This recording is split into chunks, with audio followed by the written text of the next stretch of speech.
Neil Druckmann, creative director. And I'm Troy Baker, I played Joel. And I'm Ashley Johnson, and I play Ellie. So first cinematic here. You'll see as we get to the end, I mean, this opening image, we wanted to match what we did at the end with image of Ellie. I think it's such an interesting thing to start off with, not only in the past, but also to start off basically. Yeah, that's one of the things we were discussing as we're iterating on this opening sequence, because it used to be, it was all seen through Joel's eyes. But then it became a lot more interesting to think of it as you're seeing it through Sarah's eyes, because Sarah is really kind of, the whole game is about this relationship between Joel and Ellie, but here Sarah kind of embodies what the relationship is going to eventually become. And that was probably one of the hardest roles to cast too, with Sarah. Yeah. There were a lot of people that came in, and I love that this scene was, you know, that was one of the audition scenes. And it was so amazing when Hannah came in that it just, I mean, what you're seeing right now, that was the chemistry, and she was amazing. It's like, kind of like a younger Dakota Fanning. Just, there's an old soul behind those eyes. Yeah, and she could turn it on and off between each take. Yeah, it was crazy. Yeah, she was crazy. She's amazing. It's always a little awkward, right? You have a 12-year-old someone on the set, and you're doing this pretty dark stuff. Especially with the way that we work, too. All right, let's hold off on some of the jokes today, guys. Good. You started helping out with the mortgage then. Yeah, you wish. And this piece of music, actually, we were struggling to find which piece to play here.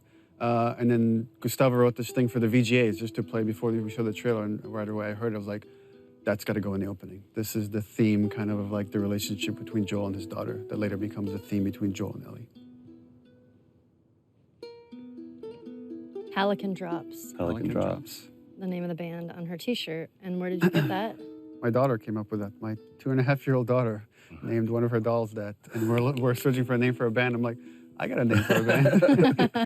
So this is going to be the first time that I've ever seen this scene. This was one specifically that I really didn't want to once we did it. And when we first talked about doing this in the very, very beginning, I knew this scene was going to come. And I told you, I was like, give me a heads up when this day comes, because it's not going to be a good one. Well, the thing with this scene, it's a super difficult scene to shoot. The first time we shot it, we did like at least 15 takes or something crazy like that. And then we thought we had it in the can. And Well, I thought. Well, no, we all thought. We thought we came back to work and we started putting it in. And for me, there was just something that was, I felt like we could convey the same amount of emotion with less. Yeah. And it was a hard thing to tell Troy because everybody put so much into it, and it's like, we got to do it again. Well, I remember that we got to day come back to this. when you came back and you told me that we have to do this again. Obviously, you'll see why what we're talking about. But this is the defining moment for Joel. This is where he draws that line in the sand, where he has few moral lines left to cross. I'm so amazed with how well Hannah did, and Yeah, I mean, it was difficult to watch just on the mocap stage. And we actually had people, after a few takes, leave the set. They're like, I can't watch this anymore, and they just took off. But from a story standpoint, it's so important to show just what the violence does and how it like rips apart this family. well, then especially a lot of times in video games, you see blatant violence, but when you personify it and you put it on a face, especially that young face, and you see the devastation that just one life lost can do. And it's just, I mean, this was such a hard day. Such a hard day for both of us. I mean, it was exhausting for her. It was exhausting for me.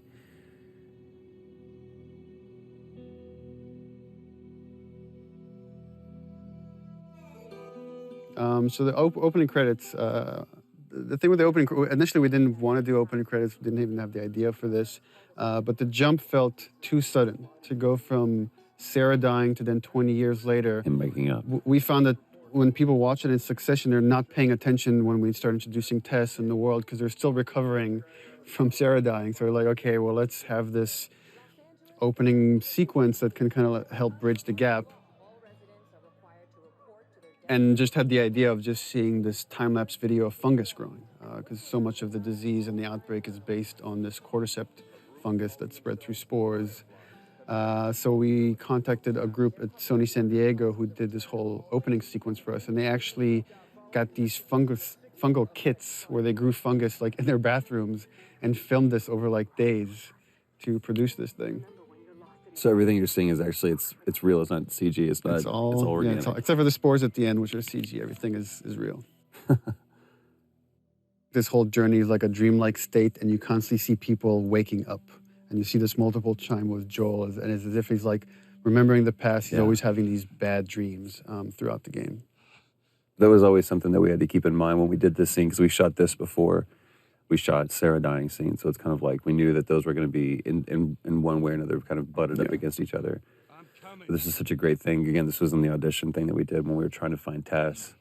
And when Annie walked in, it was just like, she walked in as Tess. We saw a lot of different people for that.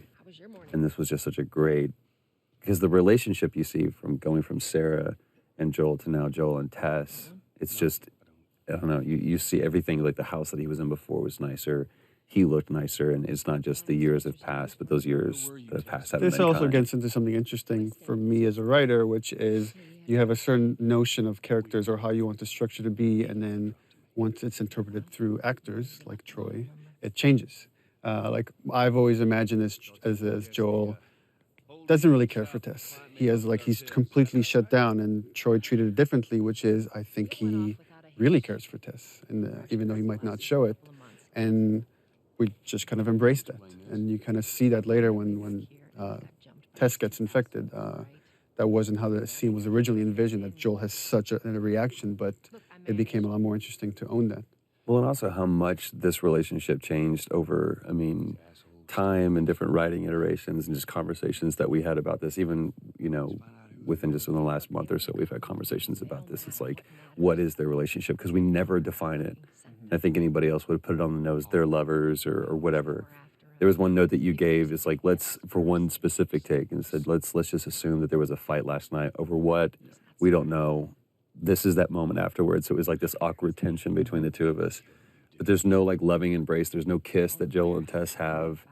It's just such an interesting relationship. And the challenge was to try to, how much can we convey just through nonverbal interaction? Right. Our first torture scene. And it's with the lovely Robin Atkin Downs, which I was just joking and saying that it's not a Naughty Dog game if Robin isn't getting the shit kicked out of him. He's been in every game since Uncharted 1. We just put him through the ringer on this one. Poor guy. It was important to show just how far Joel has come from the father you see in the opening sequence to here is a man that is willing to torture someone to just get what is essentially interesting. money in this world. Right, but it's interesting because he's not. He's like that brutal enforcer. It's kind of like that scene in LA Confidential where he's Russell Crowe. She's running the show. She's the dominating one, and I'm just brought in to be the muscle. She's the brains of the operation. Yeah, clearly. Stop! Quit your squirming. That's all Robin's expressions too. It's so great. They did such a great job with the facial. Yeah, it's important to note also all the facial is hand animated. We don't use any facial mocap. We find that we get better results with our animators. And it almost becomes one-to-one. Yeah. It's just genius. Here it is. Wait for it. Give me a week. I might have done that if you hadn't tried to fucking kill me. Vote of hesitation. It's gonna cost you. I can't. We re-edited that. We used to show the break, and actually it was less brutal than when we didn't show it. When you didn't show it? Yeah, when it's left to your imagination, it's a lot worse. Yeah, but just you can see the way that his arm's positioned. But yeah, you're right. This is so revealing, not only about the relationship, but about, again, who Joel has become. To go from a father who just cares about keeping his nose down and keeping the job and playing by the rules, to being a guy who could just literally break some guy's arm over guns. It's just crazy. Come on. Yeah, fuck those fireflies. Just go get them. She loved doing that scene too, and he loved that. She tried not to smile every time. And I love it's just business as usual. It's back to it. It's like, all right, so now what? And we're about to meet the very talented Merle Dandridge. Ah, Merle. Now, here's something interesting about this. Again, going back to the audition, that process. We saw a bunch of different girls, even girls that we had originally seen for Tess, we brought back to see. And they're all really Marlene. good. They're fantastic. And then Merle came in and just, and there was no question. And I wasn't there for that. And Ashley can chime in. Or no. Ashley was part of the audition for Merle. When she came in, it was hands down. Yeah. It's like, that's Marlene, come on. It's funny that all three of us knew like right away that Yeah, she needs to play Marlene. But you said we ended up setting up a special thing just for her. Yeah. Because you're like, you've got to see her. I want you to Yeah, see her. we had callbacks, and she was busy. She couldn't make it. And we had a special day of callbacks just to bring her in because we felt really confident that she could do it. 'Cause I felt like she was the only one who didn't play it all either super tough. Or street, yeah. Yeah, she kind of had. Yeah, the she perfect really straddled that combination. line. It was so great. But we did that first scenes in the audition, literally first take, first scene. And she exits. It's at the very end of the game, and she turns around and she exits. And I turn around, look at Neil. I was like, I just mouthed, "Are you kidding me?" It's like, And I it was mouthed, "I told you so." Yeah, she did such a great job. This is another kind of thing that I think is interesting that's happening in video games, where we see two really strong women characters, female characters that aren't being over sexualized. They're just strong women. Here we go. Ellie's introduction. Yep. And this stuff is all shot out of sequence. So it's I don't know, maybe you guys can talk about the process of how you get into that state. I'm trying to remember that. I just really like the fact that the first time you see Ellie, you see her knife first. Right. I just think that's You see that kind she's of a awesome. fighter. Yeah. I forgot that was the first time that you saw Ellie. That was the first scene. That just from the get-go, she's fighting. Yeah, but it's not just she's fighting because she really cares for Marlene. That's kind of Yeah. the crux of this, is that you see these two characters really care for one another. And I love in such a short time you see between Marlene and Ellie, there's this connection that's so Right. important because that has to carry through to the end of the game when Marlene shows up again. Well, even like just the positioning of the two people. I mean, it's Joel and Tess versus Ellie and Marlene. And just like, it's so interesting watching, right, Joel here doesn't even make eye contact with her. He doesn't even acknowledge her existence. Right. She's not crossing to that part of town. I want Joel to watch over her. Whoa, I don't think that's the best Ellie. idea. Our first fight. Here we go. Bullshit! I was close with his brother Tommy. Said if I was ever in a jam, I could rely on him. Was that before or after he left? Just reminding the player, like this guy you saw in the beginning, Joel's brother, he's changed too, and he's been involved. Yeah. Just get hints of, There's a falling out between the two of them. And it's just as you go on, you're starting to fill in that 20-year gap. Just cargo, Joel. No more talking. Which is pretty true to your writing too, because I'm like, so what happened here? It's always, what do you think? What do you think happened there? Because I have no idea. I don't have the time to write it. Don't take long. And you, stay close. For Joel, right, that's a hint. It's like, I don't want to be around this kid. Right. Right, because some subconscious part of him knows I could get hurt here. Is it? First moment alone. What does Joel do? Time for bed. Takes a nap. I'm tired. What are you doing? Killing time. I do really like this scene. Well, what am I supposed to do? I am sure you will figure that out. It's a great moment. It's another one of those moments too where it's like, it just feels like Joel is just always exhausted. Like this world is just bearing down on him. But I love that moment too, where she points out the watch, where we get to establish that watch that. Yeah, and Sarah that's something gave we me. didn't have in the beginning. That's actually something we inserted after the fact. Not for this scene, but there's another scene where we have that. But I also love, like you said, the kind of the juxtaposition between Joel and Ellie, to where Joel's just, like you said, weary and exhausted, and you have this total opposite, almost antithetical thing of like this naivete and this childlike behavior that's wanting to explore. And it here shows up in this. she's talking about having bad dreams, like the idea that they're both carrying this baggage with them. And it's how they first connect. Look how dark it is. Can't be any worse out there. Can it? What on earth do the Fireflies want with you? Hey. Sorry it took so long. Soldiers fucking everywhere. How's Marlene? What a great moment. He finally addresses her, finally connects on that level, and that moment's interrupted. Well, it's also the first time kind of Ellie, if you think about it, opens up to him. She's saying, I'm scared, right? That was the subtext of Yeah, that question. that's true. Go get some guns. Don't do anything stupid. Move. Turn around, on your knees. It's such an interesting thing that we're like 2 hours into the game, and we're still the enemy, if there is one. Or there's other humans, there's other people. They're on other sides of the law, but there's no infected, there's no clickers, there's no anything. Look the other way. It'll make this worth your while. Shut up. Hush. What DTA? Couple minutes. I love the attention to detail, the rain falling off their faces. And she's the one that strikes out first. Then it's interesting how Joel instinctively, when a gun is pointed at Ellie, he acts. Yeah. Again, there's something subconscious that he feels like he has to protect this girl, even if he doesn't realize it yet. Here it is.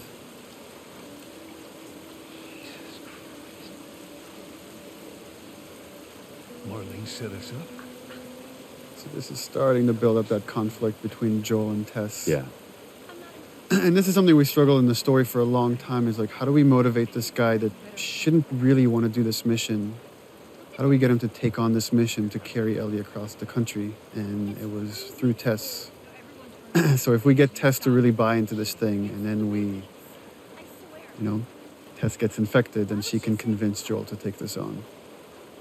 At least initially, at least until we can spend long enough time with Ellie so they can connect. Yeah.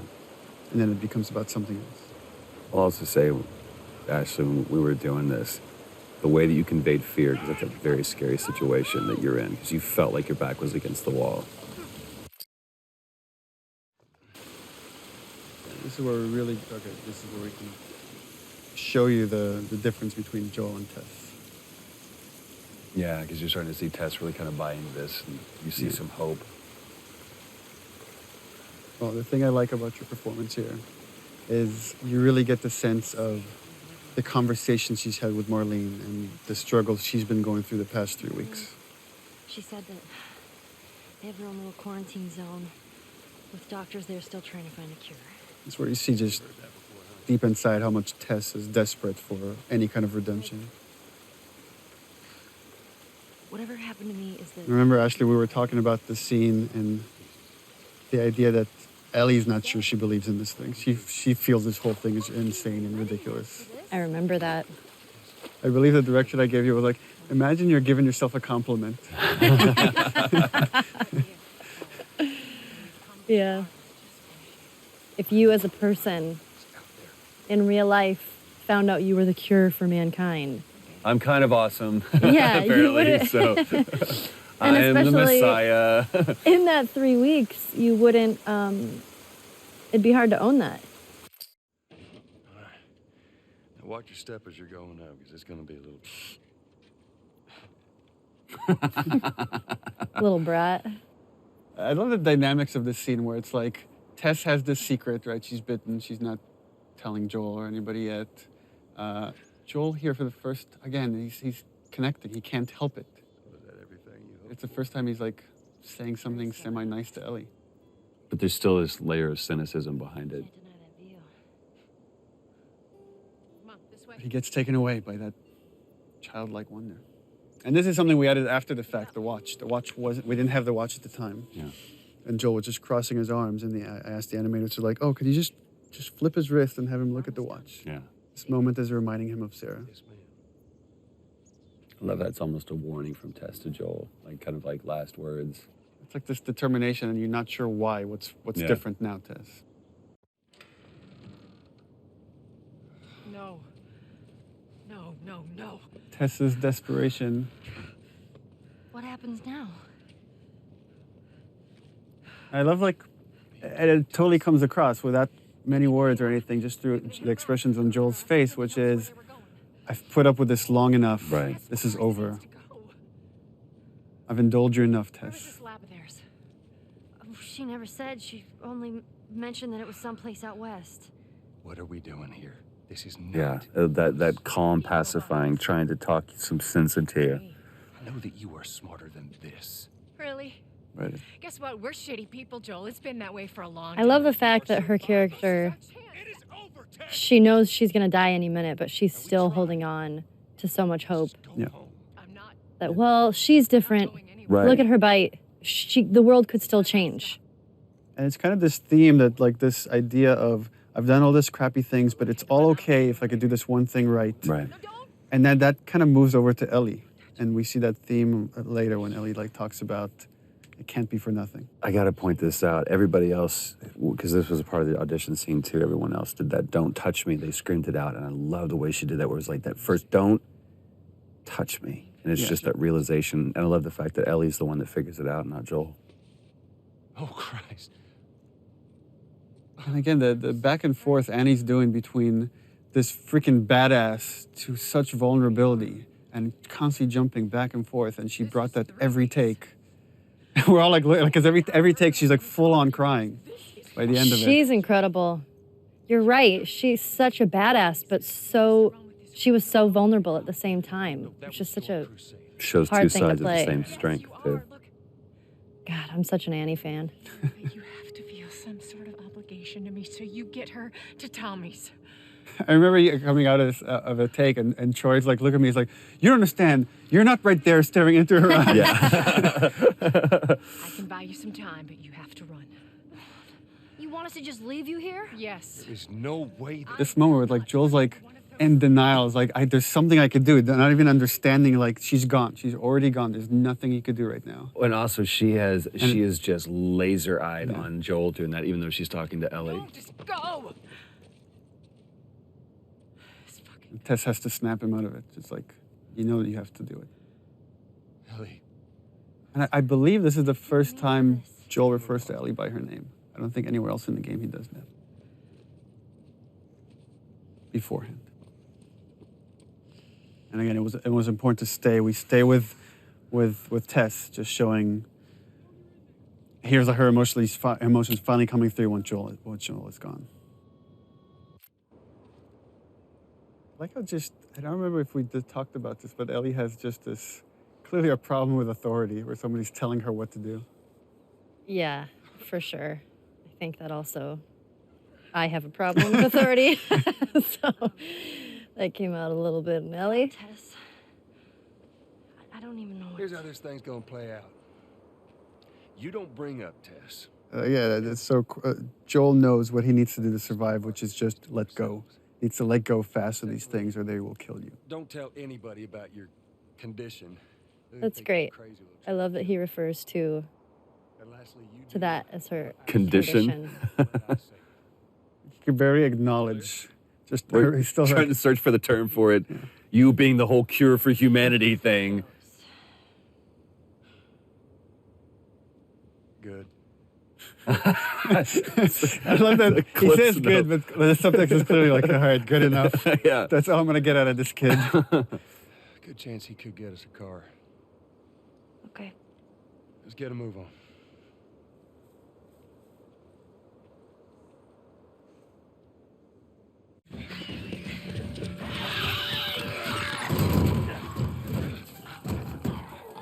Hey, it's Bill. Lovely Earl Brown.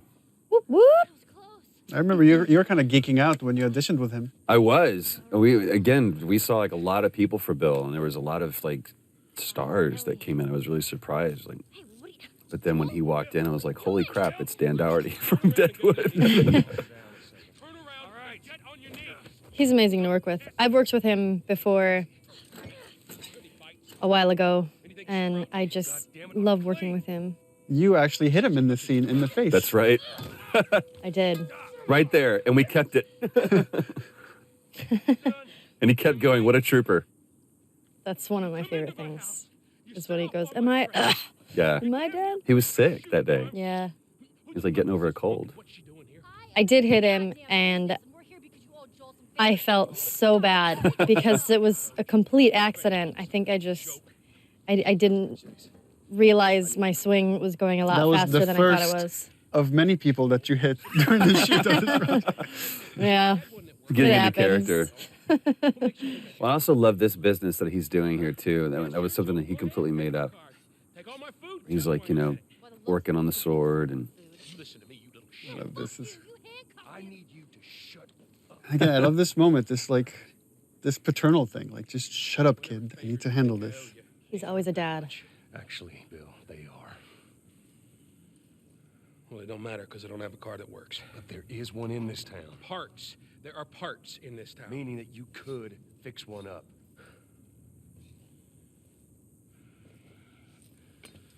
All right. It gives in. And I love just taking that time, take that pause. All right. It's on the other side of town. Now you help me go gather it, and maybe I can put something together that runs. But after this, I owe you nothing.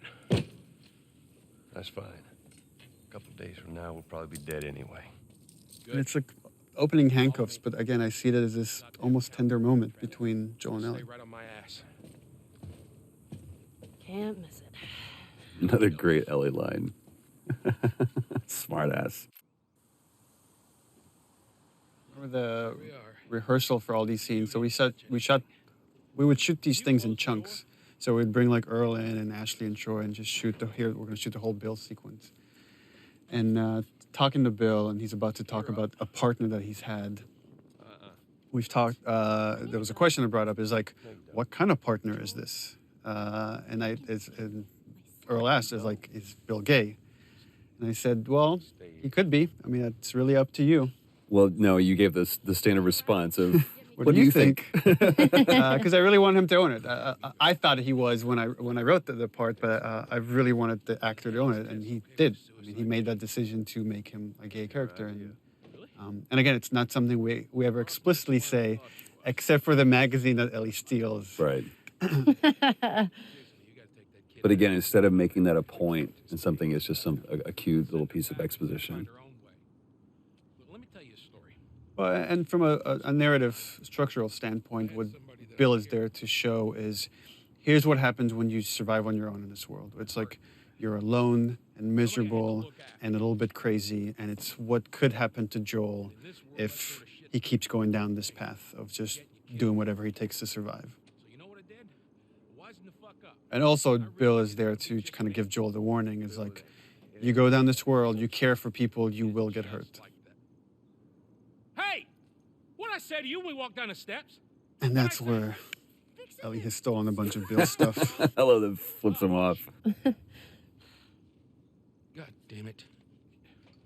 You keep babysitting long enough and eventually... I love that line of fixing the stupid pile. Because I feel like that's so something a kid would say when you're trying to cover, when you're it's Right. nothing specific. I was just stealing all your stuff. Fix the pencils over here.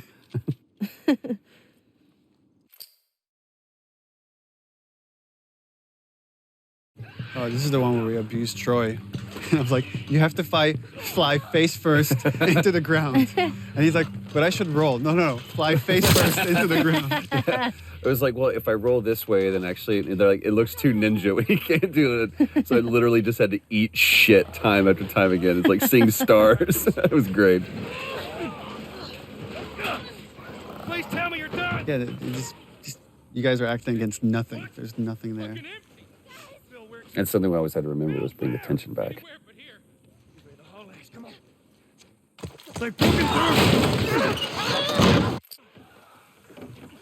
Love too that he closes a glass door like that's gonna do much. Yeah, right. So that worked out well. Oh, the thing I love here is that, that Bill constantly brings up Tess, not knowing that Right. Tess is dead because Joel doesn't want to talk about it. Right. But here it gets to Joel. And this is something that you guys actually just improvised. That wasn't in the script, this big fight that happens here. It was much more low-key in the script. Yeah, once he brings up Tess, that was something we kind of keyed in on. Jesus. What, you know this guy or something? Frank, Who the hell's Frank? he was my partner. They're both kind of lying to each other. If you think about the previous scene, right? He mentioned this partner, but almost like, I didn't care about him, I let him go, and you realize that's not the truth at all. He Right. really cared for this guy, and this guy probably left him. Yeah. He's got I love how clinical he is about this. here. With that look on his face says everything. Well, that turn too that Earl did, but he realizes Joel is looking at him and he's being vulnerable right now, and he puts the mask back on. Yeah. And I remember like seeing that moment from Earl is like, yeah, we kissed the right guy.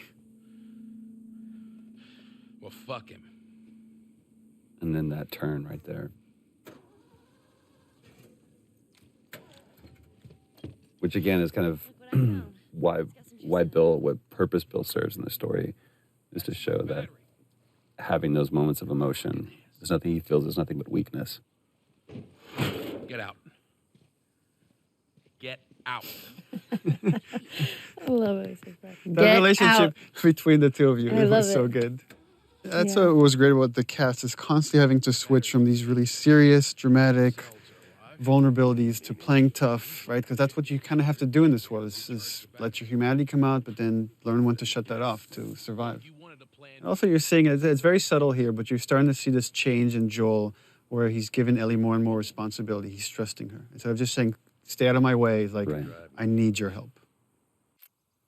This is a good point that, in case people weren't aware of the process. I mean, everyone at this stage, we had such great sets, even though it's kind of rudimentary, but they actually built a truck for us, and we used that truck so many times.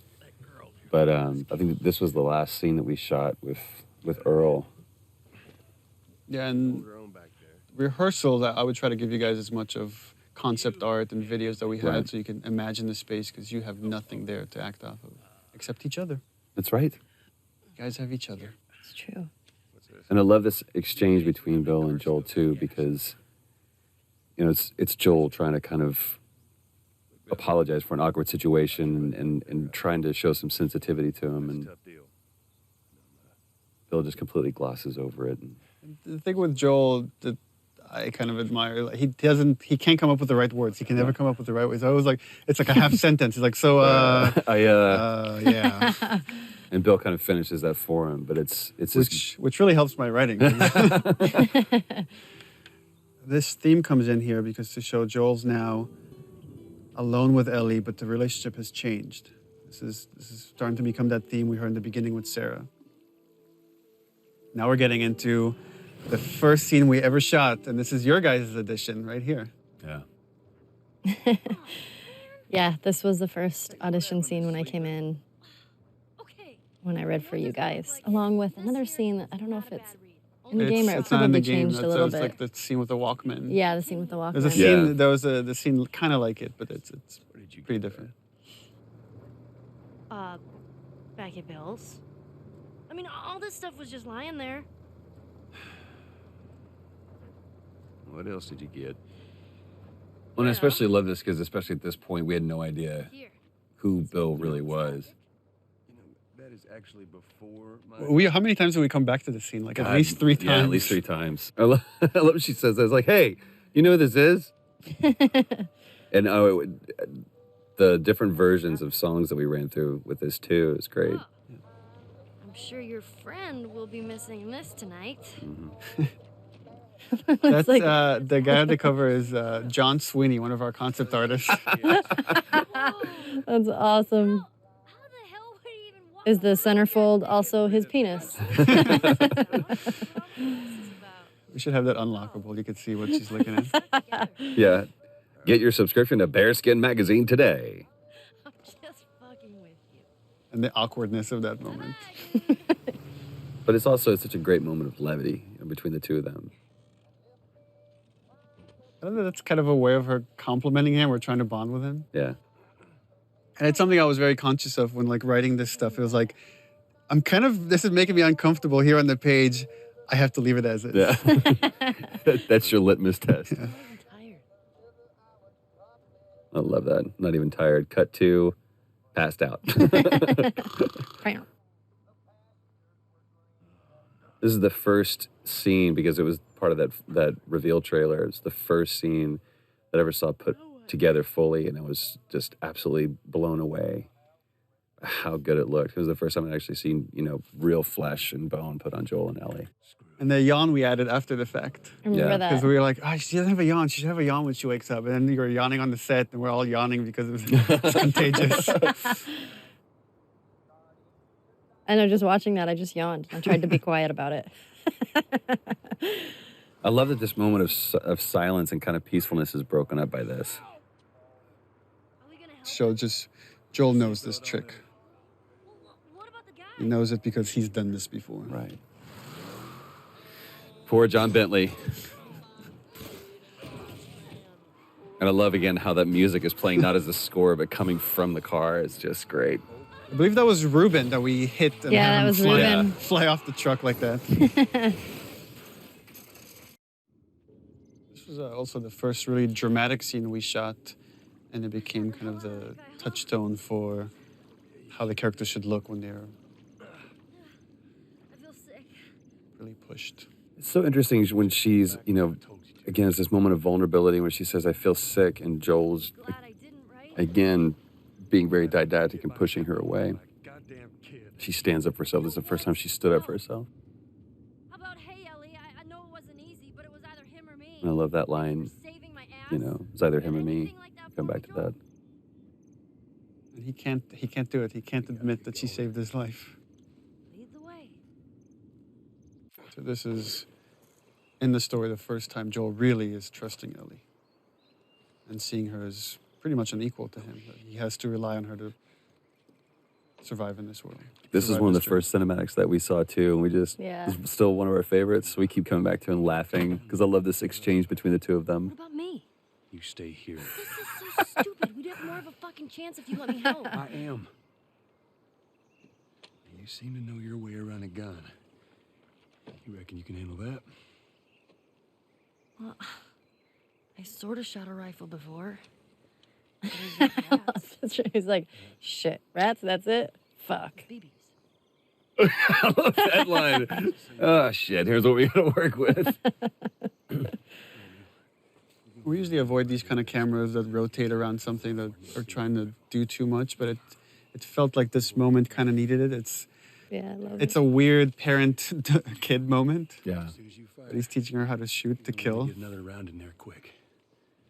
Listen to me. If I get into trouble, There's a really nice, every when I watched like Ellie's performance, this balance between she's trying to be a hard ass, but you could see in her eyes she's kind of terrified of the situation. Yeah. But even in this, there's almost a little bit of excitement there too. Either whether it's about the reality of her killing isn't real, or if it's just, I have an opportunity to make Joel proud.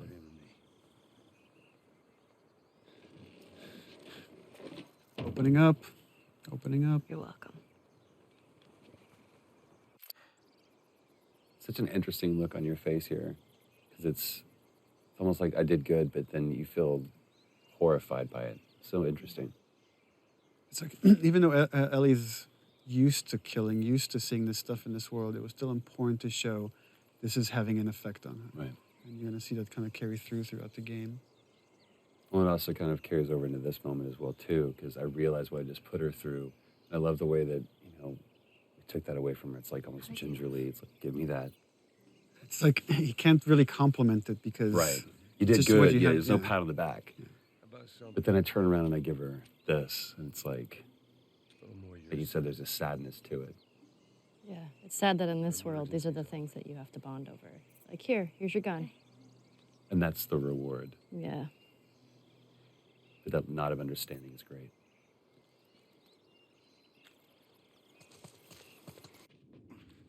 Brandon and Najee. There you go.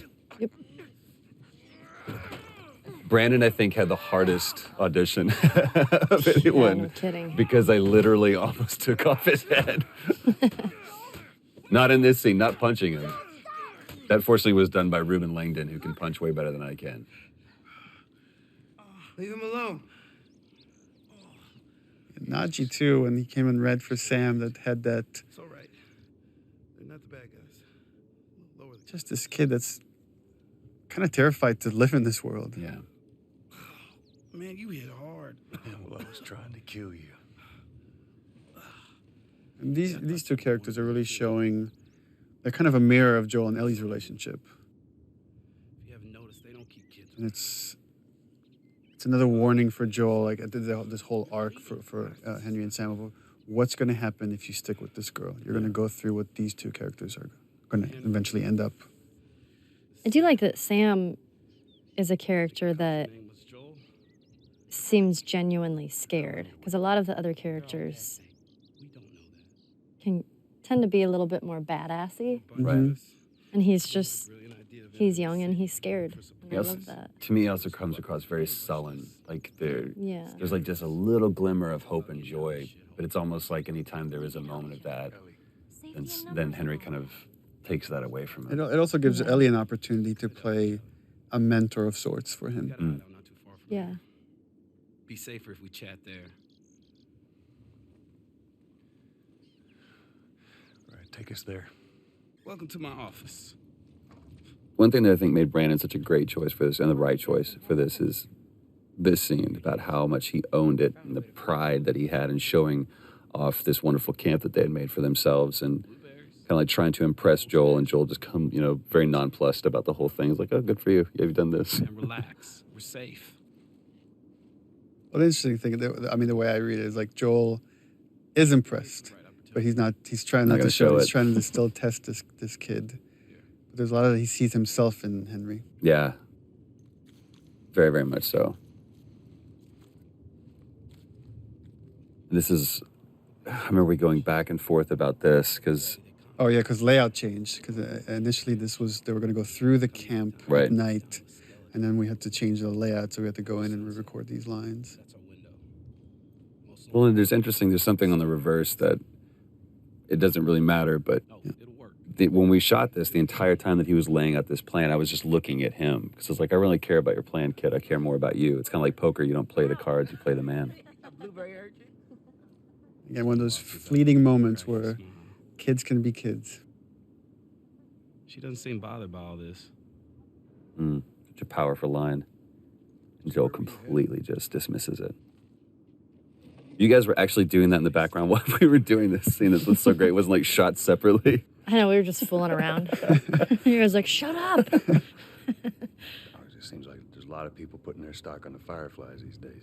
Yeah, maybe there's a reason for that.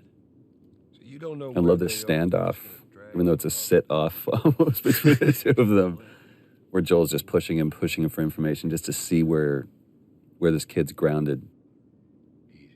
That nod. Yeah, the threat being so subtle, but it's there. Yeah. And it's the other thing, again, that Brandon did with this that everybody else didn't do. They kind of really got in Joel's face, and he didn't. He didn't posture himself that much. It was just like, I'll take care of mine, you take care of yours. And also that he doesn't correct him about your daughter. Mm-hmm. Joel doesn't correct him. He's not, she's not my daughter. You and your girl, you want to join us. It goes down tonight. I guess we best rest up then. And I guess that's the most Joel's going to give him. Yeah. That's all Henry needs. Joel sleeping again. These were my favorite scenes where I just got to sleep.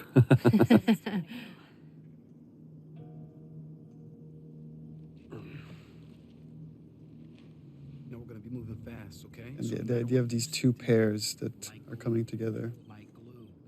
And they were such great brothers. Brandon and Najee did such a great job together.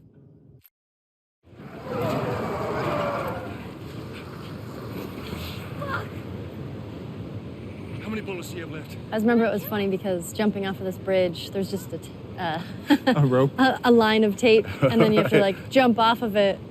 Because So it we were was both funny. stepping over it at first. They're like, no, this is like 50 feet down. I was like, oh, so we got to do a whole thing.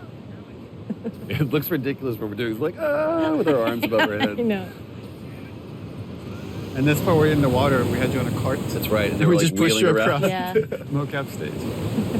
It was actually pretty violent being on that. It was. It's pretty scary.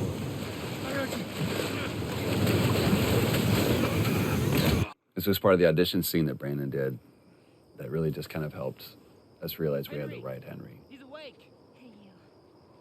Back to the salesman. It's like, hey, buddy, everything's okay. I Everything's know. all right. I really like that about his character, that he's kind of a salesman. You know, Sam's the one who spotted you. You guys are taking quite a bit of water. What's wrong? Henry! Get back, hey. He's pissed, but he's not going to do anything. You sure about that? Stop! He's confident. He knows he can calm you down, but he needs Sam to stay out of the way. Right, just in case. Yeah. Chance of making it, and you did.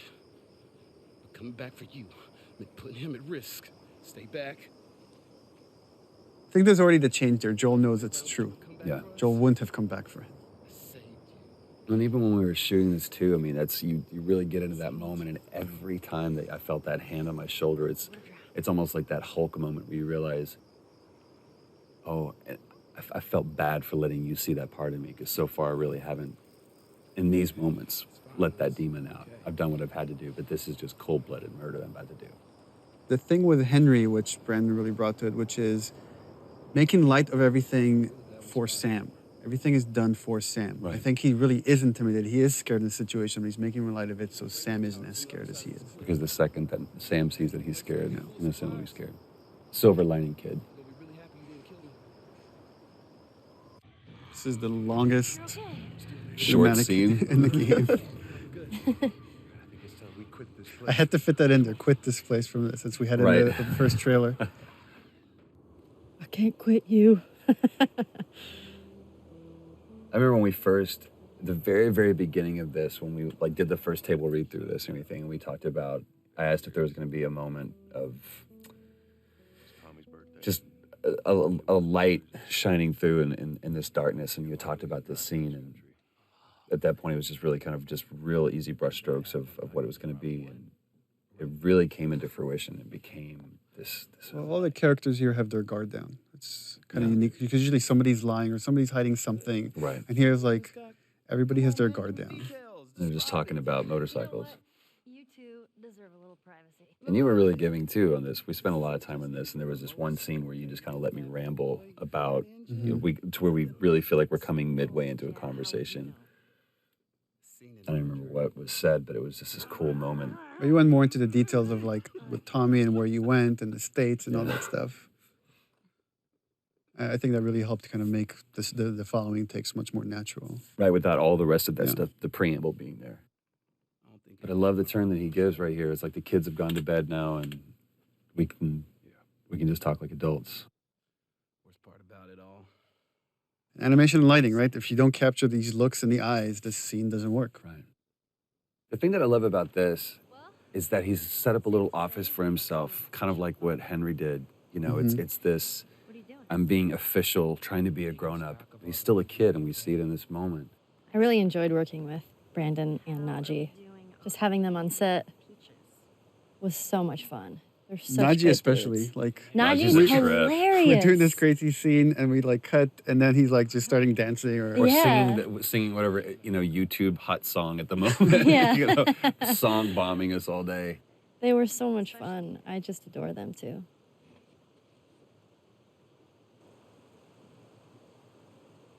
Is everything all right?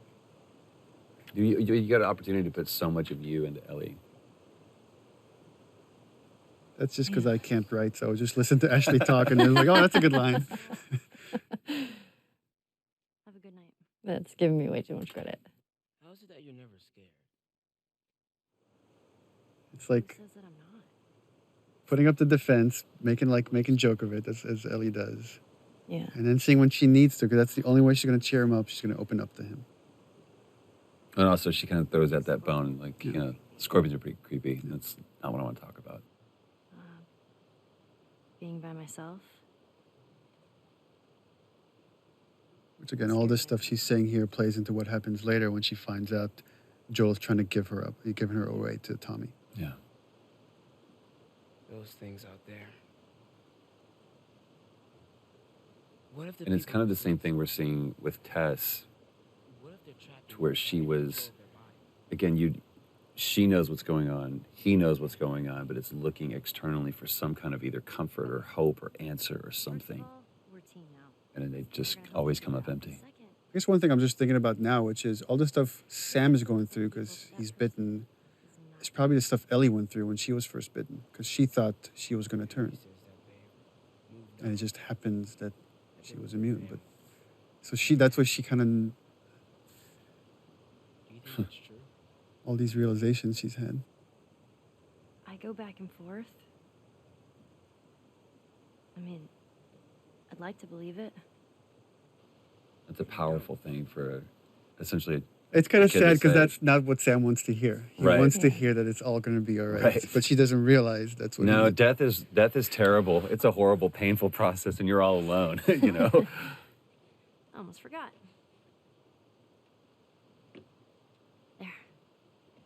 If he doesn't know about it, he can't take it away. All right. This did make me sad because, I'll see you tomorrow. you know, he spent that whole night alone. Mm-hmm. Like, Oh, You know. Henry didn't go back in there. I let him sleep in, just like. Yeah, let him sleep in. Oh. And that was the last conversation he had. And that always made me so sad after I read that. Because I was like, oh. Yeah, I didn't even think about that. And what would have happened if Henry had gone in there? I mean, the fact that Henry wasn't there, I mean, plays into, you know, the culmination of this scene where he's just racked with guilt. I mean, one thing we were very conscious of when putting the story together is we would have these really kind of dramatic moments that change the characters significantly, and then we would cut to some more time in the future. Yeah. And so you don't get to see right afterwards what happened to it, and then you get hints of how this affected the relationship, which is what you get into the next gameplay sequence. And this whole thing is, it's a huge change in Joel here, because now he sees, this is what's going to happen to me. The same thing that's happening to Henry right now is what would happen to me if I'm going to keep going and let Ellie get hurt. Yeah. And it's like, he's going to, after this moment, he makes the choice, like, I need to give her to Tommy. Oh my god. Oh no. I have no idea what that would do to a person to actually see that, to have to do that.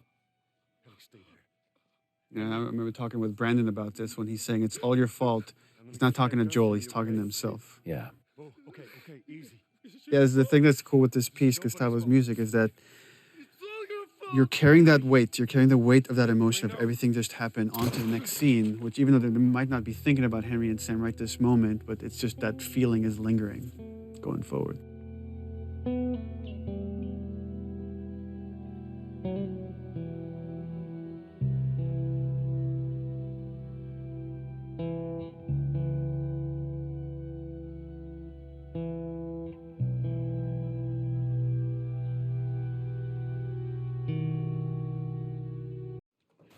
I own that shirt. I'm pretty I sure still think own we it. should sell off our mocap suits for charity. Unwashed. Jeffrey Pierce, Who's the lady says? Ashley Scott. Sorry, Ashley Hart. Oh, yes. Ashley Hart. She was married. We didn't know the place was occupied. We're just trying to make our way through. Through to where? They're all right. But you know these people? Know him. He's my The goddamn brother. chemistry was so good between The two of you them. and Jeffrey. It was amazing how well, and I mean, Jeffrey's just a few years older than me, but it was interesting playing the older brother to him. And yeah, we felt like brothers immediately. It was crazy. Oh, well, Jeffrey came, I mean, we almost cast Jeffrey Yeah. as Joel. And then once, like, months later, we needed to cast Tommy. I was like, oh, Well. what's Jeffrey Pierce doing? That's what he meant. Not blowing my head off. Would have been embarrassing, considering you're my brother-in-law. And Ashley Scott, she came really close to being cast as Tess. And Yeah. when we needed Maria, I was like, oh, We Ashley got the Scott. perfect person. There were no additions for these roles. I love this awkward setup of this is how he meets his sister-in-law. And he meets Yeah. Jeffrey's, you know, or Tommy's wife. Story. Why don't we bring him inside? And you just get to see here now how Ellie's starting to become more secretive. Well, also, it's and like guarded. the way they're standing and everything, it's like Ellie's kind of alone now. Like now it's like Joel is with Tommy and There's no one familiar with Ellie. It's quite the crew you got here. Yeah, they're good men. This place gives them a second the chance. theme of redemption. Gives us all a second chance. So why'd you leave Boston? We went through this so many times. I've been on quite the adventure. And each one of them I thought was great in its own little version. It was just kind of like trying to pick the right one. But this is where you get to see. Well, Joel's putting up a front here. I mean, he's trying to. He's pitching his little yeah. brother. And it's so interesting to see them slip how they're two different men, but they instantly go back into those roles that they were before. And just by the behavior here, you get hints of what happened in those 20 years. Right. How dark things went. Like they're playing nice. Right, they were happy to see each other, But now it's like, It's oh, right right, underneath the you surface. haven't changed. And that's, I mean, that's so true to life. Like, especially with brothers, you go back to that. I push these buttons and you do this. This isn't for me, Tommy. This is for your damn cause. My cause is my family. And I loved, I mean, what Jeffrey was doing posture-wise, Jesus, boy. putting Joel on the offensive. And now he's just like insulting everybody here and insulting his wife. Tommy, I need this. Again, just Joel just expects. I tell my little brother to do something, he needs to do it. Right. Which is totally based on my brother. This is how you gonna repay me, huh? Repay you? For all those goddamn years I took care of us. Took care. That's what you call it? I got nothing but nightmares from those years. You survived because of me. It wasn't worth it. Tommy here, Tommy and Maria shows that even in this world is horrible. You could find peace in it. Right. You could build a community. You don't have to resort to these things that Joel has. That line was a great thing that Jeffrey improv'd on. Put your hands on me again. It's a good Southern phrase. You okay? Yeah, I'm fine. Oh man, they were coming in from every direction. Then Maria was like, "We gotta run." This is where you see Tommy realizes for the first time that Joel really cares for this girl. This isn't just a job. And that's where he has that change, and he's like, oh, crap. This is why he's asking me to do this. Absolutely not. You tell him to go find somebody else. And again, it's just such a real moment between a married couple. It's like What's that all about? honor and you know, doing something for selfishness and everything else that doesn't play in this world anymore. Those are archaic ideals. Tell you where the lab is? I don't want you to go out there because you're going to get killed, and we don't owe him anything. Because I'm sure all she knows is the 20-year-old Joel, 20-year-old version of Joel. Why would you risk your life for that guy? You hate him, essentially. One fuck up and then I turn into one of those widows, okay? And for Ellie, it was important to show that she could just read Joel. She has this bullshit detector that, just by the way he's answering her questions, she understands exactly what he asked Tommy to do. Maria. Here we go. Love this moment. Here we go. If anything at all happens to him, it's on you. The posture and everything. He knows he's in the wrong. He knows he can't ask Tommy to do this. Yeah. She's thankful, you know. Yeah, I know. I'll take that girl of yours to the Fireflies. You don't have to worry about it. He really cares for you. It's best this way. There's so much more behind it, though, than that, than just care. It's Tommy showing that he's the bigger man, that he's the better man. He's allowing his brother to be shallow and selfish. I think he knows what his brother's been through. He knows why he can't go through that again. Which way? Come on. This is probably my favorite scene. What a long day this was. About boys, movies, deciding which. I honestly think this is one of the best scenes that you wrote, Neil.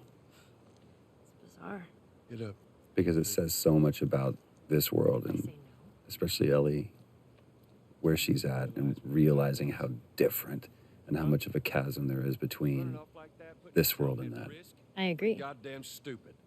Well, I guess we're both disappointed with each other then. What do you want?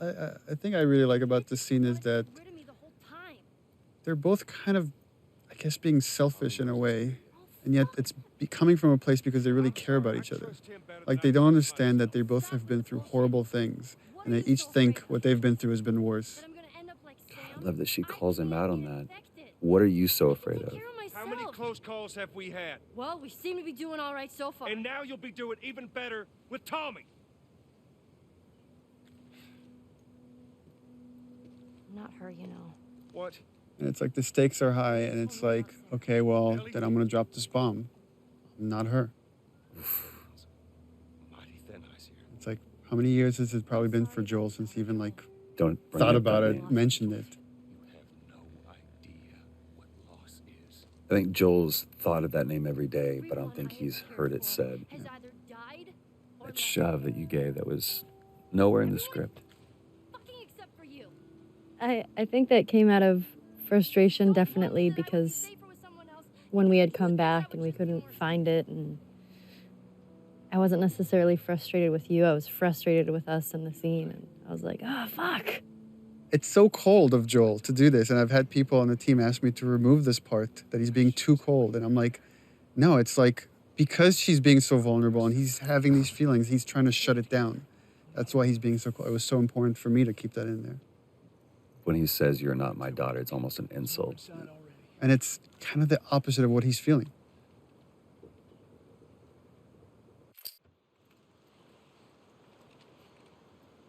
This scene was such a great opportunity to show even just like all these mini arcs with characters.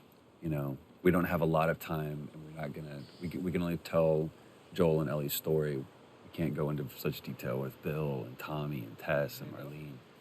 But you get this great resolution between these brothers because you get the full arc of it in just a short amount of time. It's like the way I approached it is the seed has been planted. Like when she says, I'll just be more scared, that Joel just needs time. And in time, he will change his mind because he doesn't want any, deep down, he doesn't want anything that will hurt Ellie or. So over there, the idea is just this little horse riding montages. That change is brewing. And Gustavo's music doesn't hurt. What's so great about how this plays out is there's really nothing happening but just this passage of time. That used to be a level that you played through. And just during production cuts, we changed it. So it actually worked out better. It just became this idyllic idea that you never fully reach. You just see it from the outside. Where is this lab of theirs? It's all the way out, University of Eastern Colorado. Pointing out this moment that there was probably a time when these two used to watch college football together, you know, and calling out, it's like, hey, go Bighorns, you know, for our college that we made up.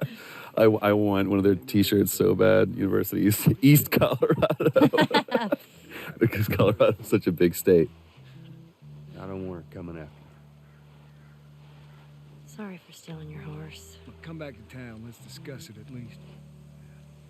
You know me, my mind's all made up. University, Eastern Colorado. How do I find this lab? It's in the science building. Looks like a giant mirror. You can't miss it. And the idea of offering Joel a place of refuge, a place of redemption. Well, and originally we had some, you know, I think there was a line that I threw in there, something that was like maybe someday or something. It was just too on the nose. And we ended up saying we don't need that. Yeah. It just needs to be The look is enough. Well, and the offer to me is enough. Mm-hmm.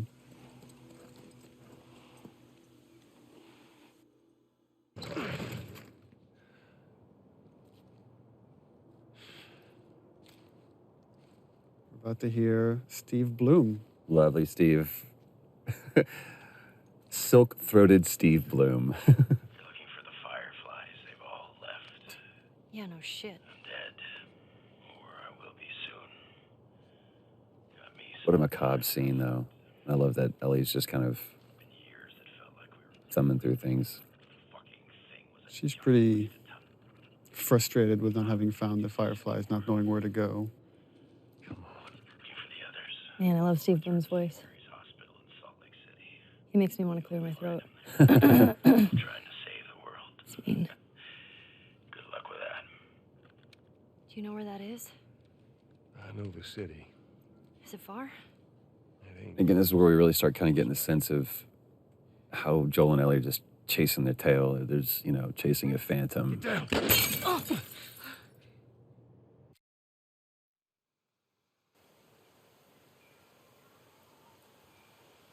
For me, is what I wanted from this is not to overplay it, not to like have Ellie cry or scream or. Shit. Joel. There's probably a lot of panic that happened between this moment and the next. Well, and what a great line too. You got to tell me what to do. When almost the entire game she said, "Don't tell me what to do." And here is where we've been lying to everybody when we've been saying you don't play as Ellie.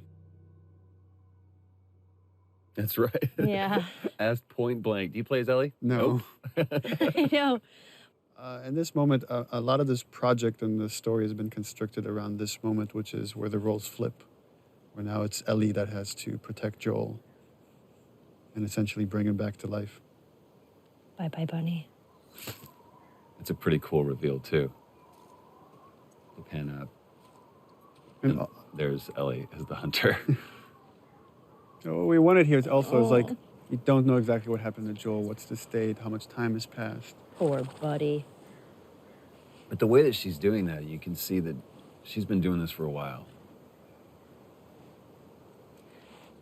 You'll just startle it.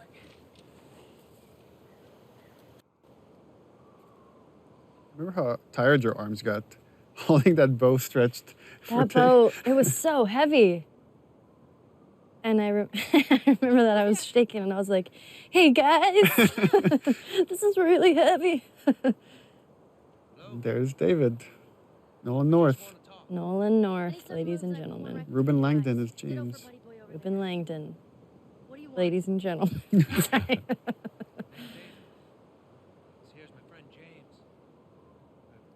Remember, like, I showed Nolan a part of the game early on, and he's like, oh, you gotta get me a part somewhere in there. I'm like, okay, I got something for you. I got a role for you. But I will say this, because, I mean, I was on set just for a brief part of this, but that's when I mean, I've always been a fan of Nolan's work, but that's when I was truly awed by him at how he crafted this character. He took what you had and just really brought it to life. Yeah. I told him the most important part is don't play a bad guy. Yeah. This guy's charismatic. We have to believe that people will follow this guy. And that Ellie could trust him. Yeah. Buddy boy can go get it. He comes back with what I need. The deer is all yours. Anyone else shows up. You put one right between my eyes. That's right. It just shows what versatility Nolan really has. Yeah, that voice, I mean, it's so comforting. It is very comforting, but it's interesting now that I'm hearing it, knowing what we went through. I get, it's a little unsettling now, hearing it. 'Cause I'm like, ugh. Back up. It's a weird gameplay thing, but we went through a version where like, okay, she can only carry one long gun at a time, so we have to put the bow on the ground. They're like, no, it's going to be 2 guns. Okay, well, let's put the bow back on her backpack. No, it's she can carry 2. And we removed the scope. They used to have a scope on it. We're like, oh, we don't want Ellie to have the scope. Bring him with us. I remember being so relieved in this scene when we switched the gun out and I got to put the bow down. I was like, ah. I love how David complies, too.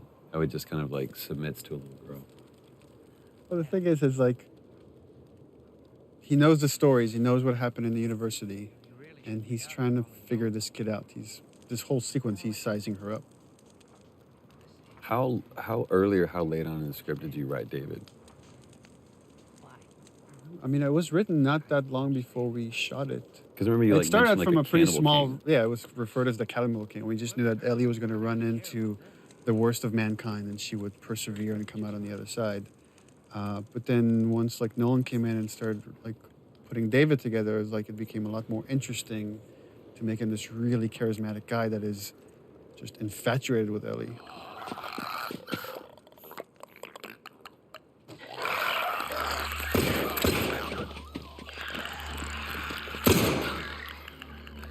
Now when things get real, you see who kind of glimpses of who he really is. Because there is that moment in that other scene where he makes it seem like, okay, you're in control, but she never was. Yeah. Had some practice.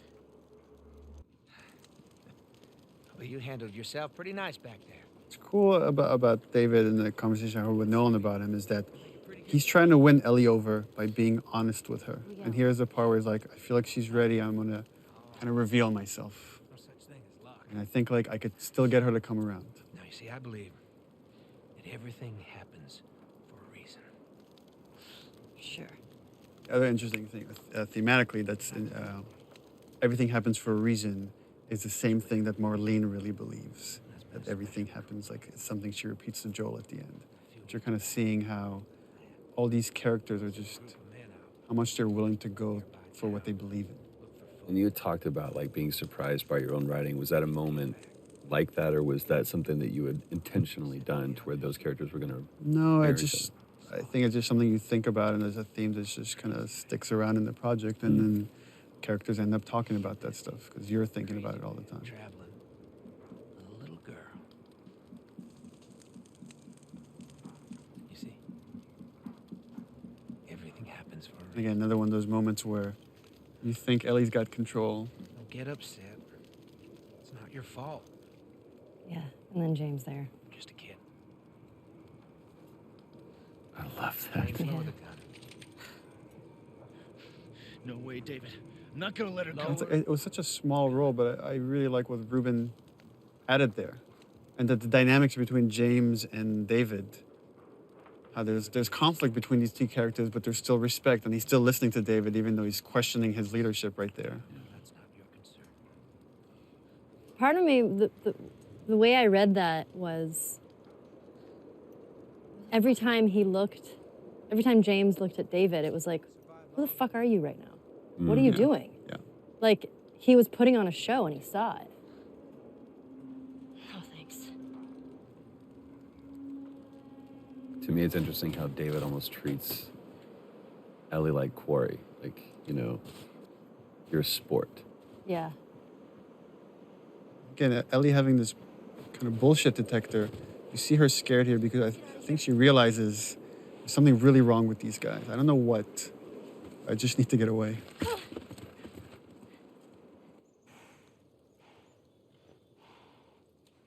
So interesting from watching this, though, I would completely believe David. I'd follow the guy. It's crazy. It's because you're a cannibal.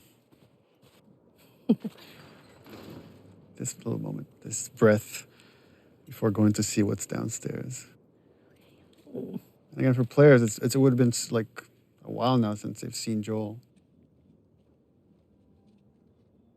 Joel? Once again, Joel's asleep. I only managed to get a little bit of food. I love how these roles have switched, too.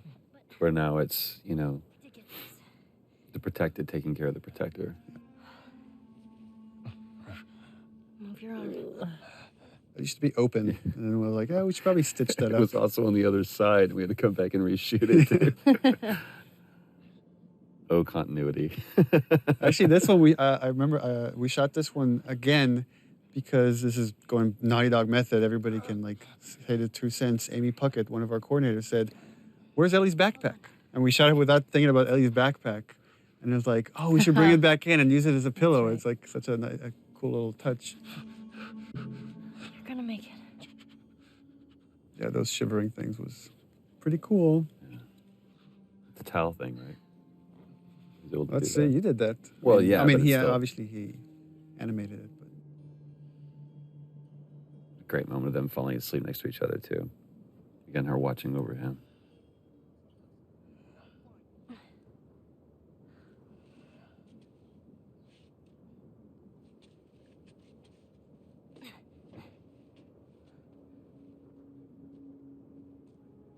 To me, you really get a sense of the oppressiveness of the world with all the introduction with all of these different kinds of enemies. It's like you feel like you're fighting this multi-front battle. It's not just these are the bad guys, and it's so clear. Yeah, and just how much Ellie's now willing to put herself on the line to just get them away from Joel. Wakey, wakey. It's interesting how much audio has made all of this way creepier. We were watching it without audio. It's like the Foley of what he's cutting up and back and stuff. Yeah. Ugh. Time to eat. And that's the first time you actually see what it is that you've heard them refer to it. No, actually, this is the first time you just see it, and it's again, I really wanted to downplay the whole cannibalism thing. It's just something they have to do. Super. He comes to bring her a tray of food. This was so cool to watch when you guys were doing this scene. It's just like this battle of the wills where he's just trying to like get in her head and she will not let him. She won't give in. Dear. Yeah, this was one of my favorite scenes to shoot because Some human helping on the side. there's just so much there. I mean, the cannibalism and then him being all like rapey and molesty. Like, I don't know. I'm a fan of the dark stuff, which you know. So when I read it, I was like, yes. Which makes me sound like an awful person, which I am. So I don't know what that says about me that I wrote this. I know. I remember that night that I went home, I was just in a funky mood. We have to take care of our own, by any means necessary. It was like it was a cooler thing to read about it than actually having to go in there. It was really hard to do. Yeah. You're gonna chop me up into tiny pieces. But see, again, I see David being this very gracious person. There's I mean, everything he's saying is kind of true. It's like, you kill to survive, we kill to survive. It's just what you do in this world. But again, Ellie just is feeling there's something else here. I still don't look at David as a bad guy at this point. Oh, that's what too is like you were talking to me before we got this whole David thing, and it's like, you want to work with Nolan North? I want to do a scene with Nolan North. I want to do this. And I was like, and I'm like, oh, we cast Nolan North. Like, great. I'm like, but you don't act with him at all. Jeez. Yeah, I feel super lucky I got to work with him because He's the king. He's so fun to work with. I mean, he really owned it. He threw himself into it, like darkness and all. And again, talking to him about it, he's like, I don't see him as dark. Just this is just what he wants. That's it. I think David believes his own line of bullshit. Or whether it's bullshit or not, I think David believes that he actually is doing the right thing. I mean, that's the other thing we discussed with Nolan is like there's a religious part to David, even though I never wanted that to come out in the script. But he really kind of believes that he's been sent here and he has this destiny that nothing can really harm him. What am I supposed to tell the others now? And you really took that on the chin that day, too. Man, this whole sequence with David, I was so beat up and bruised. Actually, I remember you came back the following day with bruises. I was like, guys, look at me.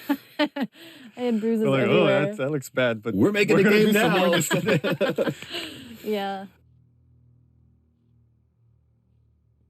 I love that you made it the little girl that broke your fucking finger. Yeah. That was a good call, Neil. Well, he calls her stupid little girl, so she throws it back in his face.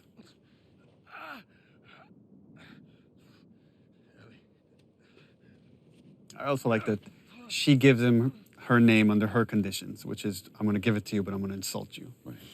I also like the fact that Ellie is still so strong that even though she's in that cage, she's still kind of in control.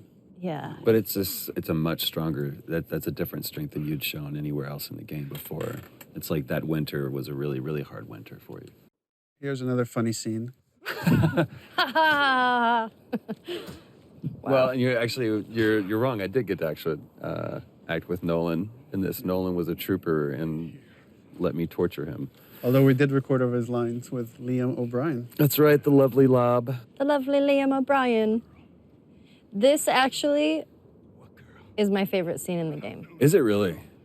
And it, after I saw you guys shoot it, and then when I saw the animation and everything, I was like, I just love this scene. What is it about it you love so much? I love that Joel is just quietly violent.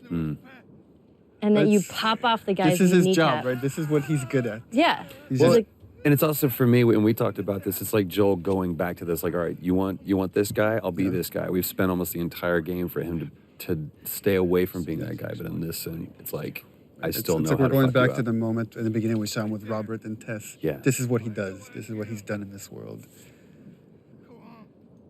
Yeah, it's a no-brainer. He's good at it. Chokes him out and breaks his neck right there. All for the benefit of that guy. And it's like, if there's any like notion that someone has hurt Ellie, then I'm gonna make every single one of you guys pay. That's all right. I believe him. No, wait! And actually, this is the scene where I think he got beat up the most. Yeah. Where you did? Yo, yeah. Yeah. I had bruises over my whole entire body. It was ridiculous. Yeah, this wasn't stunts. This was you. I warned you. The thing that I love about this scene is how much Ellie's using her brains and her physicality, like everything, to like get out of this situation. Right there. Roll up my sleeve. Look at it! I'll play along.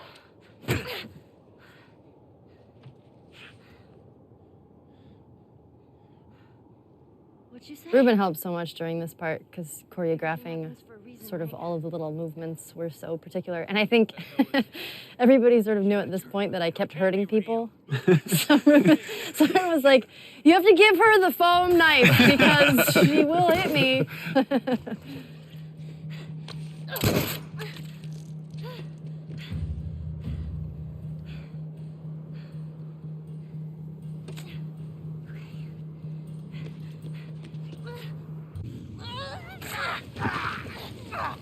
You were beating the shit out of that foam pad. I don't know what you were channeling. I have a lot of anger. Stop! Stop! Fucking touch me! It's me. We did very few takes of this. This was like maybe 3 takes. Yeah. It just felt like so intense with each one. It was like, yeah, we got it. That's enough. It's the first time that, you know, Ellie and Joel like embraces that physical contact. Yeah. And it's such a great choice, I think, for you to. The dialogue wasn't important. Yeah, it was just a gesture. So it was like, just let the music take over, and it's the same theme from when, you know, his daughter dies.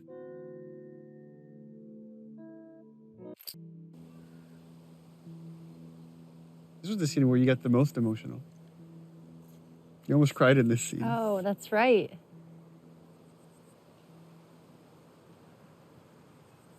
We don't have to do this. You know that, right? First time Joel questions the whole idea of this mission. But in a different way, though. Before it was, why am I wasting my time doing this? And now I'm saying, maybe that's not what we need. Maybe that's not the answer. Maybe it's not worth it. Well, yeah, it's not worth it. But I love that this comes off of what you said was one of your favorite moments, which was the giraffe sequence. That fleeting moment where Ellie gets to be a kid one last time after the whole David sequence.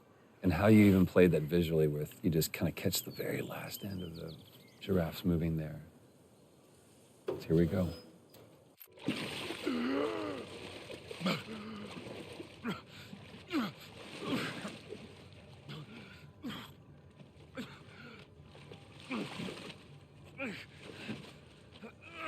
Oh, Ellie's dead.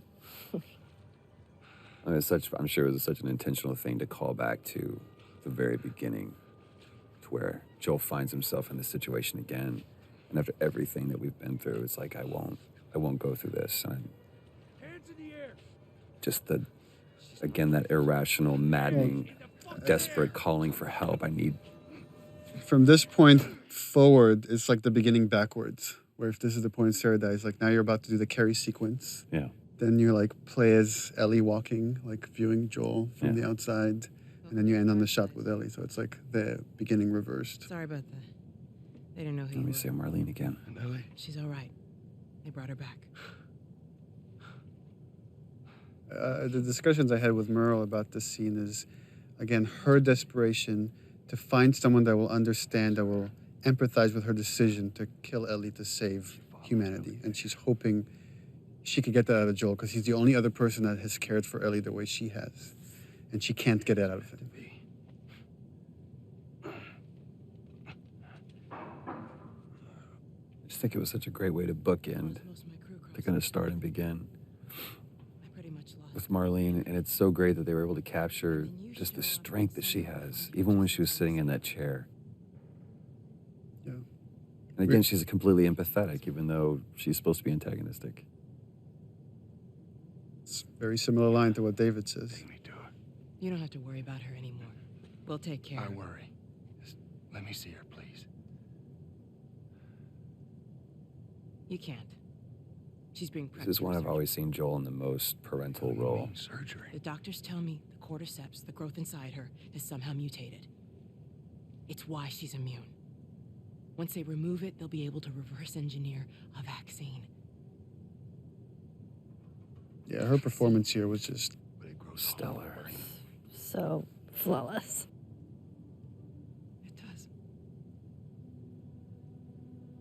I remember talking with the music guys that were putting a lot of Gustavo's music in. And the first few passes were, there was this dark music that was playing here once Marlene reveals that Ellie's going to die. And I was like, we can't play Marlene as bad because she's not bad. She's not. I mean, she's trying to save everybody.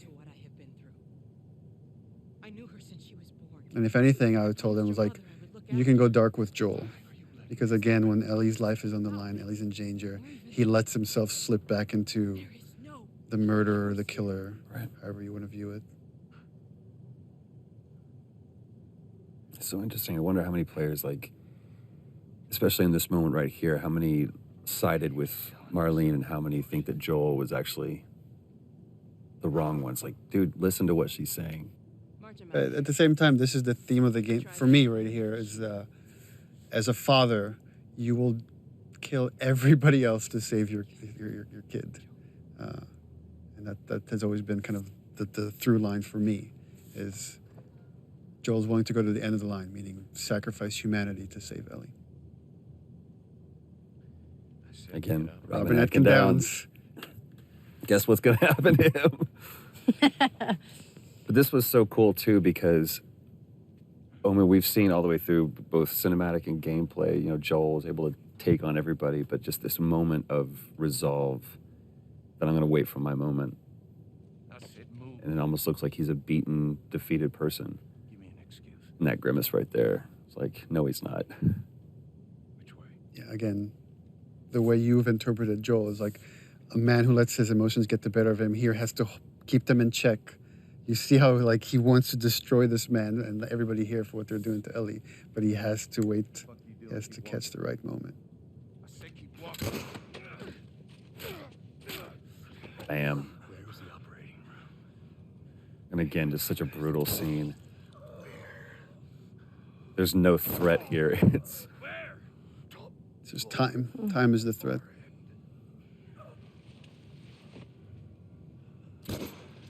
Now I'll let you die.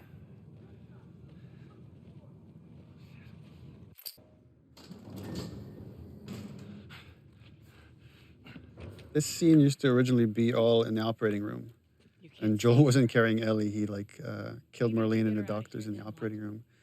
And then Peter Field, designer, just kept bugging me. He's like, I feel like we have to play this part. It's, you know, you have to carry Ellie out yourself. You can't just be like hinted at. And we ended up switching the whole structure of this thing. He was right. It was like, it worked way better. That was another one of those moments where we're like, we're done, we've got it. No, we don't. as a cinematic, it was. I thought it was perfect. But as a bigger part of the game, it was weaker than letting you play through some of it. She won't feel anything.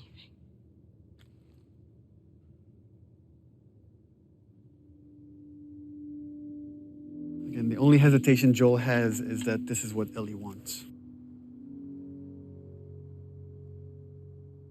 And it's such a great decision to show, just cut to this, give the audience, the player, just one last moment of, well, what did he choose? Just to sit in that decision. It was also important to show the lie against the reality because the lie has so much weight here at the end. Throughout the game, Joel has never lied to Ellie. He might have disagreed or he might have dismissed her, but he's never outright lied to her. What happened? And for me, this was the moment I decided to lie. We found the fireflies.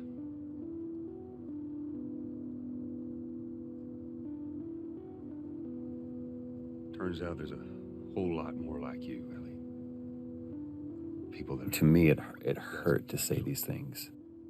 ain't done a damn bit of good neither. Because once Ellie started believing that I actually had something, that I was someone, you're basically telling Ellie, you're not special, you're not important, and everything you've done was for nothing. I'm taking this home. Yeah, in the first few versions of the scenes, it was like Ellie had all these questions like, I'm sorry. What happened? Why? Who was there? Why would they let you take me out with the gown still on? And it just was better if she said nothing and she just turned her back to him. And again, just to show how far Joel's willing to go to remove any threat for Ellie. I mean, we had talked about this before where, you know, she obviously has that bullshit detector. Mm-hmm. And I just felt like I knew you were lying. You know, I feel like Ellie knows you're lying.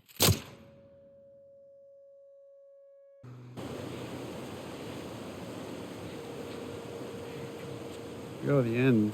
So, original ending for this, way back when we put the outline for the story together, is that Ellie believed the lie and they went off to Tommy's, and it was kind of like this wide tracking shot as you see them kind of getting smaller and smaller walking off to Tommy's. But as we went through the story and the characters got more and more developed, it's like it didn't feel honest. It didn't feel like Ellie would buy into all of it. And she got bit too. You didn't know what to do. I remember we went over and over and over this scene. And little things changed. But every time I sat and watched you tell this story, I was just raptured by it. It was so easy to listen to you tell this story. I'm still waiting for my turn. Ellie. Her name was Riley, and she was the first to die. And then it was Tess. And then Sam. None of that is on you. You don't understand. I struggled for a long time with surviving. And no matter what, you keep finding something to fight for. Now, I know that's not what you want to hear right now. Swear to Interesting hearing arguments around the office about how people interpret that last line, that last okay from Ellie. Whether it's, okay, I believe you, or okay, I could put this behind us, or okay, I don't trust you anymore and it's over.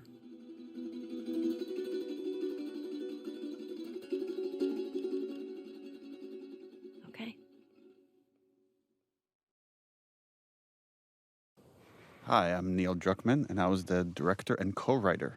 Hi, my name is Hallie Gross, and I was the co-writer and narrative lead. I'm Ashley Johnson, and I play Ellie. Hi, I'm Troy Baker, and I play Joel. This whole scene came about because we were trying to figure out how do we recap the previous game just enough for people that haven't played it, or might have been so many years they don't even remember it. So we thought, oh, Joel could confess to Tommy. And this was, I don't know why I dug my heels in, and I was like, I do not agree with this. And I had such a problem with it because I felt like this was a secret that Joel was going to take to his grave, and he would just bear this sin.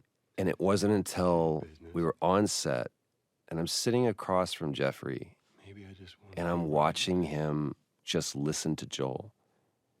And every take, we went deeper and got better, and more truth came out.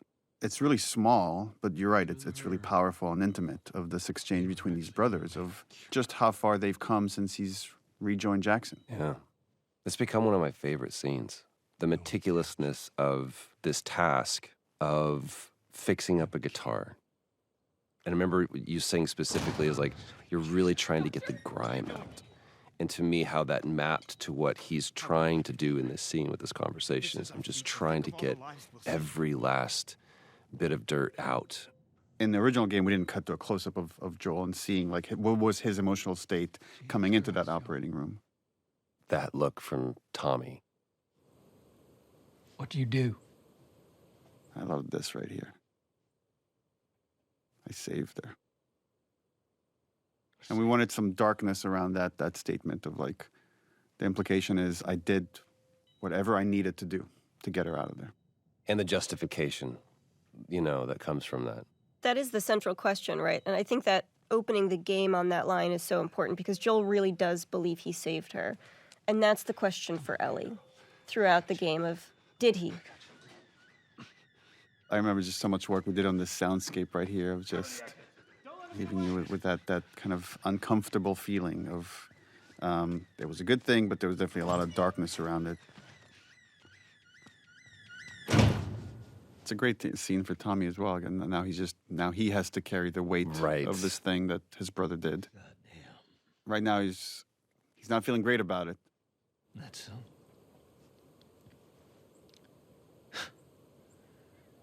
That's a lot. That's a lot. he's also a family guy. So he, on some level, he gets it. What does Ellie know? And he gets what, obviously, he knows what Joel has been through and why that decision was so important for him. I told her they just ran some tests.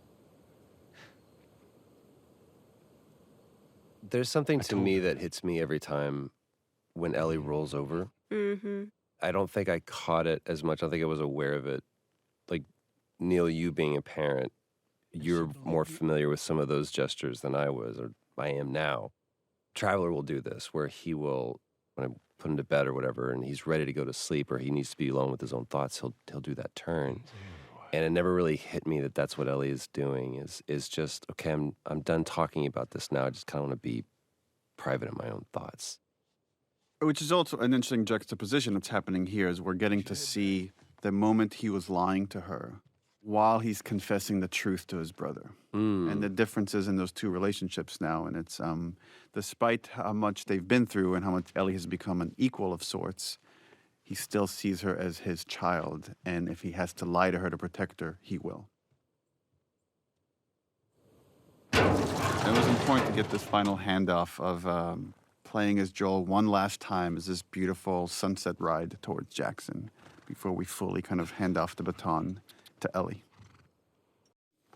We worked so hard on these transitions to go from cutscene to gameplay. And it was just a change in tech that we had from the first game to the second game, where the first game, all the cinematics were pre-rendered. Now that they're real time, there was a lot of effort put into just these seamless transitions in and out of gameplay. About what we were talking about earlier. This is a great moment. I can't say I'd have done different. And you have to wonder, is Tommy telling the truth? Or does he know it's too late to do anything about it? And that's the best truth to put out there. There's also something, it's just occurring to me now, but I think confessing to Tommy really speaks to sort of the themes of the game of how hard it is to be alone and to carry things alone. And even Joel can't do it at a certain point and needs to unload on Tommy. And so what it is for Ellie to isolate further and further and further and carry her secrets alone more and more and more.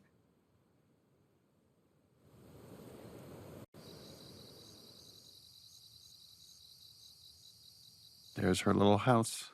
I discovered some people don't realize that her house is the garage. Exterior garage of Joel's house. Look, she's drawing a deer. Oh, and you're hearing Sean James' song, which was the song we did for the teaser trailer. Ellie? Shout out to the environment team that had to build several different versions of this room, as Ellie has lived in it for longer and longer and got more and more of her items from the old world that she's obsessed with. Lava lamp. I love this moment of just like, hey, how do you... Jesus. Do you both remember when we did this scene live on stage, just for an audience of 100, 200 people? I forget exactly. Like, Jeff Keighley set up this one night live, and I wrote the scene just for that. But in the back of my mind, I knew already this would be the opening for the second game. Oh, yeah. And that was... Talking about how impressed they are. Some of that was streamed except for this scene. That right, was just for the audience. We did not stream the scene. There was this... I remember we got it, and then, as often happens, there's a team of people that kind of come up to you, and after you go, cut, best that one. That's a take we can go with. And people just kind of clouded around you, and there was a conversation that was happening. We were trying to figure out what it was, and I saw you do your, everything's okay, it's fine. And then afterwards, you tell me this story that in Uncharted 3, the ship capsizing was one of the most resource-draining, almost game-breaking things that you guys had, one of the most ambitious set pieces you'd ever done. And then in the Left Behind DLC, the photo booth was one of the most resource-draining, almost game-breaking things. He goes, up until you decided to put your thumb in your belt loop. Oh, that's right. Yeah, so actually that's funny because you did that, Joel initially didn't have his shirt tucked in. But in order to honor, again, this little gesture that you did, redesigned his clothing. And the way we did clothing on this game is we actually sourced the actual material and scanned it. So we had to like source the shirt, the pants, the belt, scan it, so we could do this one gesture that you did, which was like looping your thumb around your belt. Trust in you.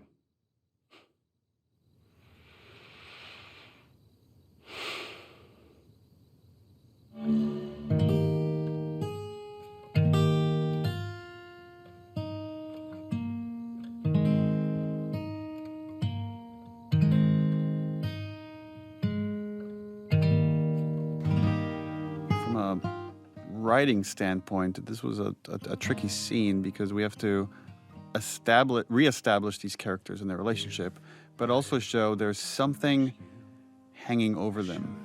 That there's, we had to honor the ending of the first game, that moment of okay, of lie, that again, Ellie knows something is off, but she doesn't quite know how to deal with it or how to move past it.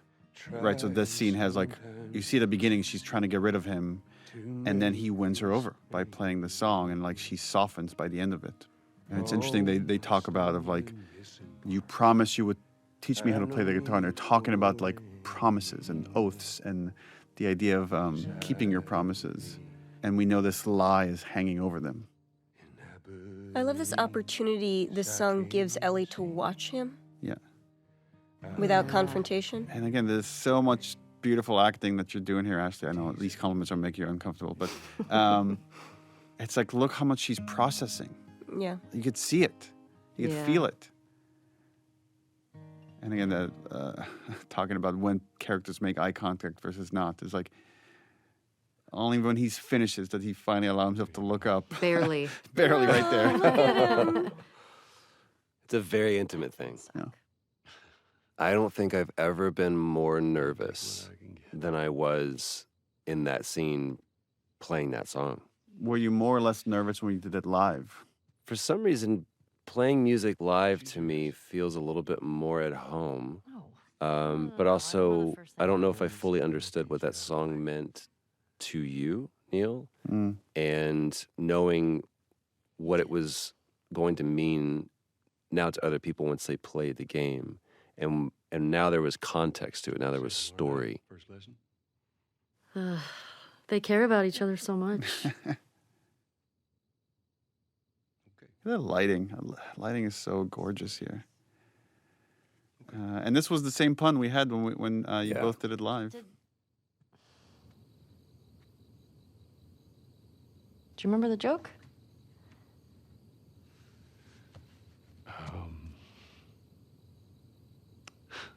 And you could see the shift in Joel. Like that song has just shifted the relationship a little bit. It moved the needle. Mm-hmm. He's standing up a little taller. It's time consuming. I love how much he's just trying to reach out to her on her terms. Yeah. Yeah. He still got that in him. Giving her space. Yeah. Still got that. Yeah. Can I get over? Oh, man. And this again, this writing is the same. It's like how this ended was the same as the live version, where you just play the low E.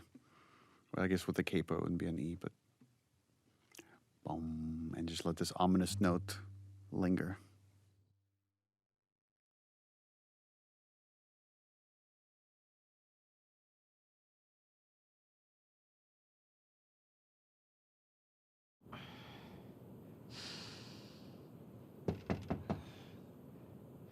Interesting parallel. In Last of Us Part 1, Joel wakes up after the multi-year jump. Was to a knock at the door. Was that an accident?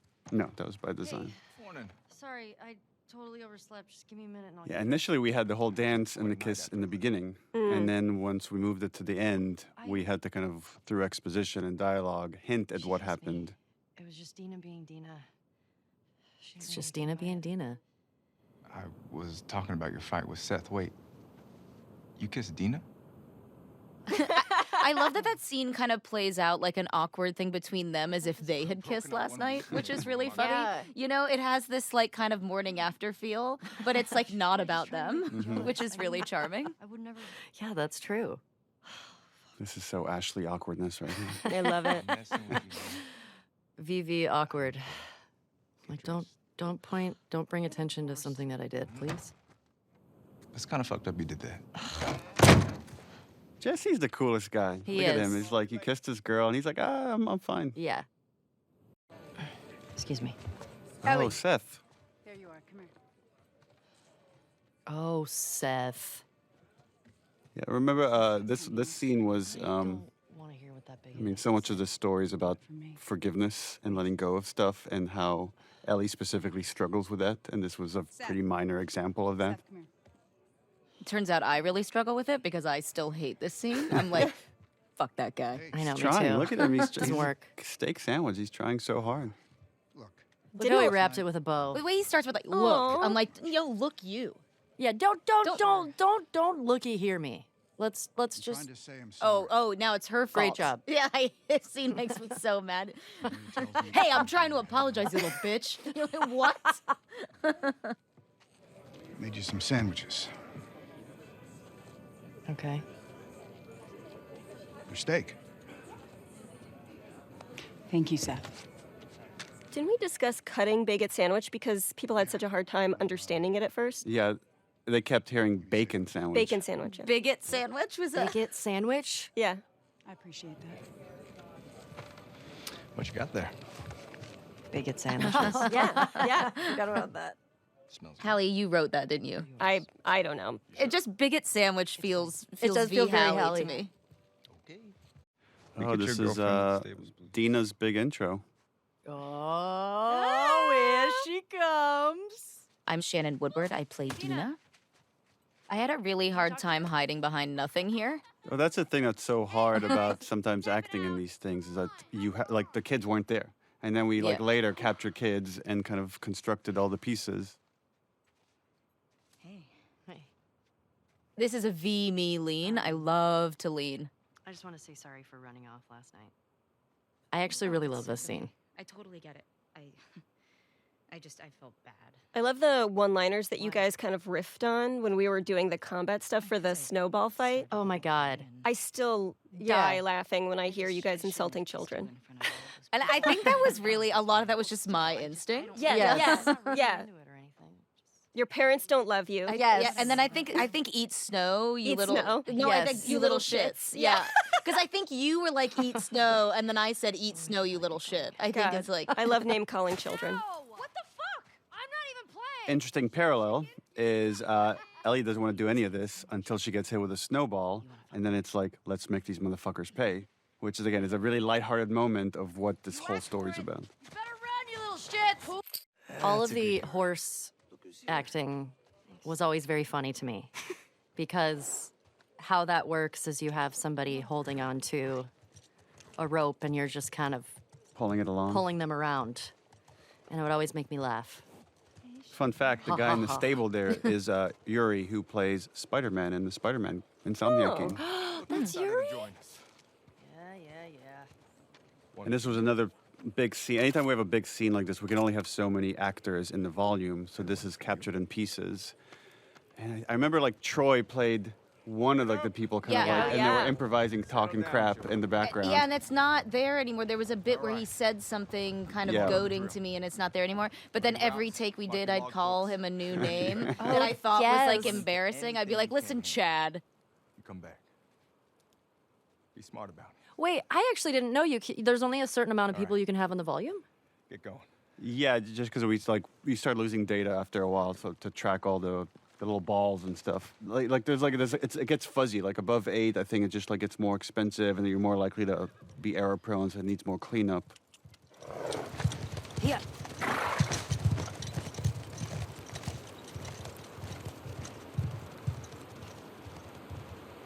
Hi, I'm Laura Bailey, and I played Abby in The Last of Us Part 2.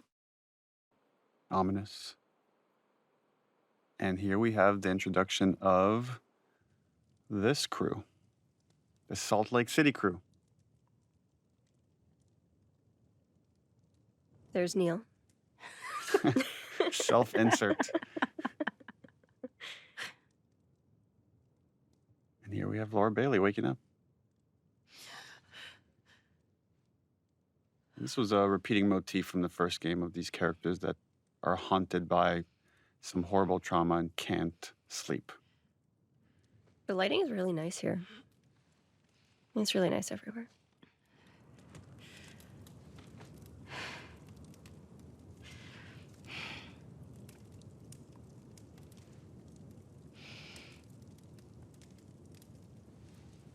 We debated quite a bit of like how much do we want to reveal for this character when you're about to play as her, versus how much we want to hold off for like the second half of the game when you get to see more of her.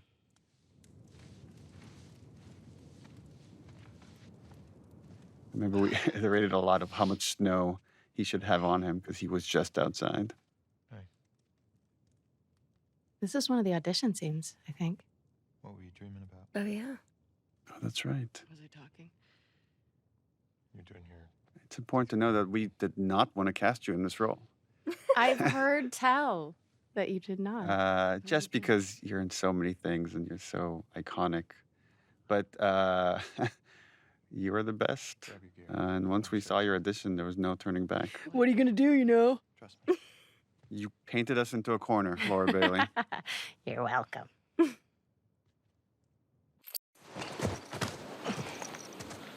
is the first real big choice this character makes, Abby, of do we turn back or does she choose justice? We made it. She's gonna end up choosing justice, just like Ellie does later many times. Choosing obsession. Yeah. It's a fucking city. Yeah. It's also important to note that, when you're acting in this, there's nothing there. You're in this blank white volume, and we're like, okay, it's snowing. You got to act like you're freezing. There's a town in the distance. It's, so weird though. Like, I never, when I like try to remember a scene or remember performing that moment, I never think of it in terms of like, oh, right, we were in this gray volume. I always had like this visual of every set that was actually supposed to be there. And I think of it in those terms. But I think that's a unique skill that only some actors have. Really? And other actors without the set, without the costume, they can't get into it. They can't lose themselves the way like you and Troy and Ashley do. When I did this audition, Troy was reading opposite me because he was doing all of the Abby auditions. Sure, they'll be happy. And That's right. he forgot all of the lines in this particular scene. And we were just like making stuff up. I remember thinking like, that went really well. These scenes can be very tricky to write, but they're also a lot of fun where you're just given hints of this relationship. And obviously there's some kind of triangle here between Abby, Owen, and Mel. And Abby does a very poor job of hiding her feelings. It's not just that, though. Should I say congrats? When everyone else sees this, they're going to want to turn back. But it's just interesting that, Convince him. Owen, we're setting up here, he plays this moral conscience for this group. And even here, he's trying to give Abby a way out. Count on you. Abby, I want what you want, but not at any cost. Not at any cost. So it's like there's a line here for justice that he's not willing to cross. And she hasn't found her line yet.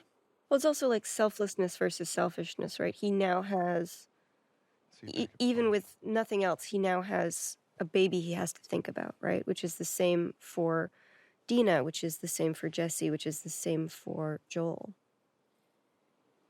But she is only thinking about herself. Well, one could argue she's also thinking about her father, that this is all coming out of love, the love she had for her dad, and the injustice that they all experienced in his brutal murder by Joel's hands.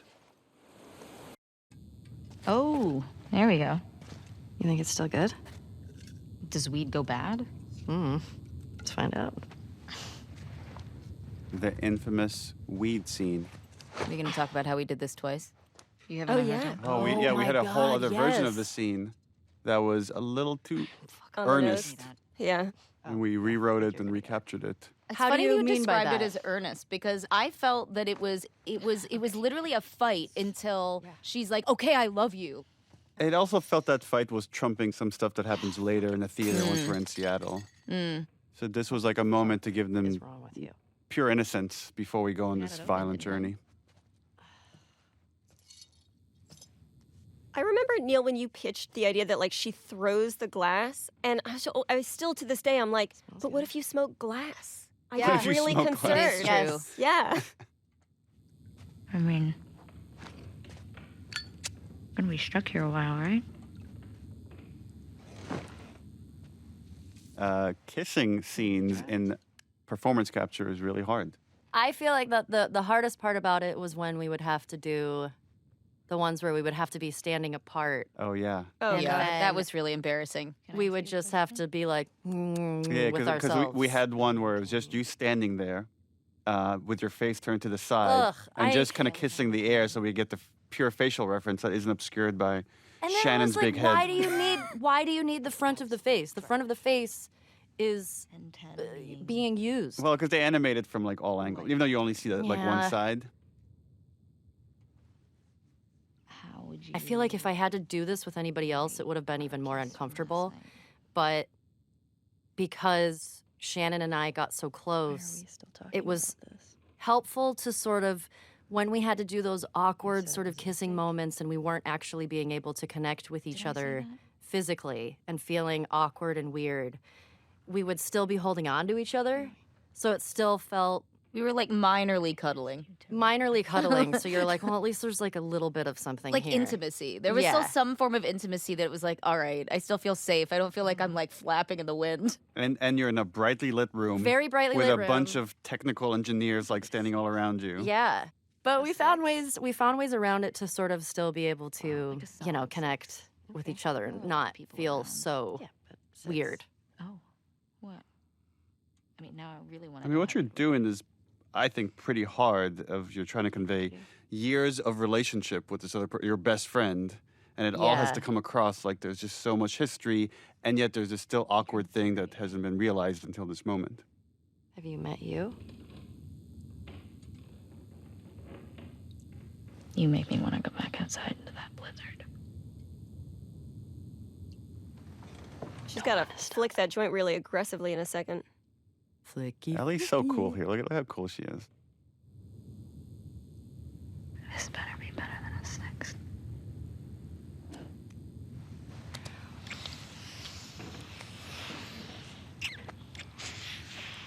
Yeah.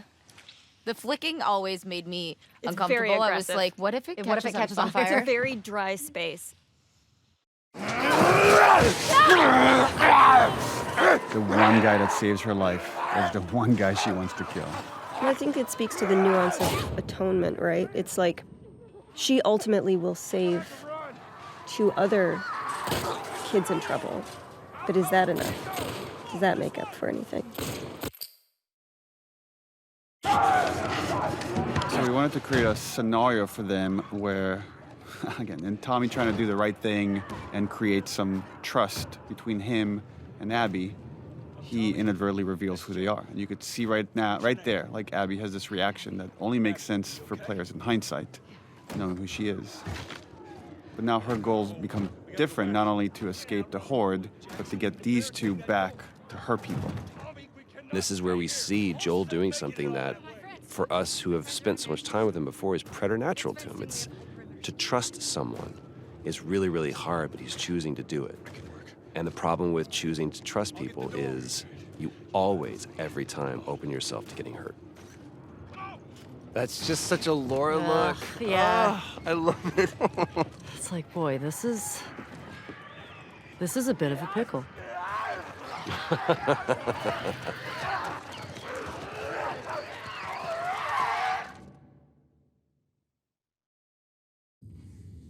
This is the Lethal Weapon 4 comparing scars. I love it. When I was 12. Look at those arms. Really jacked. Dina's hot. I tried to get on it. So's Ellie. They're hot. Yeah. We're hot. Yeah, we're hot. I remember armpit hair being a large discussion. Armpit hair with at the Ashley office. Swadowski, who was our character art director. Yeah, and how much body hair should the girls have, and what are we okay with, and like let them be natural ladies. I love it. A chemical burn.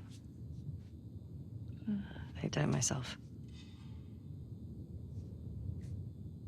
Why? It's on the tip of her tongue right there. That's a hard thing to say to somebody.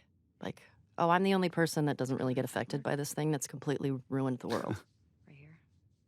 Now I'm trying to remember, does it make it in that I'm like, I told you something true? It does. Yeah. It does. This still happens here. Yeah. This scene, because we did it twice, sometimes I'm like, I don't remember which, because both times we did like, it was like 5 hours. Yeah, they were big days. Ring of fucked up teeth marks and cysts and... Ow! Fuck you. What? Hey! I told you a real fucking story. I did tell you a real fucking story. Oh, you want a bite mark? Oh, God. Oh, here comes this scene. Steven. I remember how, Shannon, how angry you were at Steven. I wasn't angry at Steven. I couldn't tell why I was mad, and then this was the only real thing I actually fought for was this. Was to make him turn around. I was with you, and I was like, he needs to turn around, and you were like, why? And I was like, it took me a while to explain it to you, and then when he did it, then you were like, I get it. Because I was like, no, because I have to protect her. Pretty sure that was in the script. No, but it you might wasn't. be It right. was the only argument we had. It's been 3 years. I don't remember. You're probably It right. was actually, I remember this. It was the only thing I argued with you about. And it was because I felt so protective of Ashley that I knew it was right. That I was like, because we were so close, that I was like, turn around. She's naked. Like, yes. You know? Because you guys knew each other intimately, but Yeah, Ellie and... Exactly. And because I had to, like, I wanted to prove to you that I was loyal to you and not embarrassed because he was there.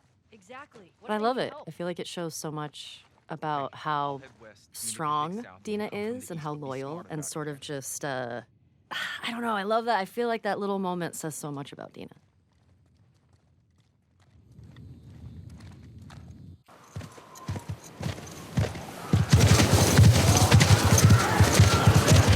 We really wanted to show or build trust between Joel and Tommy and this group to show that without their help, they might have died, meaning Tommy and Joel would have died without this group. There's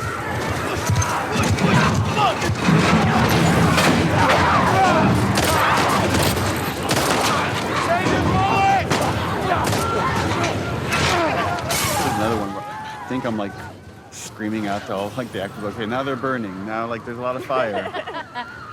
And you gotta speak up over the storm. Again, none of those elements are there.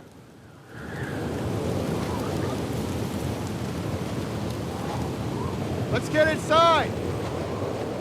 And right now, only Abby knows what's about to go down. Everybody else thinks like, oh, we just found friendly people that helped us along.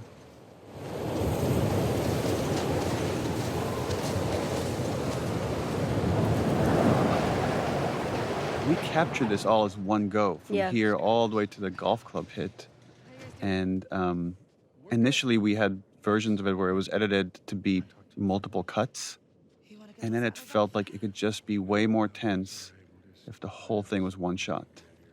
Required a lot of stitching of different performances and different elements, and some tweaking of stuff in animation, but You have no idea.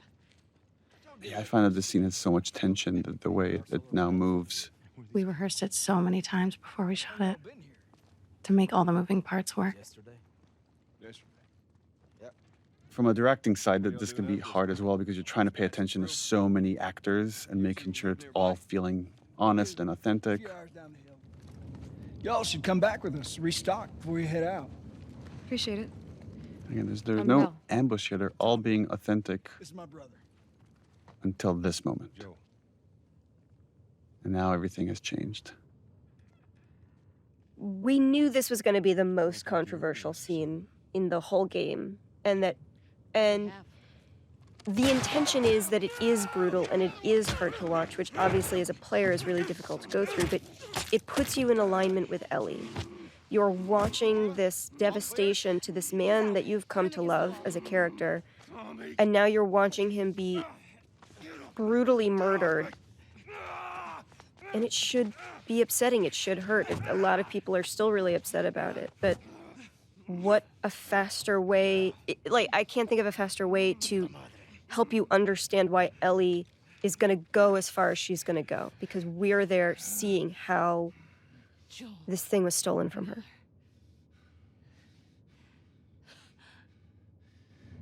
Yeah, this interplay of like, you want him to suffer, and he's not giving you the satisfaction of like, I don't care who you are, do your worst. Mm-hmm.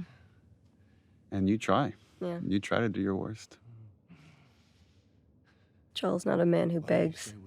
That is a conversation I had with Troy about how prepared he was. He's lived for 20 years, 25 years at this point of like, just always accepting that this day might come. Something like this will happen because it always happens in this world. Yeah, it's irrelevant to him who they are or why they're doing this, because there are so many people who could want to do this to him, given the life he's led.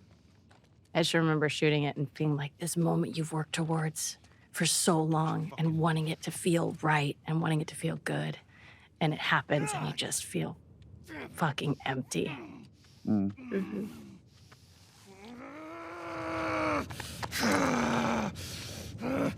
I think we've talked about it, Neil. Like, you had talked to me about this role, and you told me about this character, Abby, and you told me what you were planning for her. And she had, like, a different story, I think, at the time, how they met and everything. But I was excited and terrified because, like, as a player, that's traumatizing.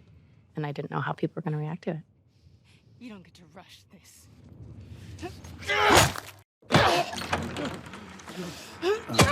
Yeah, we had versions of this sequence where Ellie came in after the fact, and it just felt we needed her to see it to really set up this journey. Yeah, this was rough. This was a rough day on set because I knew we were losing a character that we all love very deeply. You know, even the imaginary circumstances of that are just hard. It's also our, you know, all of our friendship, my friendship with Troy. So just seeing that and... What I remember more than anything is, you know, we're going through the mechanics of it, and we're stupid suits on a soundstage, and there's all of these machinations and things that are keeping it goofy. But the one thing that cuts through the din of all that is when I look over at Ashley. Because being the great actor that you are, all of those things go away, and all you see is the moment that we're trying to create and the reality of what this scene is for you personally. And everything that I'm feeling, everything that I'm thinking is gone because I'm just watching. And I don't know if I'll ever be able to watch that scene without it bringing me to that place, ever.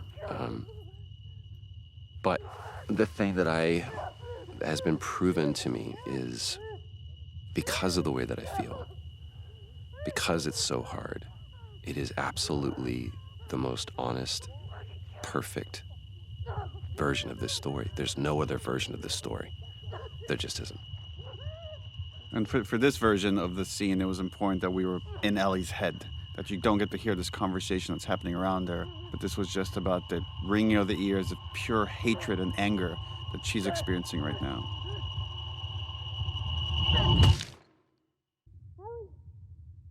Oh my God. Ellie? And just this final look right here where she sees him and I can't fix this. Well, she's going to try to find a way to fix it. Yeah, she's gonna try to find a way to fix it in the best way she knows how.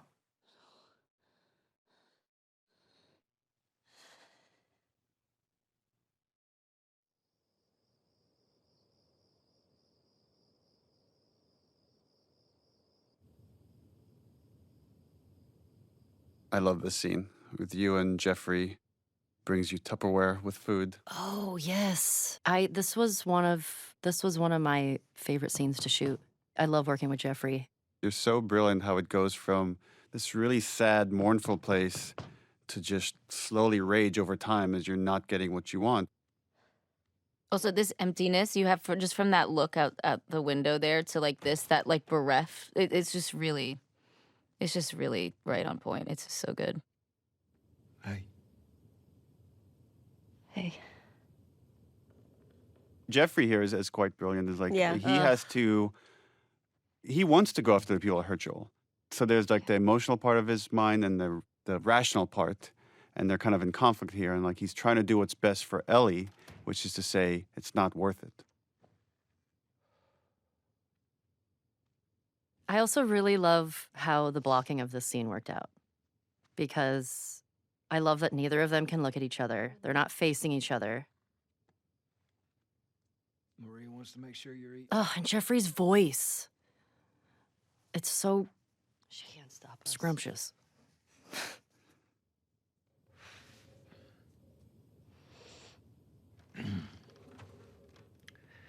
To have the guys that we would need to do this smart, we'd be leaving Jackson vulnerable. I love it. It's like the one time you look at him is to make him feel shame. Like, are you really saying this to me? The only time that there's confidence there with her is when there's anger present. What if we get hit by hunters again? Is this you talking or is this her? It's a valid point. If it were you or me, Joel would be halfway to Seattle already. Which is true. Well, we had actually lines here where he counters that, and he says Joel never went after the people that killed his daughter. Like, because we really wanted to flesh out the point that like Joel is more pragmatic with his violence, where Ellie comes from a much more emotional place with it. Why didn't you guys keep that in? It just felt like we're just Too on the nose? too much exposition about the previous game. And we wanted more to stay in this moment. Like, there's other ways to talk about what Joel did in other spots, and really wanted to focus about And if you want to come with me, great. the logistics of going after the people, going after Abby. You have no idea what you're walking into. You don't know how large that group is. Don't care. I don't care. You can't talk me out of this.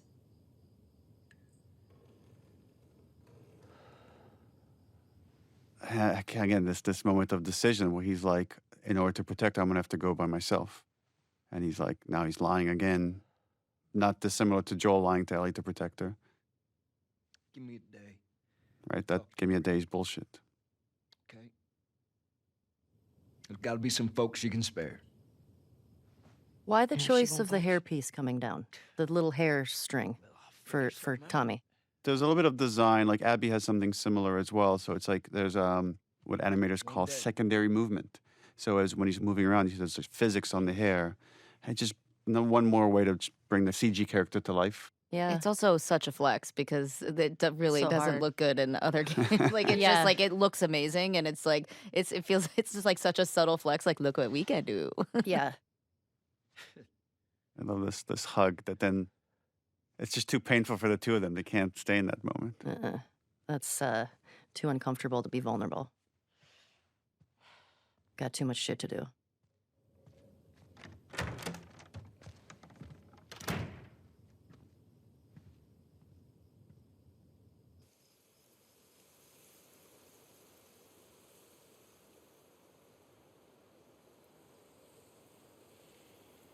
There's something about, when it doesn't feel real until you're at his grave. Like there's a part of you, maybe because you play you play video games, you watch a lot of popular movies, you keep thinking he's going to come back somehow. And then it's like, no, there's his name on that gravestone. And then the famous Gustavo All Gone, another version of that theme. It was hard. It was hard. Joel is a character that I love. And I wasn't ready to let him go. So seeing that, even experiencing that of seeing, oh, we're doing a scene where we're at the gravestone is very final.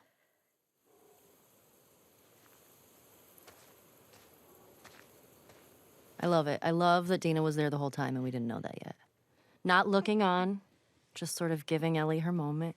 I remember when we were doing that, I really did feel like I was like really trying not to listen to you. I felt that too. You did? Yeah. It's like I'm right here If you need me, but It's I'm like, not but I'm listening. not listening. You know, you have your privacy, but if you need me, I'm here.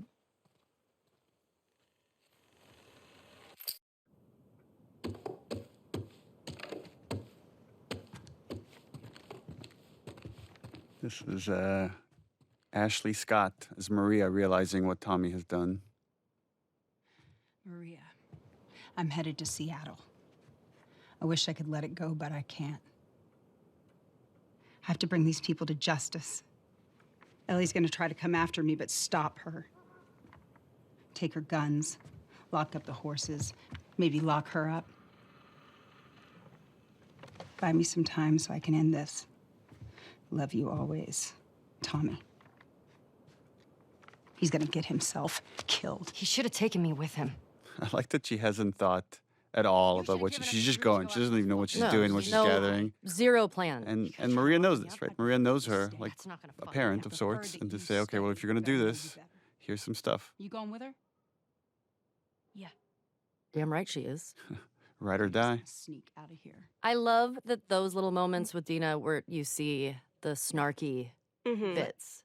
And it's funny because, like, this whole section here, I constantly felt like anytime we were dealing with Joel or anything about Jackson there, I was like, oh, this is none of my business. You know, like, it felt like I shouldn't be there. Like, and even in that scene there, too, it was like, well, I mean, yeah, I'm going with her and I'm here to be with her, but all of this stuff predates me. So all I could do were kind of these little things that were almost like for your benefit to, like, kind of support you or be like, I saw that. That was a lot. Are you You're okay? like, oh, you boy, know? she's a lot. Yeah. Do me a favor. It's that weird feeling of letting someone that's grieving have their space, but offering yourself to help them in any way you can. Of course. All right. Get going. You're losing light.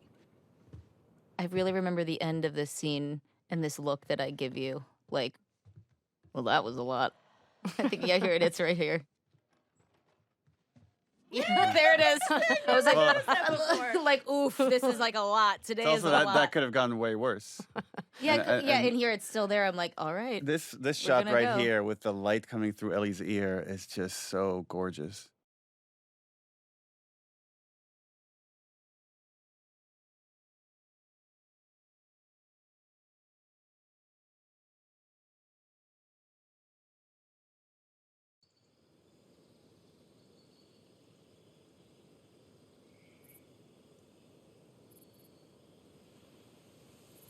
This hunter was on top of him, drowning him, and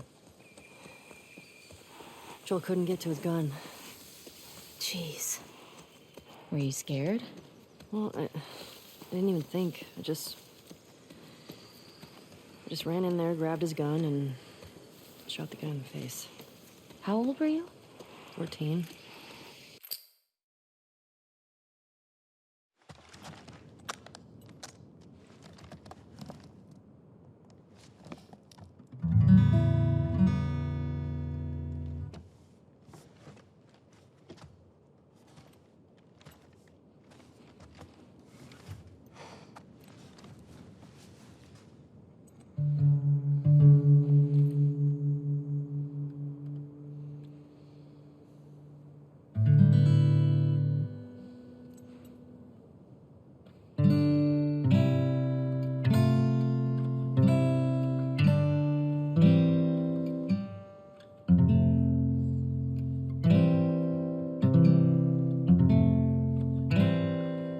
That's not it.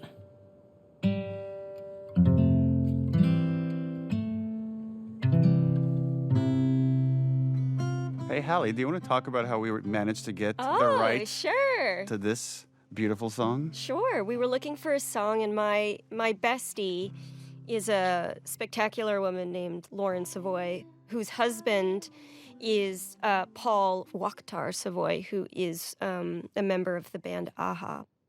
And so I reached out and said, would it be possible to get this dope-ass song in the game? And they were like, yeah, let's do it. That's amazing. That's great. So it was just a lucky happenstance that we were able to pull it off. But it's great because now like two of my favorite things are combined forever.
I wanted to.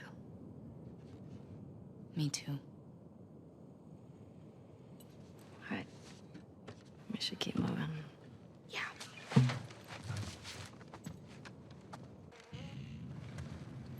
Oh, the Tommy Oh. torture scene. So we got to see Joel do this scene in the first game of interrogating two people.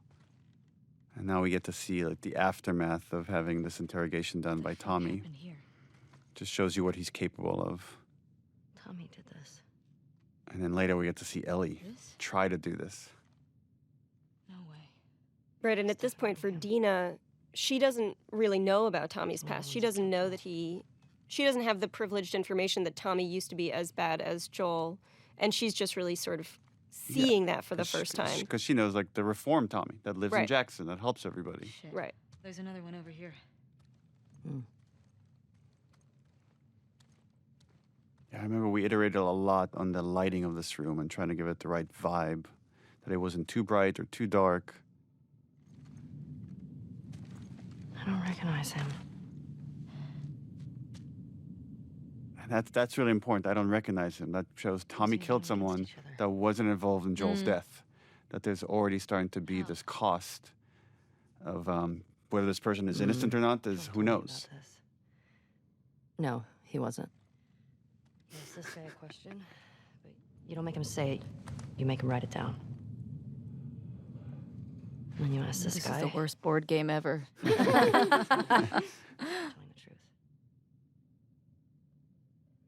No, one of the things that really like rocks me about some of these scenes is also just how comfortable they are around death all the time. Yeah. It implies her understanding this kind of anger and grief as well, that like Ellie really is not okay and she's losing because other people are going through this all the time. And so like it's those little things like that that really like moved me when I was actually playing the game. I was like, God, this is fucked up. Like And right around this area is where we have Dina mention her sister and how she was never able to avenge whatever happened to her sister. So she has this unfulfilled thing, and she knows how traumatic that can be, and she doesn't want that for Ellie.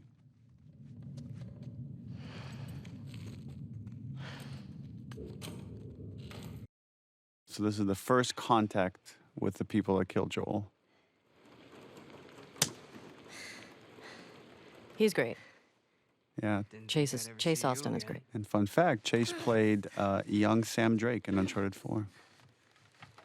How'd you find us? So ballsy. Big scar across his face. It's funny.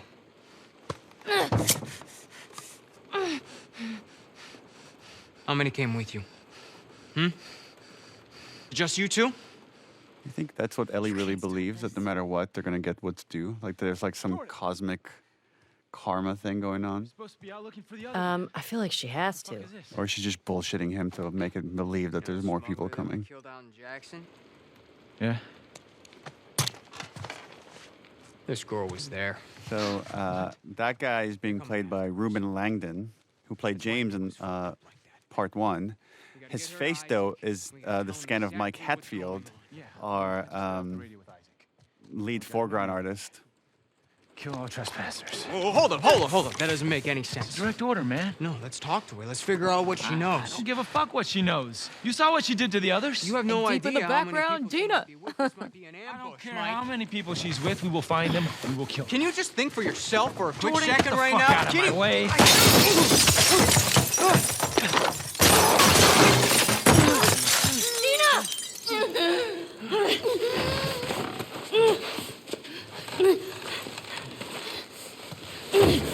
Jesus. Come here.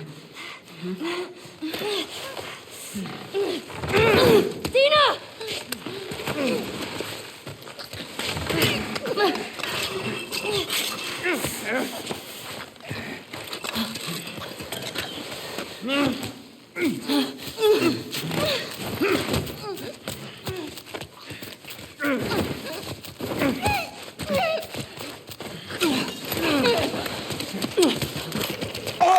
This is the first time Dina realizes that she's like really not okay. She's like, what the fuck? Yeah. Yeah, which I love because It's the hints of the obsession. Of Yeah. like she's losing herself to this chase instead of what's actually happening right now. And really, really to their detriment. And it was important when we were writing this scene to have the death be relatively quick. And then you can't even linger and think about it. And again, this just kind of pushed forward of like, maybe the next one will be more satisfying. Or maybe the one after that will be more satisfying. I don't fucking know. Come on. Fuck, Ellie.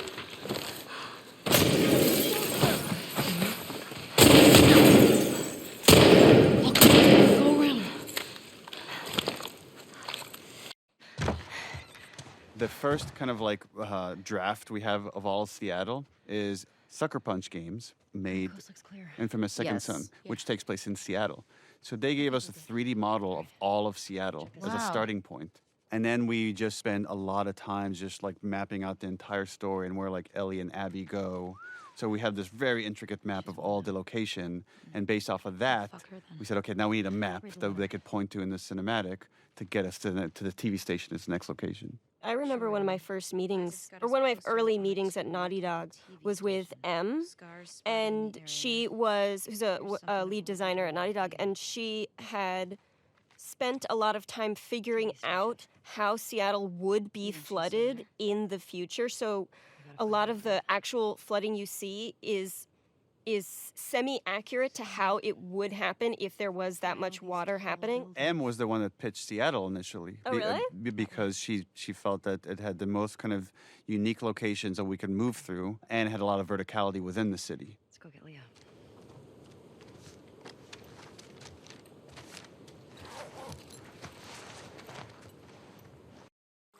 Hey, look. This is the foreshadowing pregnant scene. This is my least favorite part of my performance. I'm not kidding. Nauseous performance. It really, every time I see it, I'm just like, that's not good. Is that your Achilles heel? Oh, there's a lot. Hiding behind walls and, yeah, no. You could hear No. the puke splashing on the I ground. did hear that. They helped me there. And that, again, it's another one of those things where like the audio department, let me listen to like several versions of puke hitting the ground and picking one. Ew. I always feel like whenever I have to act like I'm throwing up, I always start dry heaving. Because once you get that, then you're like... Like a cat with a fur ball? Yeah. Here's my big moment. This is your big performance. Here she is. Do you say that because that body's much taller than Hallie? Everything is. Those people listening, Hallie's a tiny, tiny, tiny little person. Really portable. Yeah, these that's the scenes best these part. scenes are really hard to write, because again, we're trying to make it a character moment, but give you enough information to go forward in the clue chain towards finding who you need. And giving you, new information so it doesn't feel repetitive, right? We're opening up the world progressively with each sort of expository beat as well. There's this really nice beat at the end here where like Dina calms Ellie down and takes the pictures from her. It's all of them. It's really nuanced here what you're doing, Ashley, but there's just this like anger that's starting to bubble up as you look at this stuff and like, look at their fucking smiles. There it is. Just looking so happy. There she is. That's her. Laura Bailey. That's the one who killed him. And that's the Last of Us 2 theme, which is like a reverse version of the Last of Us 1 theme that Gustavo created for this.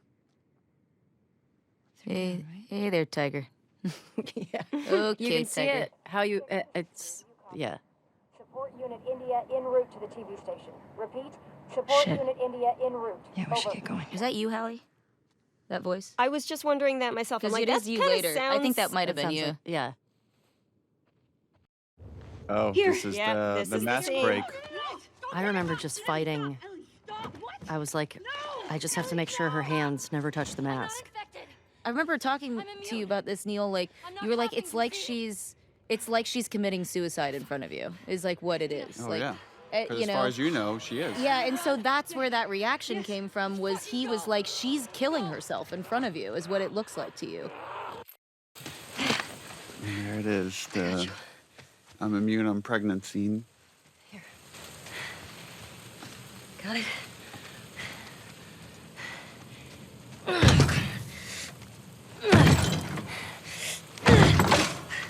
it's just this is where the obsession. I think this is the first time it's really getting in between them. That there's now personal conflict starting to form. Yeah, there's a real standoff towards the end of this scene too.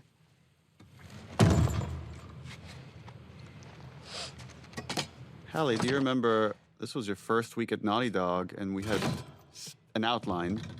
Some of the major beats were there, and you had the idea of like, what if we made Dina pregnant? Yeah, because we were I think it was on my first day, and the problem we were trying to solve was we want these two girls to go to Seattle together. We want to have Ellie to have this conduit to talk about her feelings and maybe this thing to pull her back. But how do we keep?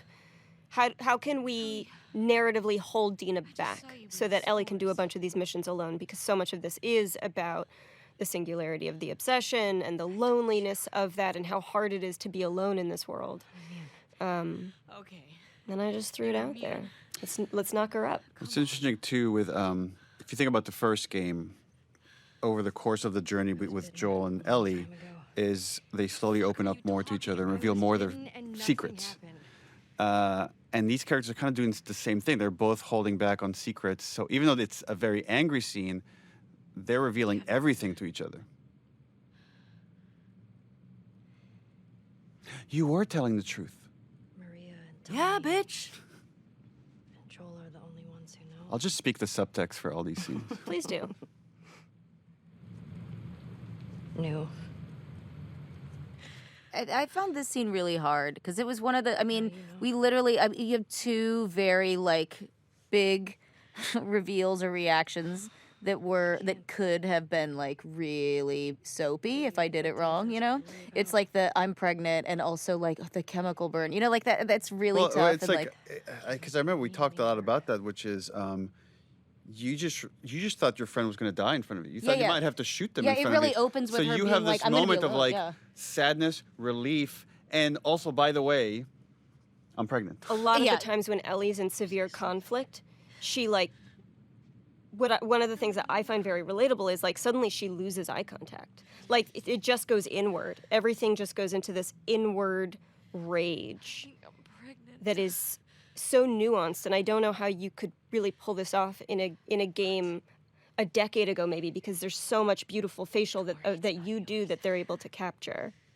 Yeah, I feel like I talk about this all the time. Like this game, I don't think would have had the impact or any of that without. I mean, there's so many people that make up the performance that you end up seeing and playing, and I feel like you can give it your all, but if you don't have the right people that are sitting there for, I don't know how. I mean, years and years. It's sculptors. Yeah. It's animators. Mhm. It's lighting artists. Even if you don't get the right lighting, the performance doesn't come through. Right. And all that stuff just takes a lot of effort and iteration, like so much iteration to get it right, and to just to try to that moment we felt on the stage to draw it out in a CG character is a lot of work. So much work to really nail the anxious avoidant attachment style. It's gorgeous. It's like we all understand, you know? The way she handled it, it's like almost like a religious artifact or something. That there's like it's like a medium. It's like a connection to Joel. Yeah. Well, it is, right? Because we tie it to every flashback. Yeah. Yeah, I love that the attachment to Joel is through music.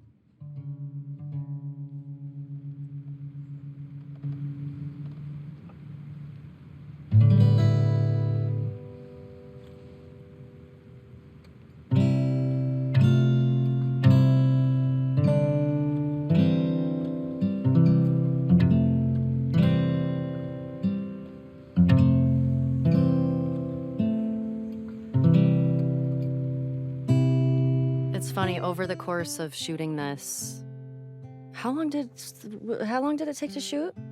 Just Like 3 years? Yeah, 3 years. Well, actually, we shot the trailer where you play guitar before we even made Uncharted 4. Because we had started working on this game, and then the game went on pause for 2 years before we picked it back up.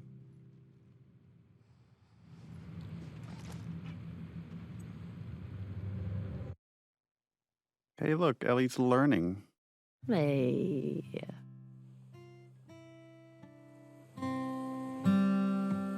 One of the things I really appreciate about your performance, Ashley, is how you're able to so seamlessly jump between these different ages and different levels of innocence that this character has. Thanks.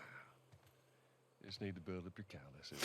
I also now watch this. I'm like, that guitar is so expensive. Why are you just leaving it right Just there? leaving it out there? Yeah. Oh, shit. I wanted to show how, like, how did Ellie learn how to swim? Because that was such a big plot point in the first game. Yep. It's just nice to see things were okay for a while between these two. I remember feeling, this is a good thing to be back into. Like we're jumping into summer. We're jumping into, like you said, when things were good.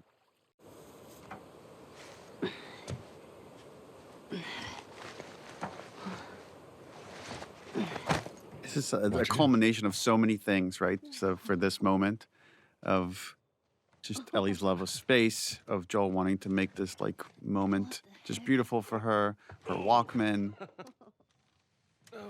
And this idea that Ellie sometimes has such a strong imagination and can go into her own head. Wow.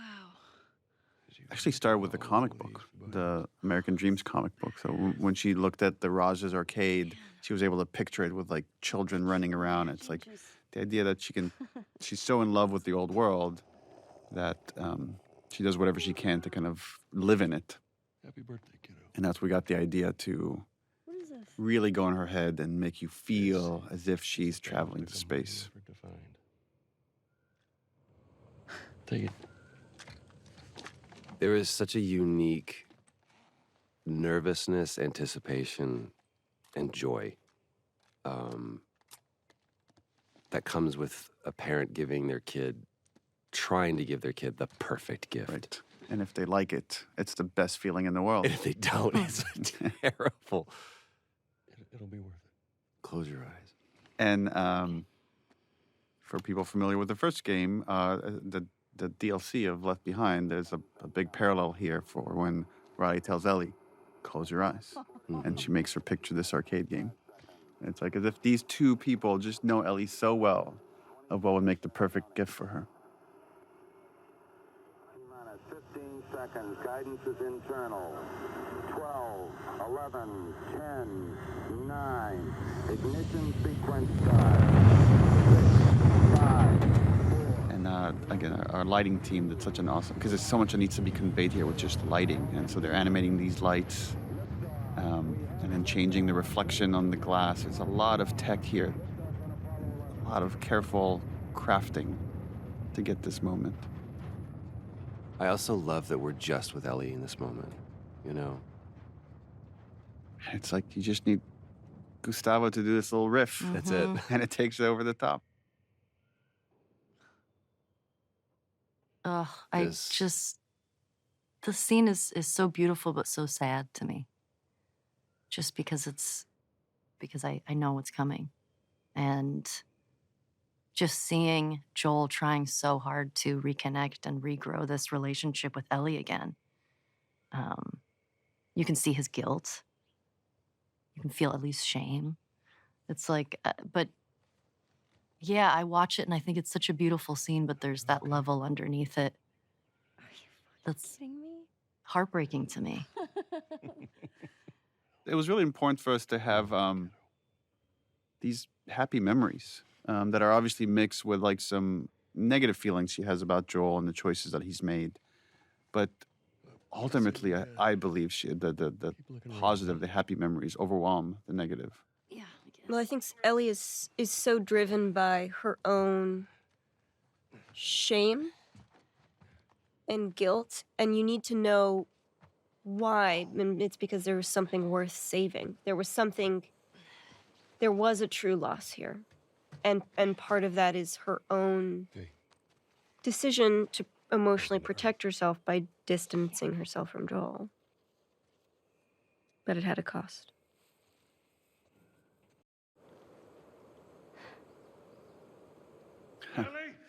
And no matter how happy a sequence we have, it's just this lie and this choice that Joel made is hanging over these characters.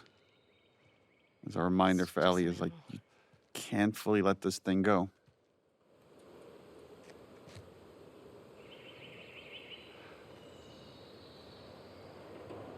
Awkward. Let's get a move on. I really don't want to talk about this right now. It's always so exciting to see, because obviously when we're shooting this, we're on a soundstage and I picture us being there, but it's always so much better when I finally see it in the game. It's always such a better version of it than I had in my mind.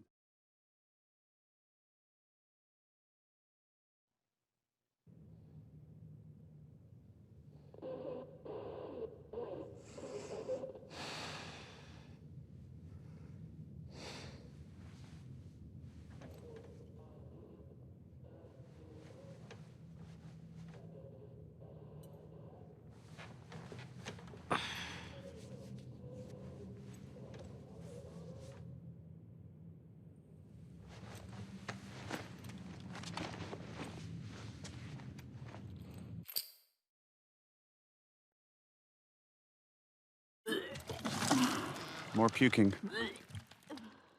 This is, you could really hear the puke splashing. This one I feel more comfortable with.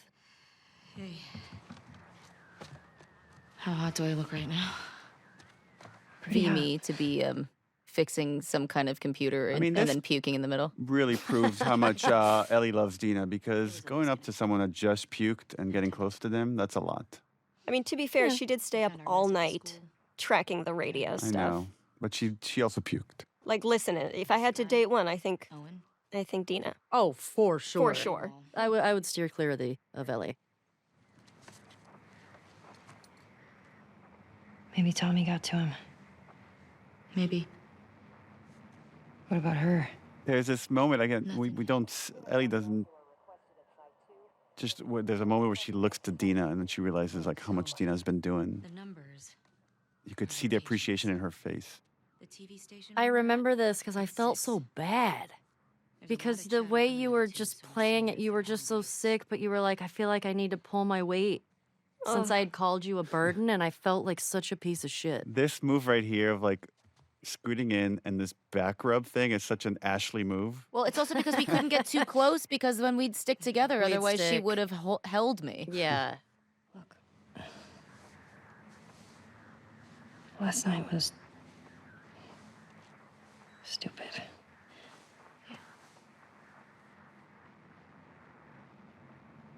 Casualties reported at 14. All available units report. Over. This is Site 13. Unit Lima nearby. How many scars you got? Over. Negative on scars. Lone male trespasser. Armed. Lone male Over. trespasser. And then this was, again, we wanted to leave Dina behind because we wanted this Ellie by herself, just these really lonely pursuits. And I felt like it was really hard to justify how we're going to pull it off. But I felt like this scene does a good job of, it shows Dina tries. Like, even if she feels like shit, she wants to be there to help Ellie. Okay.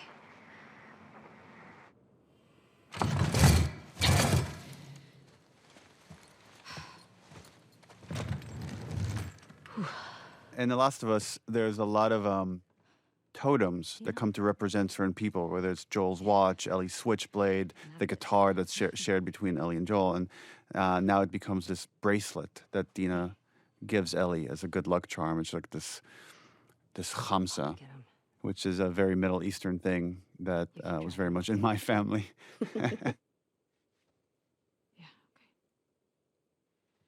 Yeah, I love that. I love that she gives it to her for. Wait. It will keep her safe. It's a khamsa and an evil eye within it. It's for good luck. I don't believe in luck. Did we ever establish how Dina got that? Whether that was from her sister? I think it was from her sister, but Yeah, that's what's in my mind. But I don't know if we ever explicitly say that. There's a lot of like foreshadowing here too, of like the splitting up, and then later the splitting up at the farm.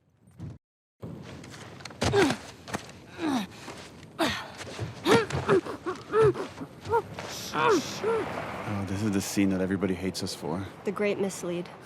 The great mislead. Yep. I guess maybe we should talk about that. When we released that first trailer for the game, a lot of people guessed that Joel was dead.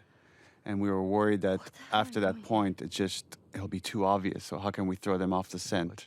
And that's when we came up with the idea of swapping Joel and Jesse here, which I have mixed feelings about in hindsight. It got people excited about something that wasn't there. And, our motivation was in the right place of trying to protect the story, but didn't maybe think it through of how it might upset some people. I remember when that trailer came out, then everybody I knew assumed that then it meant I was going to die. Right. And which then we just leaned into with other trailers. Yeah. And everybody was like texting me being like, oh my God, you die. Like, and they were like, it's so embarrassing for you. I was like, what? Wait, I can't say anything. And I was just like, lol. LOL. Haha. Meanwhile, I think when the trailer came out, we were in the studio that day. We were doing VO, and so we were like watching all the, and I was like, yeah, uh-oh. I also like that we get to establish, Jesse's in charge, but we never get to see why. Why is this guy so good at what he does? And now we get to see it and get to experience it in gameplay. Okay. You ready? Yeah, and then The Last of Us, unlike Uncharted, we don't rely as much on set pieces, especially big stuff like this, but this was such a climactic level that we called Rescue Jesse. That we wanted this climactic driving sequence where they crash in the water. And then there was a lot of debate of, like, design-wise, do we want to walk all the way back to the theater? So decided against it. So this was just to set the tone that Ellie and Jesse got away. They are not being actively chased. And this is just a little trick that we do, is pull the camera away from them, and then that will allow us to cut to where we need to place them.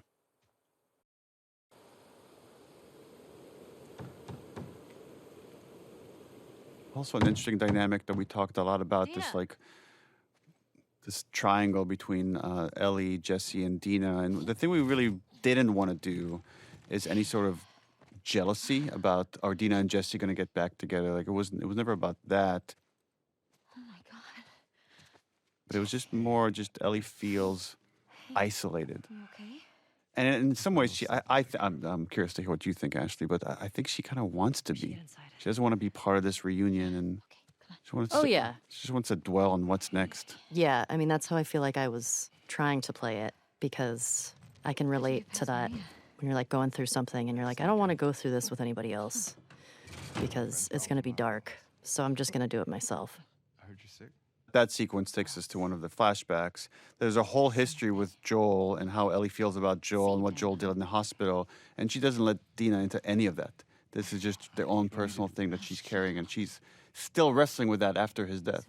Ellie is very not great at talking about her feelings, which I think is why she's on this mission, because she's not using her words. That's very much a parallel to the first game where after the David sequence and Ellie's lost in thought, and then it's like Joel saying, Ellie. I think Ellie has like some OCD thing where she gets fixated on things and just shuts the world out. I love how funny Jeffrey is in this scene. Mm-hmm. He's such a yenta. Yeah. Y'all shooting up there, right? Oh, just some stragglers. Ellie got to try out my scope. This was a fun scene. How'd you like it? Yeah, feels good. The two adults don't really understand what's going on, which is Ellie is like this resentment or this curiosity, whatever it is about what Joel did is growing. And this thing that she thought she could let go, she can't. And they just attribute it to like, oh, teenager. She's being a teenager. Well, there's that music store down there. I bet they got guitar stuff.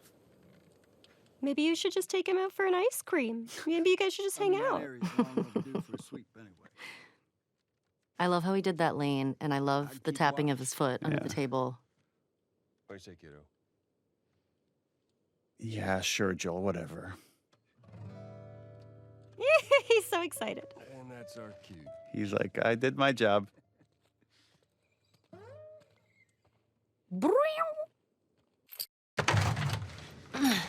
Yeah, the engineering of this scene, it was important to show that the constant cost of having not made a cure. Okay. And here we have these two runaways from Jackson that have succumbed to the infection. And one more reminder for Ellie that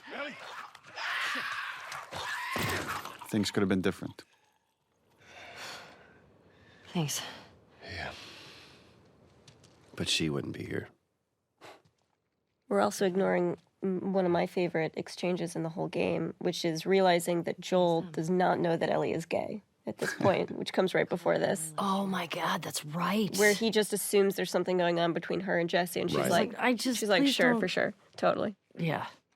It's like he sees her, but there's like a little bit of he can't quite fully see the full her. Jackson is a wonderful place, but we got tired of hearing the stories of people suffering everywhere else. We These wanted are to some of save the hardest lives. scenes to do, where there's just a lot of exposition and making it seem natural, like as if she's reading this note for the first time and reacting to it. And again, you two did just such a fantastic job of I always feel like I'm just watching these characters. With Adam and Sydney.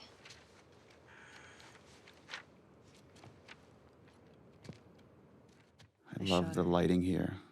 Just the way it's framed and silhouetted. It's so Into simple. the wood. Planks. So pretty. Only they were immune, right? That look, it's like she's trying to egg you on to start this conversation. Let's go get Tommy and we can get these bodies back to Jackson. No. Let's talk about this right now. After you took me out of the Firefly Hospital, you said there were dozens of people like me. This is the moment he's been dreading, right? Being confronted head on again with this lie. Yeah, that's what they told me. I've never met another immune person before. Have you? Small details, like we had to do different versions of the tattoo. You could see she's got it outlined. It's not filled in yet at this stage. Do you believe that? There's something about a child confronting their parent, the standing in their power, and how trepidatious, even though like she has the conviction of her argument, right? But just how it still is a thing to stand up to your parent and see me as an adult. Why did you pull me out of there while I was still What he's doing here is kind of fucked up, though, because he gaslights her. He's saying is like, you're bringing this up now next to these bodies, and he's making her feel shame for having just brought up this topic. Right. Maybe if you just would have given them more time, they could have figured something out. There was no cure. That is what I've been telling myself. There's nothing that could help these people or anybody Like, else. how many times have I told myself this? Like, if she ever asks, this is what I will tell her. Yeah. I know you wish things were different. I wish things were different. But they ain't. And he just shuts it down. Mm-hmm. Again, it's such great performance with very little dialogue, but you could see how it's just breaking her heart because she doesn't believe any of this. No. Is there something else you'd like to rehash?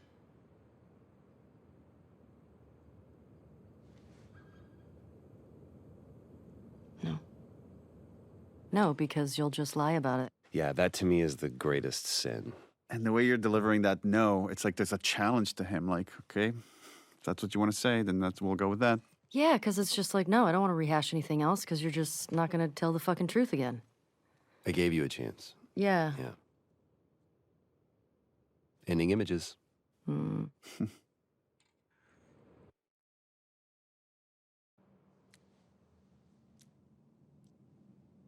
Oh, I liked your action here, Shannon, which is use your teeth to cut the thread. Yes, same. Did I do that? You did. Yeah. That adds up.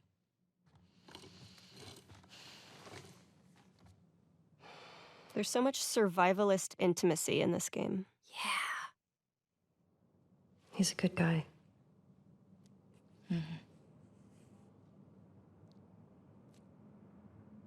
Why didn't you tell him?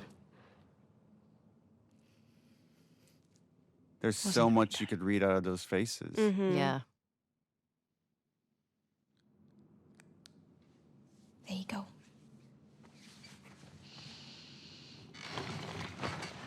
What about this? Anything worthwhile? And there's that fucking map Yeah, this again. is this is where the conflict starts to bubble back up between these two. It makes it so much more sad because it's like, just stick with Dina. Look how you have love and care. It's so interesting because it's what The Last of Us is about. It's like within this room right now, you have like two kinds of love. There's this very positive one with Dina, and this kind of negative one of like, I gotta get the people that hurt the person I love, Joel. Wait, you're gonna go now? Yeah. And where now the negative one is trumping the positive one. Just wait for Jessie to rest up. She could be gone by then. She's got to make the lamb stop screaming, you know? We know her location. And she's using Tommy as an excuse in a very minor way now, and a much more significant way later. And it's funny. It's like all these like Maria, Tommy, and now Dina realize I can't convince her otherwise. She's just gonna go do it. So all I could do is support her. Well, it's a diction narrative, right? It's like you have to wait until And they it's- bottom out. And it's the foreshadowing that eventually Dina says, I can't do it anymore. Oh, Hotline Miami. Or as this lady is so famously known as Vita Girl. Oh, yeah, 'cause she's got a PS Vita. Name Nora. Sure, And yeah, this scene was already kind of like laying out hints that We're in the hospital. even if Ellie's trying to avoid violence, it's going to find her. Right? So she doesn't mean to kill this person. You gotta respect her efficiency, though. I mean, one shot. One shot wonder. Mm-hmm. No looking back either. Straight to gameplay. Oh yeah, this. Don't scream.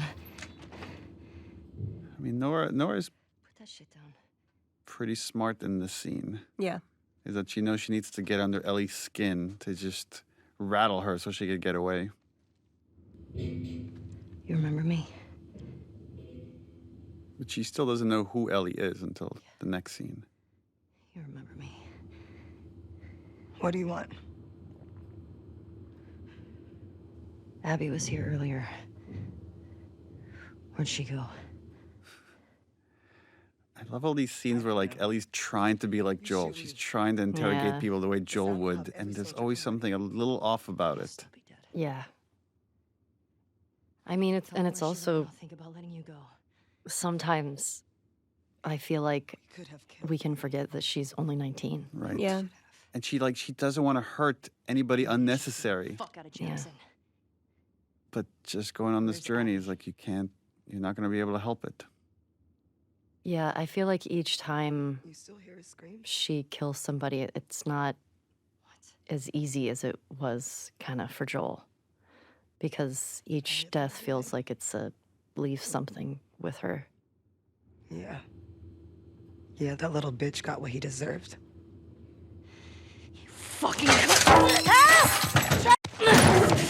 These little opportunities where we wanted Ellie to use her superpower, which is her immunity, to get out of these like precarious situations. I remember the establishing of the geography was tricky here, and like how do we separate these two characters? Yeah. How do you spot the goal? Right.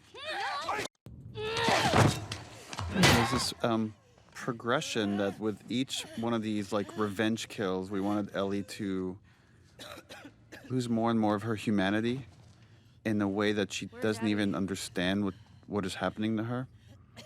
So you could see a lot of this, and again, I love how you play this, which is you're amping yourself up. You kind of know what you're going to have to do here. And having the willpower, again, to hurt someone to such a degree. Yeah, there's a bit of a trying to stall a little bit. Like maybe there's some other way out of this. There are no fireflies anymore.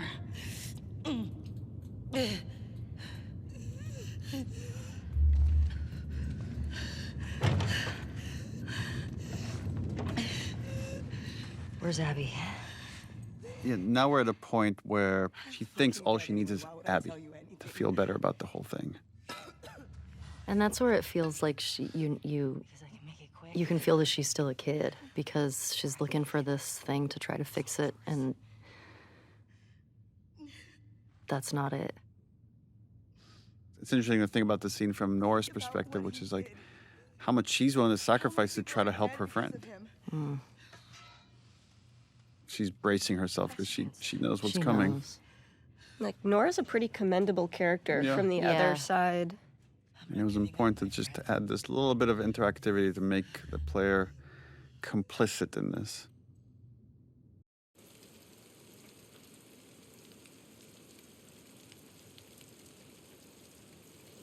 There's a parallel of an image there when Ellie goes to enter Joel's house, her hand shakes, and then she grabs the handle, and now her hand is shaking from the violence she's committed against Nora. And it just shows that as much as she wants to be like Joel, she's not Joel. I think Joel could disassociate more, just remove himself from the impact that his violence has in a way that Ellie cannot. Ellie doesn't have as much practice with it. She also has, I think, more empathy. I think so. I also think she needs it more than he did. I think for Joel, killing is practical, and for Ellie, it's emotional. Right. We see Joel in the first game tortures a couple of guys, and he just moves on. And then Ellie just did it, and it will forever change her. Yeah, that's not something you can take back. The torturing we've seen of Joel's has always been toward a productive purpose, right? It's to help or to save or to learn in a way to be a protector. And Ellie is just a destroyer.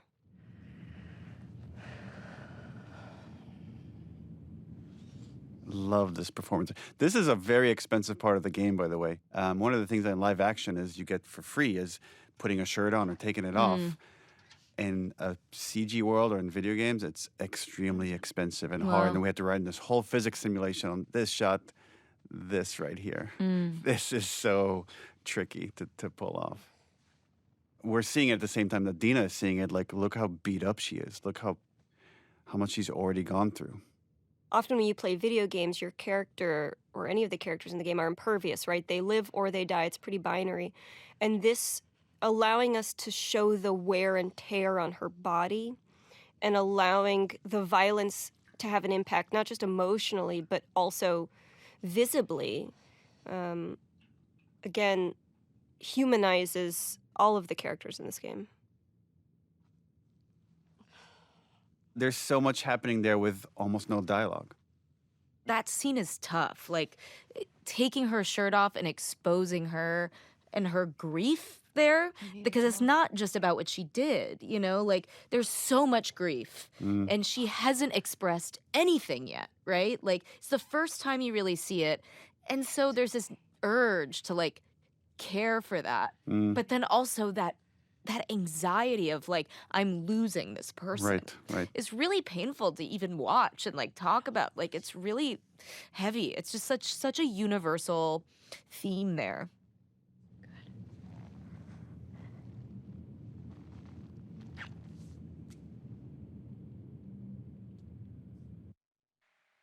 I was one of the ones. Right. Oh, yeah. And the girl. And we talked a lot about how could Ellie draw the truth out of him.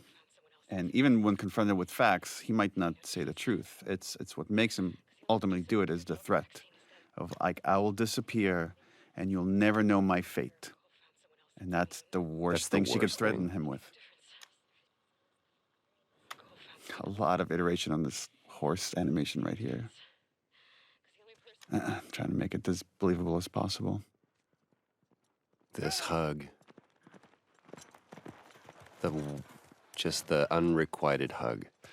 I've definitely had those moments with my kids where it's like they're mad at me over something. You talk to me. I feel like it's such I mean, as thinking of, like, when I was a kid, it's so hard to reciprocate a physical hug like that when you're so angry. You're like, you can't touch me right now because I don't know what I'm gonna do. Tell me. It's like I don't even know if Ellie knows what she's expecting here. She just wants I think she just wants a more plausible story, but there's a part of it that maybe is still in denial of what he's gonna say. Yeah. I also remember you being so patient, Neil, with this. It was. You will never see me again. It was so important to just let each line land where it needed to land and the response to come when it had to come.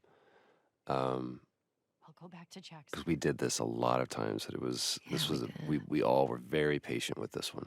I love watching your performance right here, Trev. Like Joel doing the math of like, do I say it? Do I not say it? And then right here, he's resigned. He's going to say it, and she just needs to push him over the edge. But look at him; he's so torn. It's so great.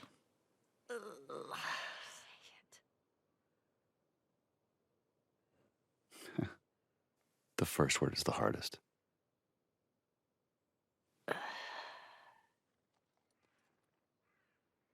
And he does need to spell the whole thing out for her because she knows. Yeah, she knows what this meant. Would have killed you.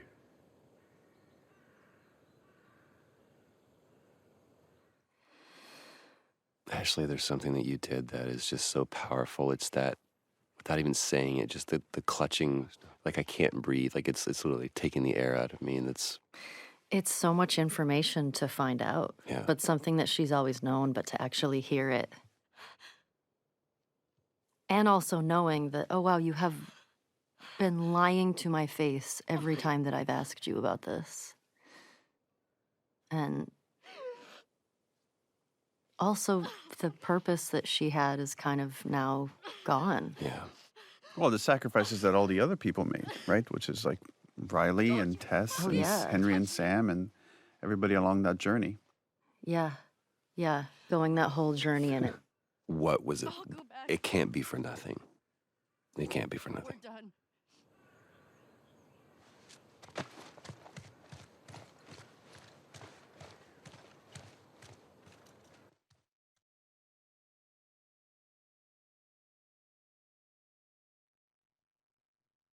Yeah, I feel like the killing of Nora was a really big turning point.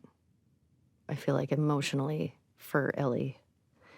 Because, oh man, I love that part, just to see how much she's been through physically. Yeah, for me, that was one of my favorite sort of moments. Is so much in video games the characters feel infallible, or even if they take hits, they're still great, you know. And to show that this isn't just an external cost.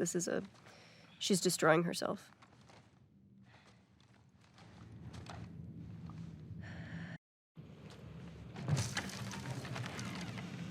Oh. The Ellie and Jesse relationship is really kind of fascinating, of the respect these characters have for one another and the shared love they have for Dina.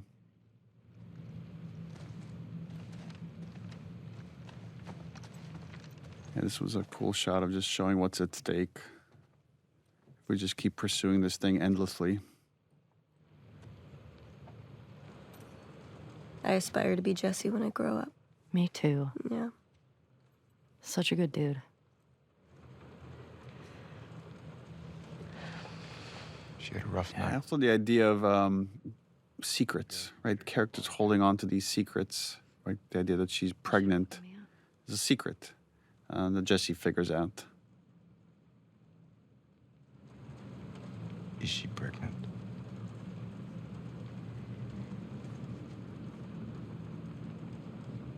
And like, right, it's again, knowing how much Ellie wrestles with characters not telling her the truth. Yeah. And I think so much of the wrestling with that was like, I shouldn't be the one to tell this information. It's not my place to, but yeah, I don't want to. Don't want to lie. I don't want to lie. She needs real care, and she's not going to get that. Yeah, I know. This is starting to lay track of the choice that's coming later of I can't just leave Tommy as rationalization. Now that she had some time away from the torture, the obsession, the call of the hunt is coming back up. Maybe you could. The justification, which again has learned from Joel. Yeah, whittling these scenes down to just the bare essentials, just to make them as tight as possible, to get back to gameplay. That was quite a bit of iteration.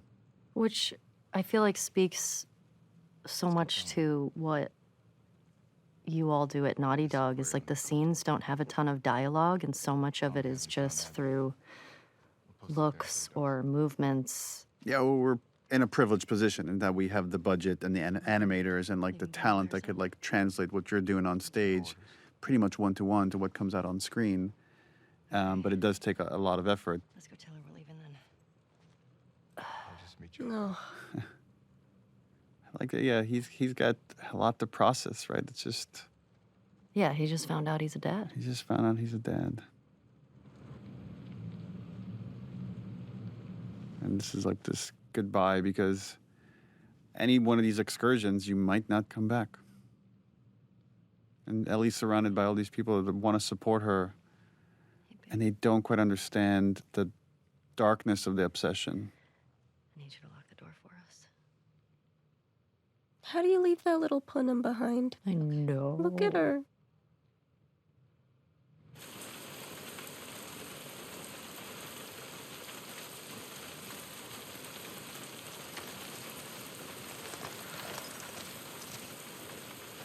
Let's do it.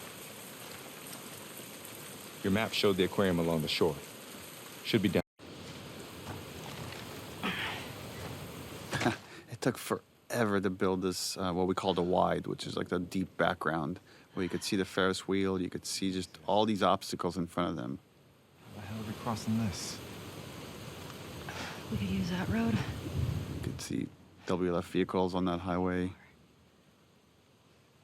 And again, when you're acting in this, you don't see anything. So then you're just kind of doing gestures, and then based on what your head is looking at, we build an environment around that. Come on. This way.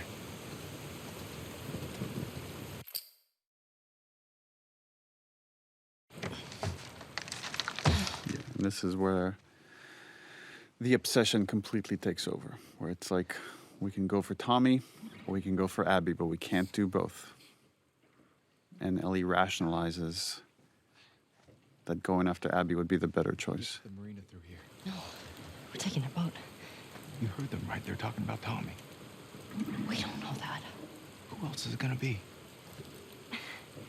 If it is him, he'll be gone by the time. And it's so fascinating to think about someone that just has put so much weight of like people being honest to each other, and here she's lying to Jesse and lying to herself. Yeah, I think so much of it is her own avoidance.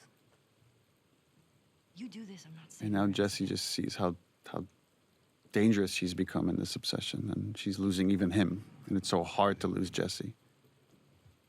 Yeah, and a lot of the construction of this game was these long stretches where Ellie would just be by herself. So to put these scenarios where we separate her from the people that love her, and wanting the player to feel as alone as she does. People don't come back from that island. The roughest scene in the game? Ugh. One of them. I'm not fucking going there. Then don't. Ashley Birch, Patrick Fugit.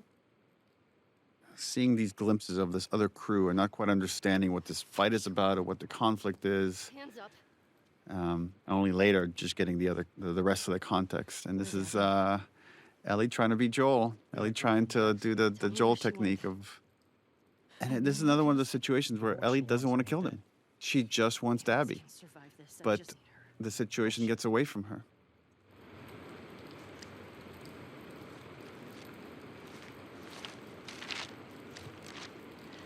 I love that she's just on razor's edge of just her emotions completely taken over.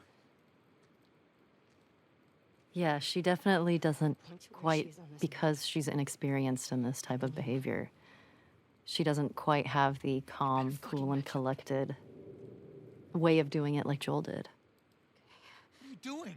Yeah, and we wanted in this exploration of, the pursuit of justice at any cost, that to show that there's always a cost. And, in the cycle of violence, there's often unintended consequences.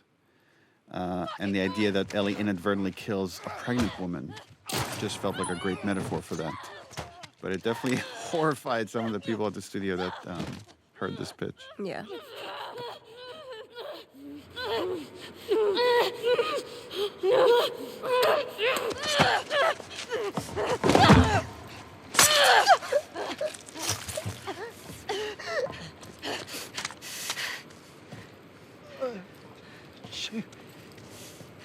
It's an interesting question of, at this point in Ellie's obsession, what could she see that would make her pause that would make her seriously question, after torturing Nora, after leaving Dina behind. Well, You need something big to wake her up. And I love how you play this panic attack right here. And just the audio design for it as well. And we do this trick when Tommy comes in. We actually recorded a line with Troy, so she hears Joel for like a split second. So you show like all these things are just interconnected in her mind now, all these like traumatic events.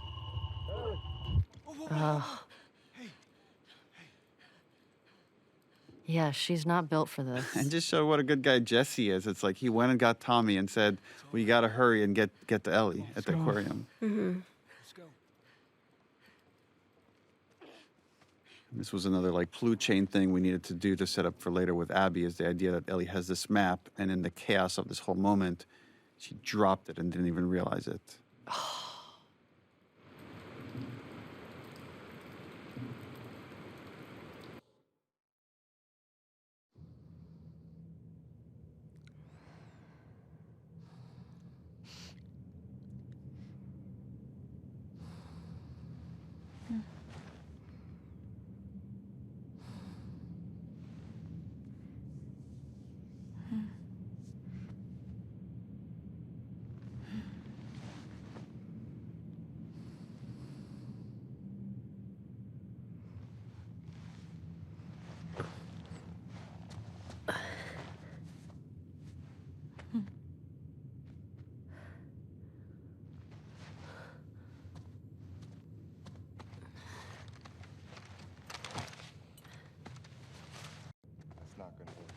Covered in snow.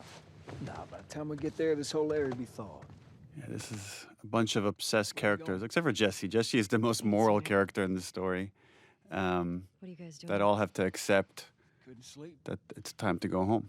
Come take a look That it has to be okay if Thought is to head home via Ellen. some of them get away with it. We're in Fall City by tomorrow. We're doing good. It's like these two, they have to convince each other. Hey. They got what they deserved. Yeah. But she gets to live. So much, so much pent up energy under that line. He's still not on board. He's like, well, There is something interesting about how, like, Ellie doesn't see living as the punishment it is. Like, living with loss is the punishment it is, even though it's destroying her. In a weird way, for Ellie, like, it would almost be... She's suffering so much, and there's no peace, but she doesn't see that enough to say, I'm okay with Abby living with that level of suffering. oh, yeah. And losing everyone she loves. Like, I've made her life miserable. And that would be the triumph. Yeah, in her mind, it's like she doesn't know what life she's living. She doesn't know what burden she's carrying. She's like, any kind of life, she hasn't paid the price for what she did. It's funny, and yet Ellie is incapable of living herself, right? She's incapable of... Yeah, it's interesting. And this is Tommy just trying to make light of the whole thing. Can we say it's from all of us? Ha! You find your own damn bribes. I really like this, the relationship between Ellie and Jesse, and just how much respect they have for each other. I really like this moment right here. How you doing? Jesse's just kind of the best. He's the most mature, level, reasonable guy. And Steven is such a cool dude. Yeah. Such a cool dude. He's just super chill and like, he's kind of like a cowboy. Yeah, Like, and he's got like so positive too. He's even when he'd be like, I'm real tired. Because over the course of the game, he went from like newly married to having several triplets. children. Yeah, I think like several children. My friends can't get out of their own damn way. It's like my friend's problems are my problems. Like, and it just, he puts everybody else over him. He would have been a great baby daddy. And no good deed goes unpunished. Ugh. Hands in the air, I shoot this I love how abrupt it is. Me too. Get out of here. Stand up, now! Don't you fucking dare! Shut the fuck up! This is one of the few scenes that Ellie and Abby are together. And when we're making the game, it felt like we were making two very separate games with two different casts of characters. And then when they combine, it was such a strange feeling. Toss your weapon! No. I know why you killed Joel. He did what he did to save me. There is no cure because of me. I am the one that you want. And she doesn't get it. Just let him go. She doesn't know what this is about. You killed my friends. We let you both live. And you wasted it.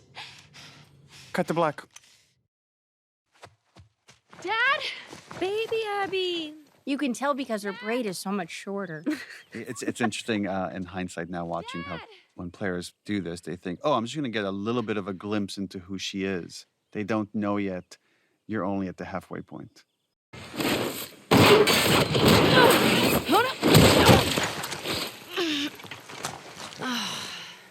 Abs?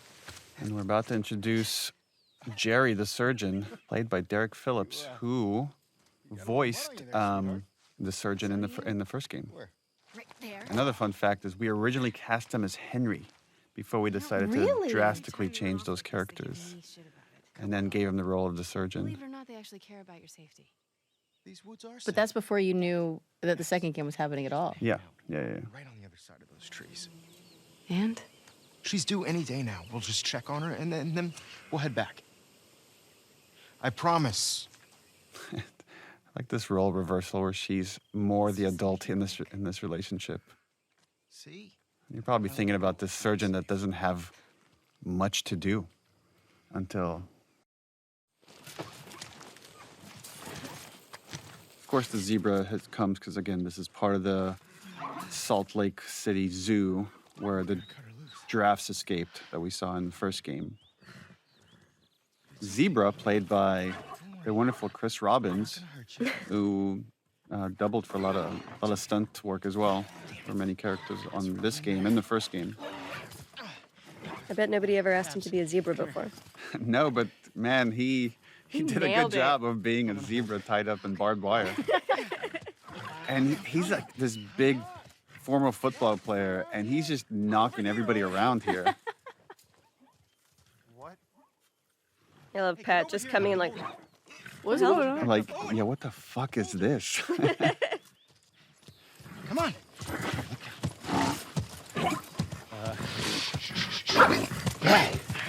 You got it tight? right, and then this was originally a mini game where you had to cut the wires off of the zebra. We worked on it for quite a while, and just We eventually... did. That was a long scene of, Yeah. okay, now hold still. Yeah. Right there, that little slip in the mud. Again, that's hand animated. What the fuck? And then it's like, again, it's like the dad is acting like a child. Come on. And this was a stitch point because, again, the volume can only take you so far, and those stitches can be really tricky. But it was important in this project to always go outside the volume and just not make you feel... A lot of games, the performers could feel really constrained, like they're in a box. I wanted it to feel freer than that. The one Marlene keeps talking about. They found her in the tunnels. She has an old bite mark on her arm. No signs of infection. That can't be. They're already running tests on her, but you got to get down there.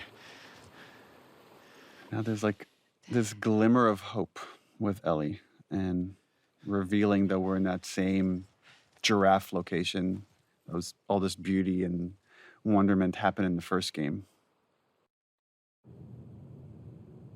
We always stick to the POV of the character you're playing as. So this was like why we're coming into this conversation late, is because you're hearing it when Abby hears it. She's a child, not some petri dish. You Merle Dandridge. Come This is back. my first day meeting Merle. And you're okay with killing her? No, I'm okay. Like Merle and I had so many conversations about how conflicted she was about what that has to happen, and then years later to visit the moment when she was arguing with Jerry. Asking me? Are you telling me this is how it's gonna I always like that we get more insight into these characters. to buy in? And what if this was I like seeing Marlene advocate for Ellie behind the scenes because Yeah. she's so resolved in the first game and the show, and to see that actually privately she was advocating. It's justified with this one act. If this was your daughter. And the parallel here with Jerry from the first game is he's repeating everything that Ellie says right outside on the giraffe sequence in the first game, which is like, all the sacrifices we've made, it can't be for nothing. He's making the same exact argument Ellie does.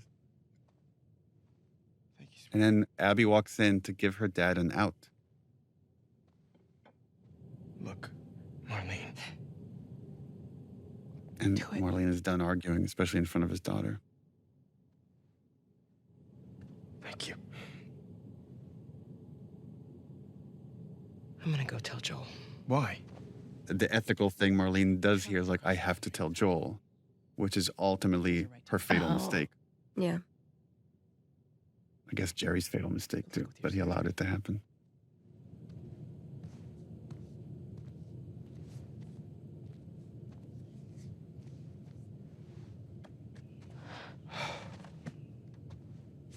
You're doing the right thing. She sees how conflicted her dad is, and she tries to tell him it would be okay. I would want you to do it to me.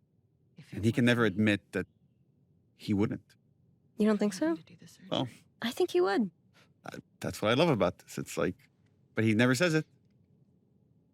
Yeah, he just kind of has that look of. Maybe he's just glad that it's not her. Yeah.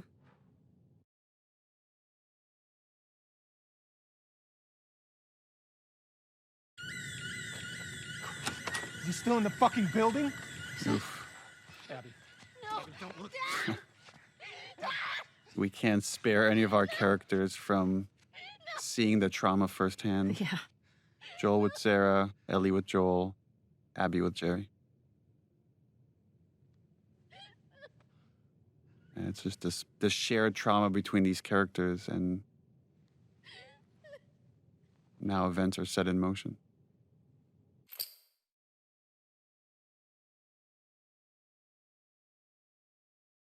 And now we get to see the other side of what happened after Abby kills Joel.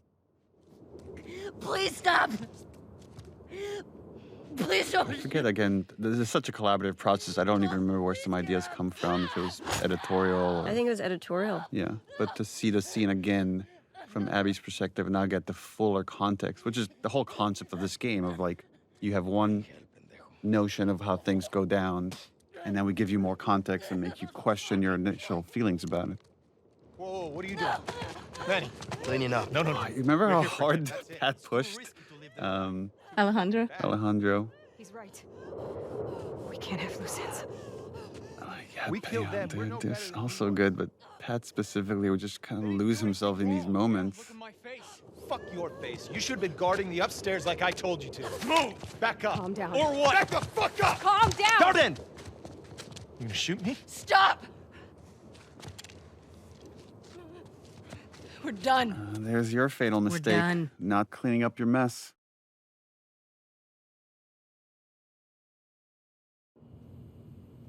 And now, back to day one. And this is where I think the penny drops for most players that, oh my God, I'm gonna have to replay this entire sequence from the other side. This was fun. City of Thieves was highly inspirational for the first game, written by Game of Thrones co-showrunner David Benioff. And I wanted to put it in the game, and I had just started working with Craig Mazin on a TV show, and he's friends with them. I'm like, can you ask them? He's like, oh, of course. And within 5 minutes, I had like a text message like, yeah, no problem, put it in the game. Now? Yes. Vámonos. Okay.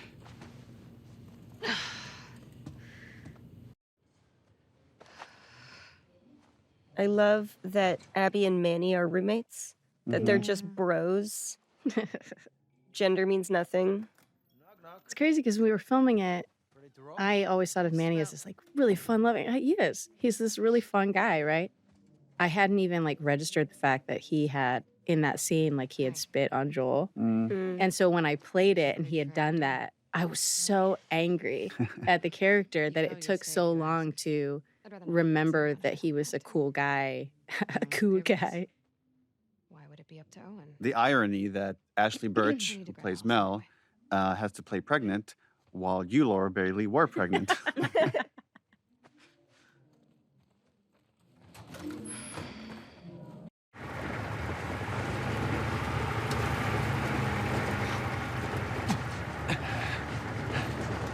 We're almost there. From a writing standpoint, this is hard, because we're introducing a brand new cast of characters that we're asking you to care about, and we're building a mission that a quest about Owen that's not really related to the revenge quest you just played half the game with. But there's just a lot of track we have to lay to then get the interesting payoffs. Just showing how close these people that came from the Fireflies are. That despite that they're in a group that's very tribalistic, they have their own tribe within that. And they can be very upset with each other, but there's a protectiveness of their own group. This was hard on the dev side of, we captured a scene and we're like, okay, here you see a tower, now you're gonna pass the gate. And then we had to build all this real estate of this drive that's based on how much performance we have from you all. Oh, God, I didn't even think about that. Yeah. And we iterated a lot on just this layout and this turn and like, okay, when should the truck stop? And then they have to add all the secondary motion to you all, like, because we're not an actual truck when we shoot this. But we all just kind of did this little shimmy shake as we were in that. So we did shoot this with Roach, the dog. Roach the dog, we did. Remember when Roach would come on set? In his mocap suit? And in his mocap suit, playing Alice. And the whole set would just... Right, fall in love Just with take Roach. pictures, just take selfies with Roach. That's seriously, like, Roach days were just... They were the best days. They were the best. Neil, do you remember there was originally a storyline where Mel was actually closer with Jerry because they worked so closely together, and there was like some level of contention, historical contention between Mel and Abby for his affection. Right. And we scrapped that because Mel needed to be so likable because she's such a hindrance to Abby's happiness. I'll just be here, relaxing. Nora, have you had a chance to relax? I'm shipping out to the West Side Hospital in a few.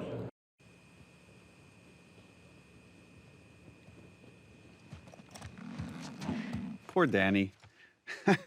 This is where Abby gets such a relief that it's not Owen, because this whole time there's this dread building that she thinks she's about to see Owen's body. Where's Owen? I don't know.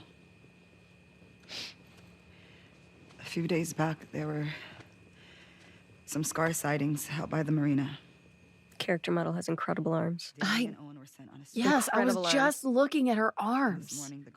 I mean, everybody talks about Abby's arms, but yeah, but Nora's arms. Nora's the sleeper. With a bullet in his stomach. In this scene, we finally establish what's about to become Abby's next goal, which is rescue Owen. And we come back to the theme of this What about Owen? this series, which is love. But he gave me that fucking look, and then he told me to keep quiet about it. This is one more example of the tribe within the tribe of she's telling them stuff they should not know. Because she trusts them, she cares for them more than she cares for the wolves, the WLF. Where is Isaac? Now we gotta go see the big man. Last I heard, he was in the apartments.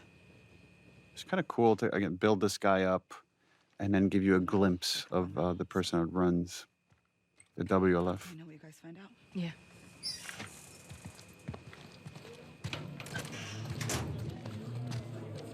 Hey, Abby. We need to go up. Isaac's in there. Oh. This was another one of those sequences where we didn't want to be confined to the volume. If I remember correctly, we mapped out with tape on the floor of like this floor. Then you go into just a marked area that's going to be the elevator, and then you come out, and the whole place is marked differently when you're in Isaac's suite. Sir, Abby and Manny are here.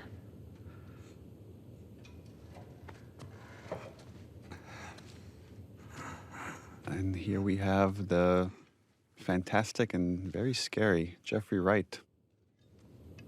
Don't let him fall asleep. There's a dehumanization that happens when you're in conflict with another group for so long, and there's so many like retributions that they get to a place where you can't torture them because they're so dehumanized. And we get to see how easy it is for Isaac now that He just sees them as pure enemies. We met Jeffrey Wright because his son was such a big fan of the first game. And talking to him, I offered him this role, and he was very excited to take it on. So it was fun to work with him, even if a little intimidating at times, just because his gravelly voice is so creepy. What's going on, boss? These small skirmishes. Can't keep going like this. Then what? This was another obstacle we're throwing in Abby's way, which is, in the past, Isaac has given her a lot of rope because of how capable she is to pursue Joel. But here, he can't afford to have anybody leave because they're going to go all out to kill every last scar, as he would call it. Sir, we try attacking their island. I remember in like early iterations of the script, having a bunch of scenes, not a bunch, but having scenes with Isaac, where he was very much a mentor for her and almost like a surrogate father figure as she was growing up. Those were early versions of the story, or Yeah. just in trying to shrink this behemoth down, we end up cutting. But the other thing you could see here is Jeffrey Wright has a limp.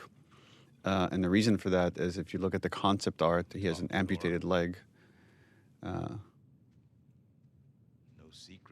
And there's no opportunity to really see it, but the limp is still there. Is everyone okay?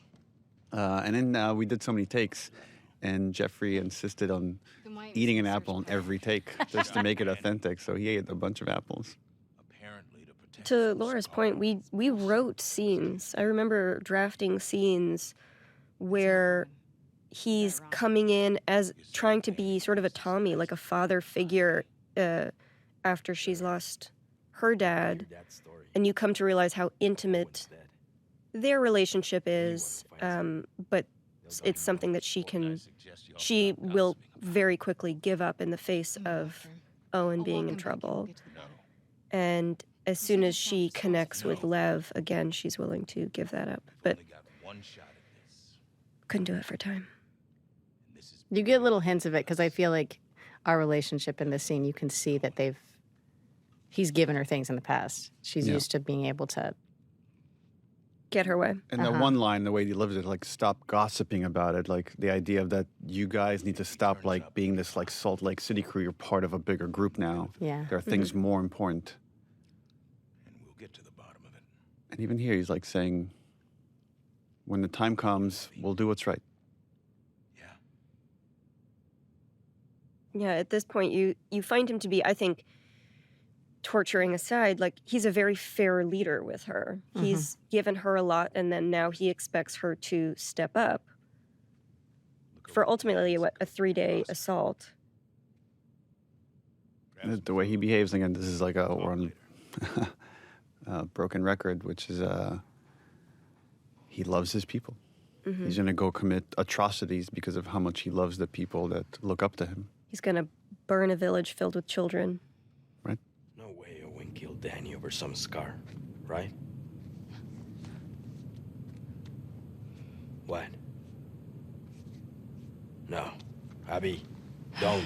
I'll be back by morning. You just gotta cover me till then. Isaac will kick your ass. Not before the assault. You heard him. Abby doesn't care about this assault in the same way that Joel didn't care about finding a cure. It's just about the people that are close to us. And now we head into her head for flashback. the most fun scenes to shoot. This was fun, watching you two be so playful. They were like a little respite from all of the horror. The horror that we were shooting. And again, establishing Abby has vulnerabilities, right? Not just emotionally, but she has a deep, deep, deep fear of heights, which then gives Lev an opportunity to help her. Just interesting, these characters that here with Owen and then the other time with Joel, when he takes Ellie to the museum, of these gifts that they give the people that they love. And here it's like he brought her to show her this beautiful aquarium as a show of his love. Well, he's trying to, right, in the same way as Joel after David, He is trying to get back to the Abby that was. He's trying to get back to the dynamic that they had. Really? And he's putting all of his heart into bringing her joy in the hopes that he can get confirmation that that person is not dead. It's getting late. Yeah. We had these long talks about how Abby, like, is so serious and doesn't want to joke around. She's not a jokester.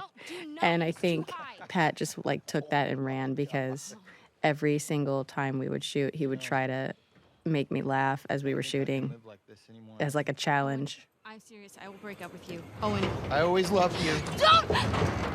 Owen!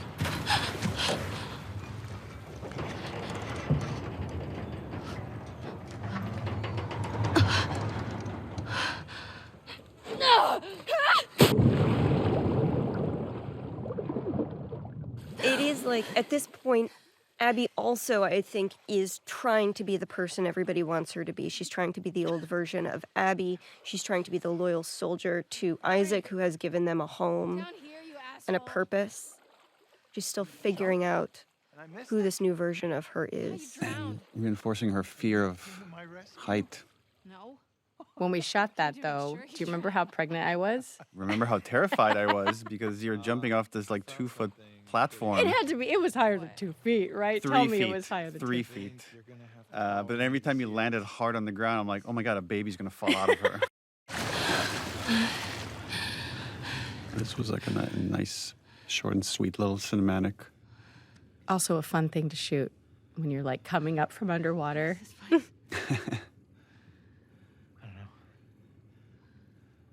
And then I remember you have to do this prep as if you're diving and transition in and out of gameplay. Uh-huh. I like these kind of air pockets that would still have remained here.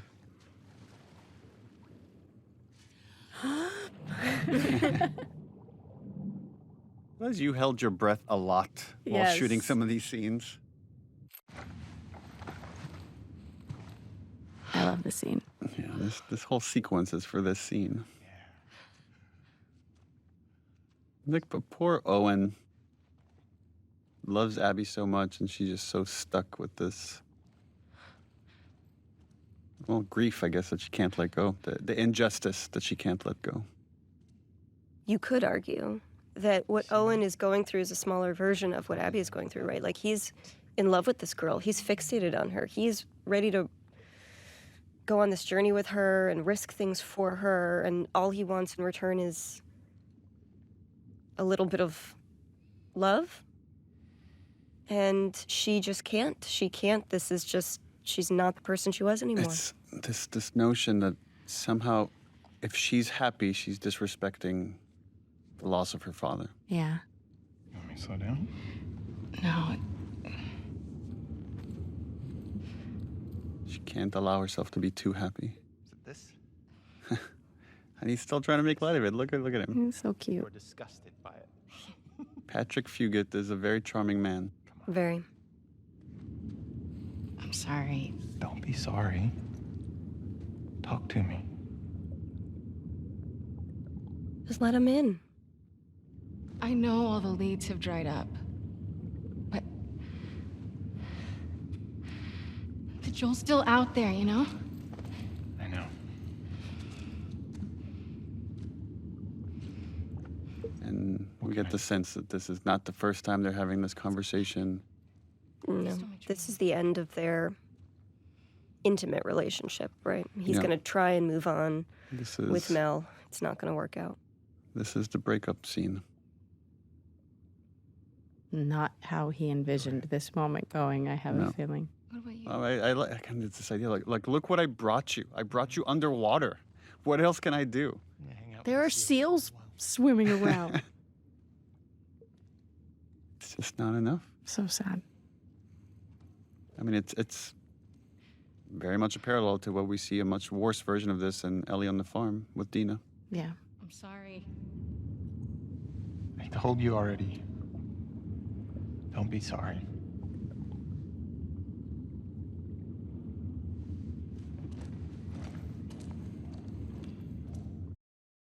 Flashback number 2 for Abby. Yeah. So this scene also, the sequence had to do a lot of work because we're once again resetting. You have to learn where she and Owen are in their relationship, feel that tension, feel the family dynamics. Owen! He's so surprised to see her. Hey. Hey. Is everything all right? Yeah. I love the set, man. The set took so many Forever, iterations to get right, but it was really important that it felt gorgeous. Justify why this guy has holed up in here for so long. What is all this? Festive. You gotta get the full effect. This is our Christmas episode. Take in that view. A thing you might not appreciate until you sort of really play this is this aquarium had to meet so many different needs because it's in so many different levels. And so to make sure that all of those could work together was painstaking, especially for the layout designers. Yeah, well, try that.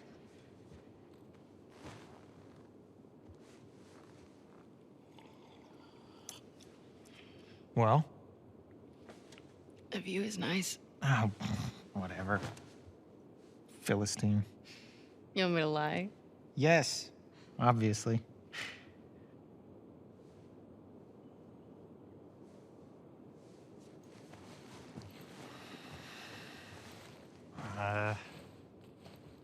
She's into this Christmas thing. And again, look at this effort he puts in. Yeah, there's this a beautiful tension between these characters that still clearly very much love each other. But he did this for Mel, right? Yeah, this is for Mel. Right, but look how excited he is that Abby's here. I know. He's trying to move I doubt he's this excited when Mel's here. You don't deserve Poor Mel. But I think Poor he Mel. wants to be, right? I think he wants to move on with Mel. He 'Cause knows he's- she's inaccessible. Well, yeah, Abby's a dead end. Why are you in such a good mood? Am I? I love that he misreads this. Like he thinks this is somehow about him and now he's going to convince her to stay. But she's in a good mood because I found Joel's brother. they found Joel's brother. He's at a settlement out in Wyoming. How do you know that? Some fireflies who served with him got picked up at the wall. I thought he quit like a decade ago. Yeah. So, have these guys heard from him since? It's a lead. I gotta see it through. Okay, but you know that even if he is there, and you do find him, he might not know where Joel is, right? Right, because at this point, we're already... Canonically, he's already starting to have issues killing scars. Everyone's on board. And we're not really talking about it, but there's some track getting laid. He's losing his taste for violence. I like that he was the last person that she went to go talk to about That many this. people go off base. He already did. Bullshit. Who's more about justice than Isaac? He knows what Joel's done.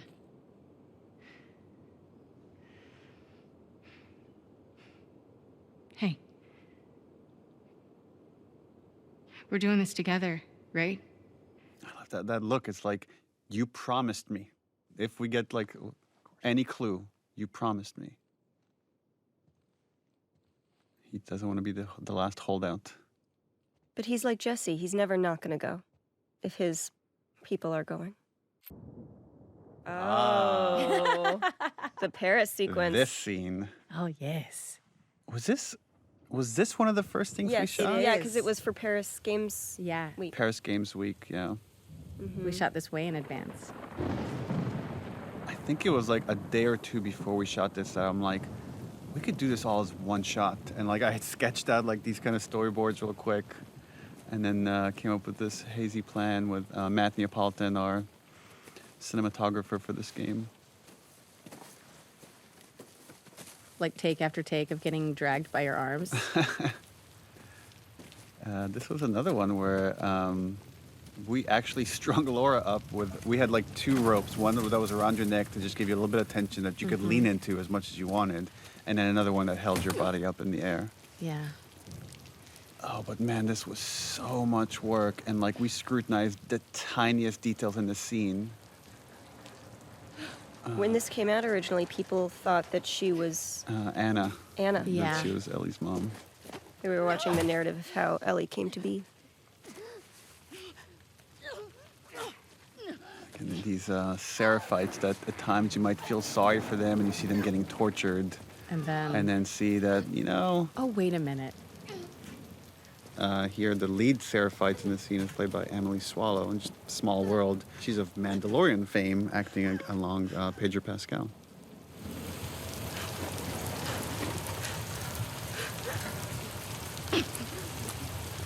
And later we find out this is a bastardization of this thing of like freedom so they may know my love wasn't meant as like disembowel them.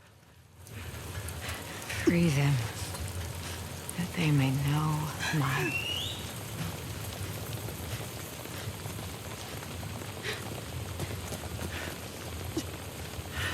The intro of Victoria Grace plays Yara. Yeah, this scene has a lot of heavy lifting. It's introducing like two major characters of Yara and Lev. Again, this idea that keeps repeating in this story of like the tribe within a tribe, that even though these are all Abby's enemies, Seraphites, somehow they have it in for these two kids.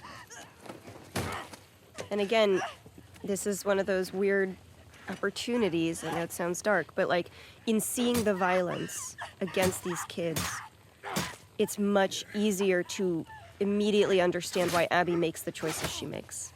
They may be their enemy, but these are kids getting hurt. Lighting a scene is really hard. Lighting a scene that's one take, where the camera's constantly moving around in 360 degrees and making sure all those angles still look good, is close to impossible. So kudos to our lighting team. The face change, is she, ugh. The face change, the flow of blood, the water, there's so many things that done improperly would take you out of the scene. And then we spent a lot of time, even to the hands right there, I remember we spent so much time making sure you see the tension in the hands as she's suffocating. The shirt, and make sure the shirt felt wet and it's sticking to her skin, and it's a little bit translucent because it's wet. That's the kind of detail that Naughty Dog is crazy about. Demons are coming. So this is the introduction of Ian Alexander, and a fun thing to watch as you watch his face throughout the game is, I think it was lead character Ashley Swadowski came up with it, but if you look at his scars, one of them is a little crooked and wobbly, and the idea that like you see there's physical representation of his hesitation in this religion, even on the scars on his face. And yet, I think the beautiful thing with him is that he remains a believer all the way through. Yeah. His faith partly saved him, right? Because he saw the beauty in the intention.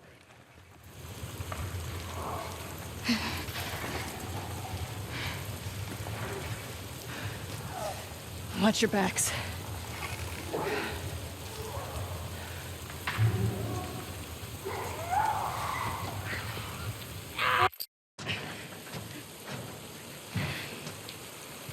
Lock it. Another scene that just, I say this over and over, but it's such beautiful, soft lighting. Right, and so at this point, they've worked together for as long as they need to, but they're off to go on their separate missions. They don't need to be friends. That taking off of the shirt is so hard. I can't tell people how hard it is. The raindrops again, this window were difficult. My high school friend has become a renowned plastic surgeon, Jacob Steiger.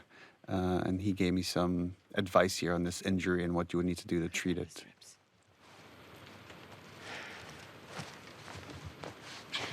Right, and this is also a reminder that while Abby took a different path, she comes from doctors, from care. She understands the body, even if she never particularly prioritized it.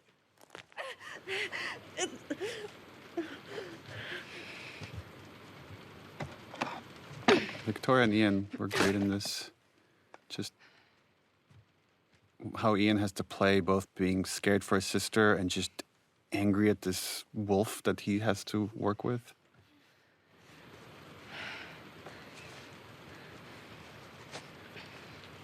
What's your name? This is a recurring theme throughout both games, that the idea of giving someone's name is a way to show you trust them. Thanks for cutting me down. I love this theme again. I like the conflict of leaving them, knowing you're dooming them. Oh, this is... She thinks, I'll give them a warning and that'll be enough. This area gets a lot of traffic. Whatever shape she's in, you need to get out of here by tomorrow. I don't need your fucking help. The lighting on the hair. This game is still very impressive. Owen? This scene turned out to be a bit more controversial than we anticipated. The irony here is, as much as this is the counterpoint sex scene to Ellie's sex scene, we don't. Oh, I guess we do show a little more. We show a little bit more. Yeah. He didn't. Well, we'll get to that in a second, but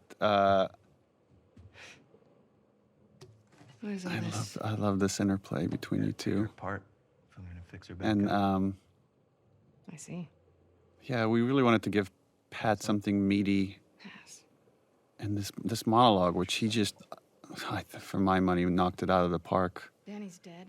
Of like visualizing this moment where he just can't do this violent thing anymore. It's not him. You want to tell me what happened? I like that she's been strung up and beaten and almost killed, and none of that's important right now. Camp. It's just a couple scars and. I just got to come in and sit down and watch him work.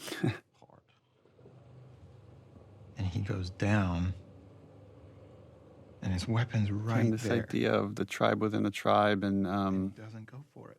there's no secrets between these two. Instead, he turns to me. And he's old. The idea that he's just been sitting here drinking, conflicted, and I mean, he's about to leave his baby mama. That's how much he can't stay in this place. He feels like he's losing his soul. And this look right here, it's like there's a part of Abby that knows what he's saying is true. But that sense of duty to this group that has taken care of them is still there, but it's starting to erode. I couldn't do it. Of course, Danny gets in my fucking face about Well, we're watching her maturity in real time. Especially having come off of seeing two Seraphites up close and saving them too. So I grab it, and then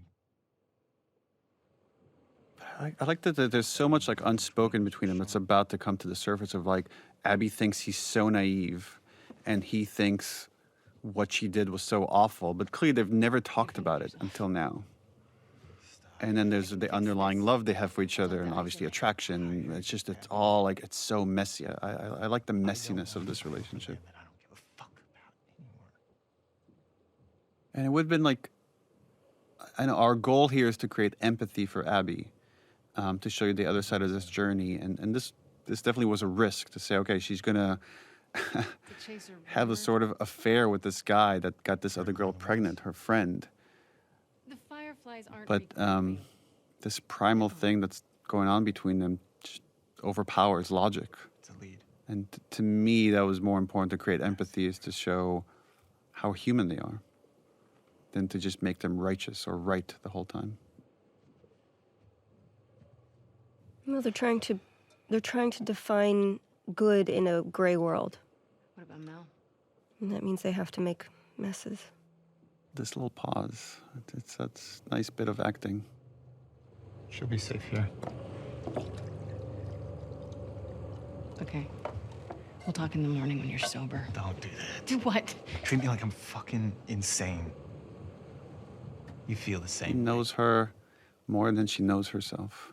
If the Fireflies are in Santa Barbara, I go the opposite fucking And direction. the resentment that she has for the Fireflies, because in her mind, that's part of the reason her dad died, is...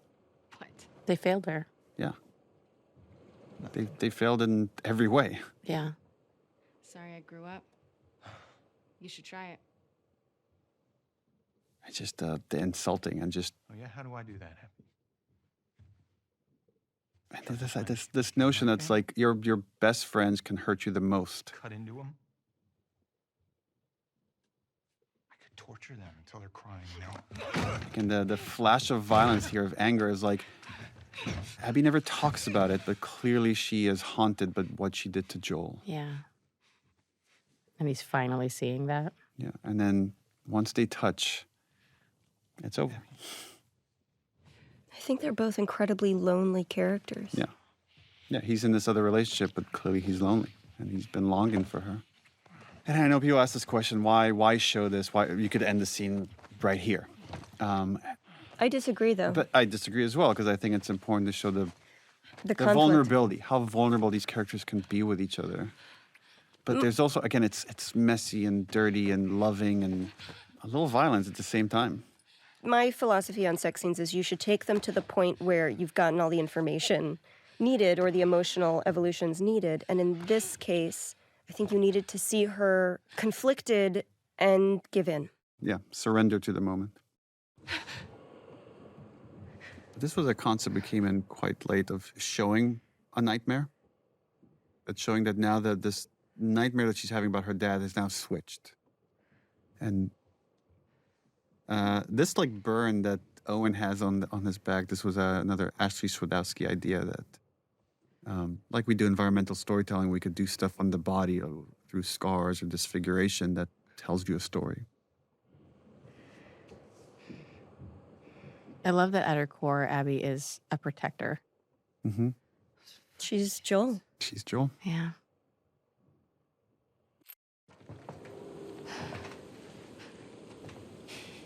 Right, so now the dread, she's too late. Don't come any closer. It's me. I like the change that Lev goes through here. Like, he's relieved to see her, and he's ashamed that he hasn't been able to protect his sister. I really like her trigger etiquette. She took her finger off that trigger as soon as she heard his voice. Classy. Good job, Laura. Good job, Laura. There's this little bit of storytelling of the jacket on top of her, that now she's feverish.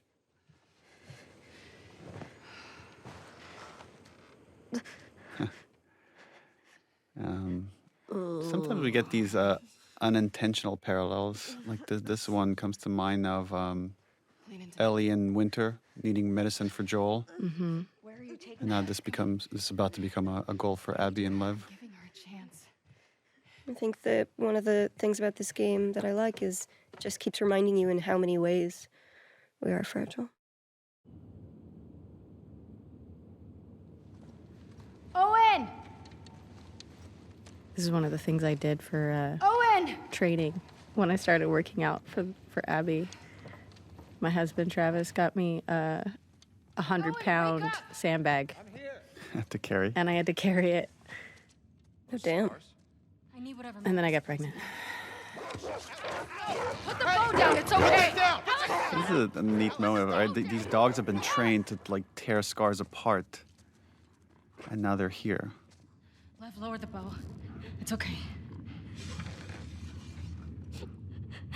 Abby, who are these kids? They saved my life. I mean, this is probably the first time they've ever come this close to Seraphites without fighting them.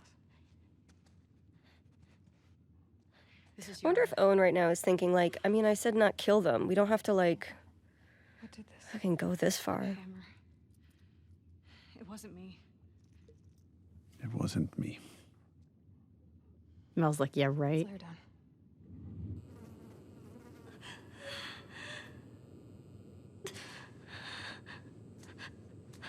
I don't know, it doesn't look that bad. just a little pink. It's just It's a a little tan. smooshy. Yara, No. I was gonna clean it and try the resetting. bone's shattered. Like, there's a moment here that I always find funny where like Owen tries to suggest like just cutting it and burning it, What does that mean? and Laura, you make him feel like an idiot. She's a soldier. You can't take her arm.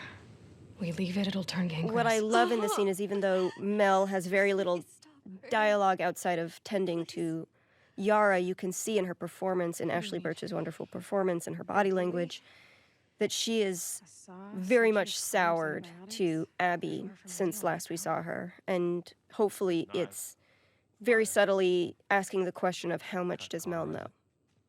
She would die from infection. You fucking moron. Make me a list. I'll go to the hospital. I'll get it. All day to get there. I don't mind. It's not about you, Abby. She doesn't have a couple of days.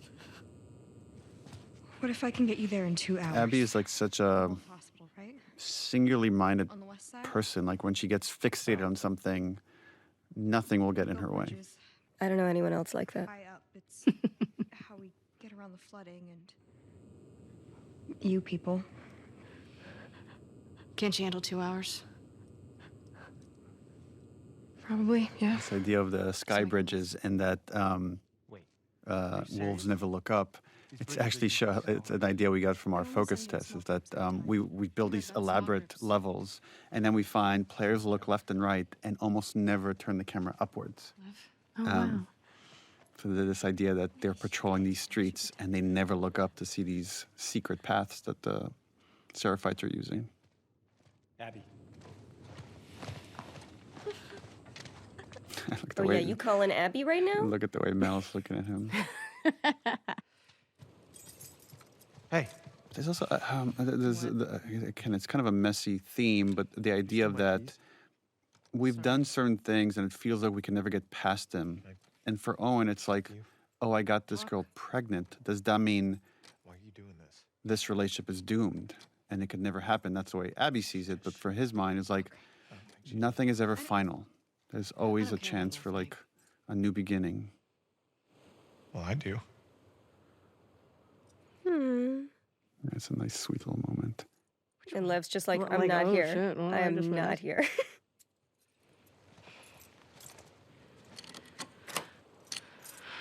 Yeah, there's so much unsaid that, again, we have the privilege at Naughty Dog being able to capture the such small nuances of your performance that we don't have to rely on dialogue as much.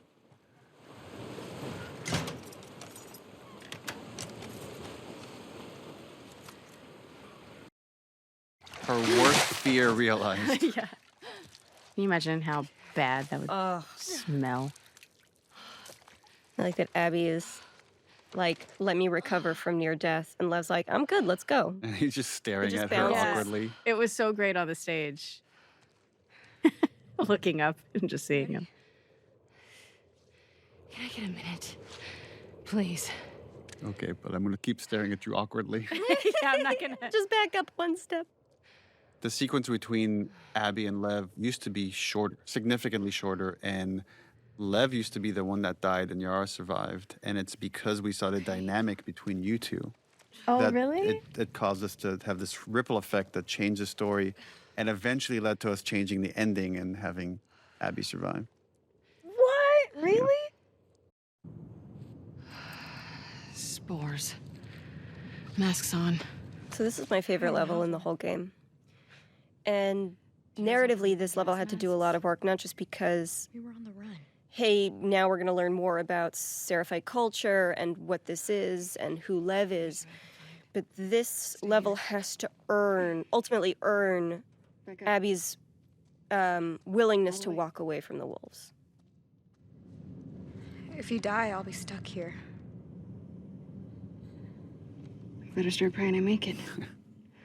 She has I to, she like has to build love. The banter that's forming between these two characters. As they get more comfortable with each other, they're okay insulting each other in this funny way.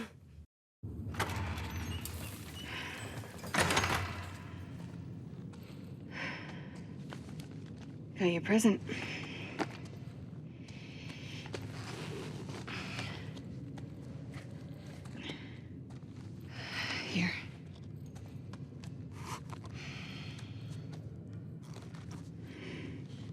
We're taking too long. Can't move any faster. It won't do your sister any good if we're both dead. There. We got this.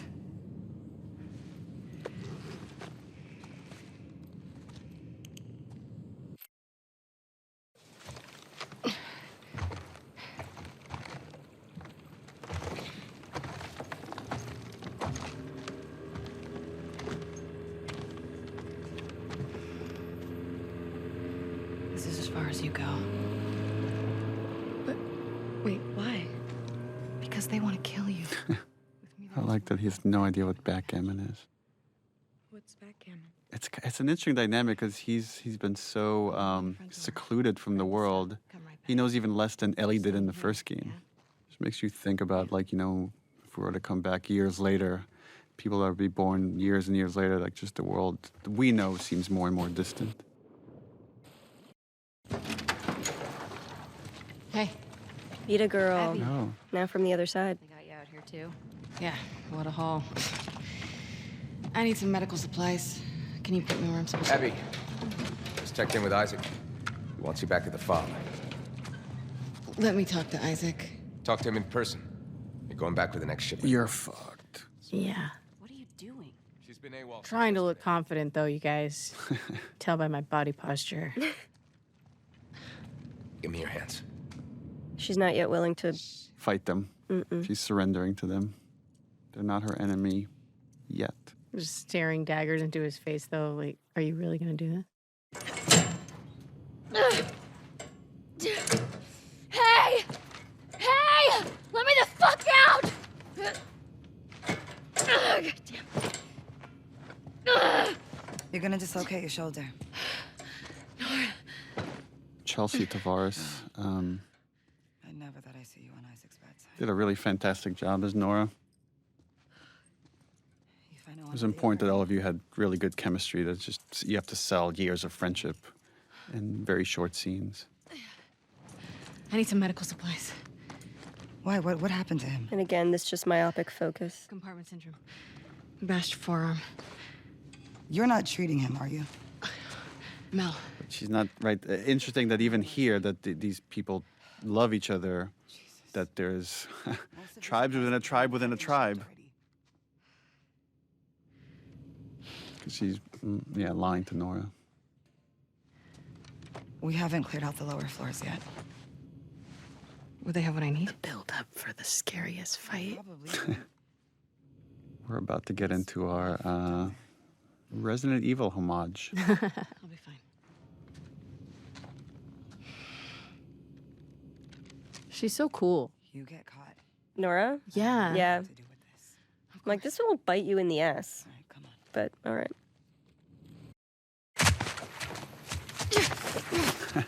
Like that she's ready to pummel whoever it is that grabbed her.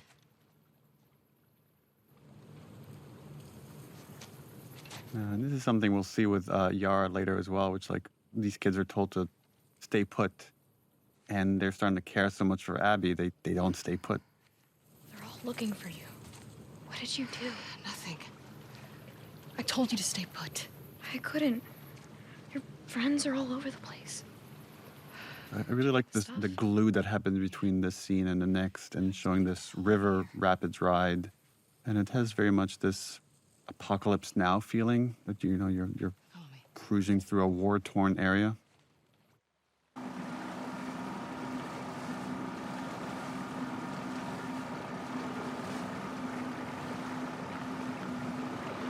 This game is so ugly. This was this little sequence. I think this was suggested by Joe, our editor on this game. I love these murals. Yeah.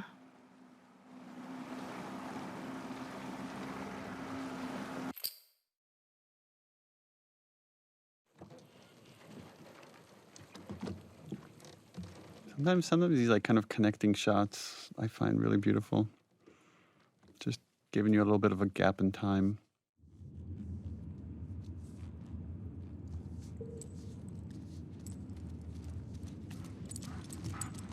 And now this shifted relationship with Lev and Alice. Oh yeah, and And Lev's it's just like- been taught to fear those dogs. Right. They just rip them apart. And another example of just the beauty of animals in this world and how they represent innocence. Gorgeous baby. I'm staring at the animation on the fingers and how well done it is. Well done. You can go see her now if you want. Is she gonna be okay? Yeah, actually. All this time after what they did to Joel, after all the seraphites they've killed, finally meeting these two kids, just starts to put it all in perspective for Abby. I know. Her body figures it out before her head does. What happened to us? What happened to us, right? That's the most she's going to talk about, all these things that she's done. Maybe we stop looking for the light. Maybe. The idea that, you know, even when we fail, we still have to push forward for something better. That's what Owen represents. I'm gonna go check on the girl. Okay.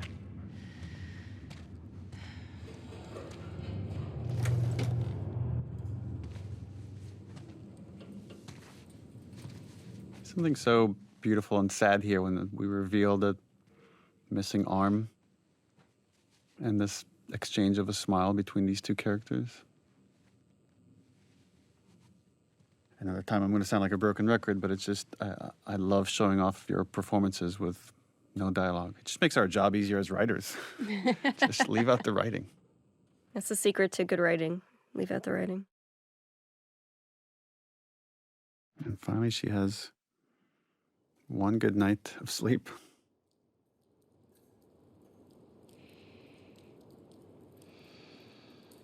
Yeah, but consciousness is about to slap her in the face.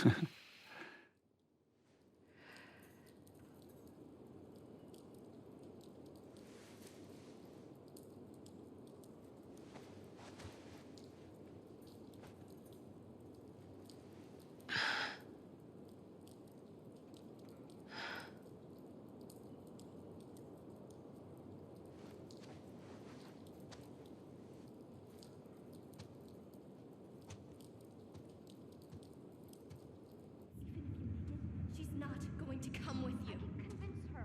We broke the rules. That's all you care about. Owen? Just me. Oof. Yeah. Like that Mel doesn't even, you're not even worth my time to talk about it. Changing Yara's bandages. But then she snaps. She's so powerless in this situation.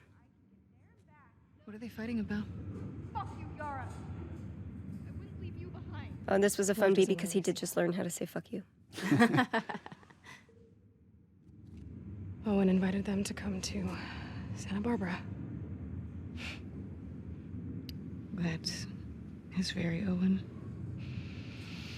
She's trying to be jokey and connect with Mel. Talked him out of going by now. Hoping that she doesn't know. Right. Actually, I'm going with them. But not if you come. Oof. What? He may fall for your little act with these kids, but I don't. There's nothing to fall for. Isaac's top scar killer suddenly had a change of heart. It's such an insult, right? But it's like, she probably deserves it. But the idea that she's only being nice to these kids to earn favor with Owen. You're a piece of shit, Abby. You always have. It's so sad that she doesn't fight back because she probably agrees with her. Oh, fully. Fully. Well, I think Mel is also calling into question, like, can characters change? Can people change? We see it with Joel, but it happens so rarely, right? And so many of our characters are myopically focused and can't change no matter what. So I understand why she feels like this must be bullshit. But she finally feels like, oh God, I'm doing the right thing. I'm finally doing the right thing. Maybe I can be better. And then like this Right. instant back to reality. I like that showing emotion in this world is somehow a weakness. Nice shirt. We iterated a lot on what was on that shirt. We had, Yes. I just I was remember we just had thinking the same thing. all these different designs that were just too distracting, and finally we ended up with something pretty subtle. How's your arm? Because she'd need an aquarium shirt. Why does that otter look so sad? Otter lost its arm too. Lev coming around? He will. I remember a conversation I had with Victoria here about Yara's motivation, how she's she feels like she needs to repay Abby in some way, and she's complimenting her, and she's pulling her in to like find Lev, but more for Abby's sake than for actually finding Lev.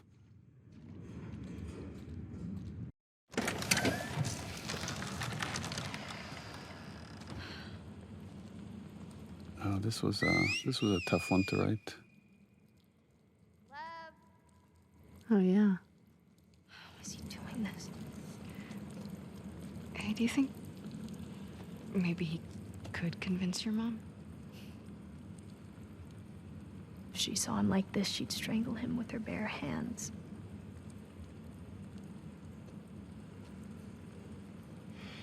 The conflict between love and duty, of like the love a mom should have for her kids and the duty she has for her religion.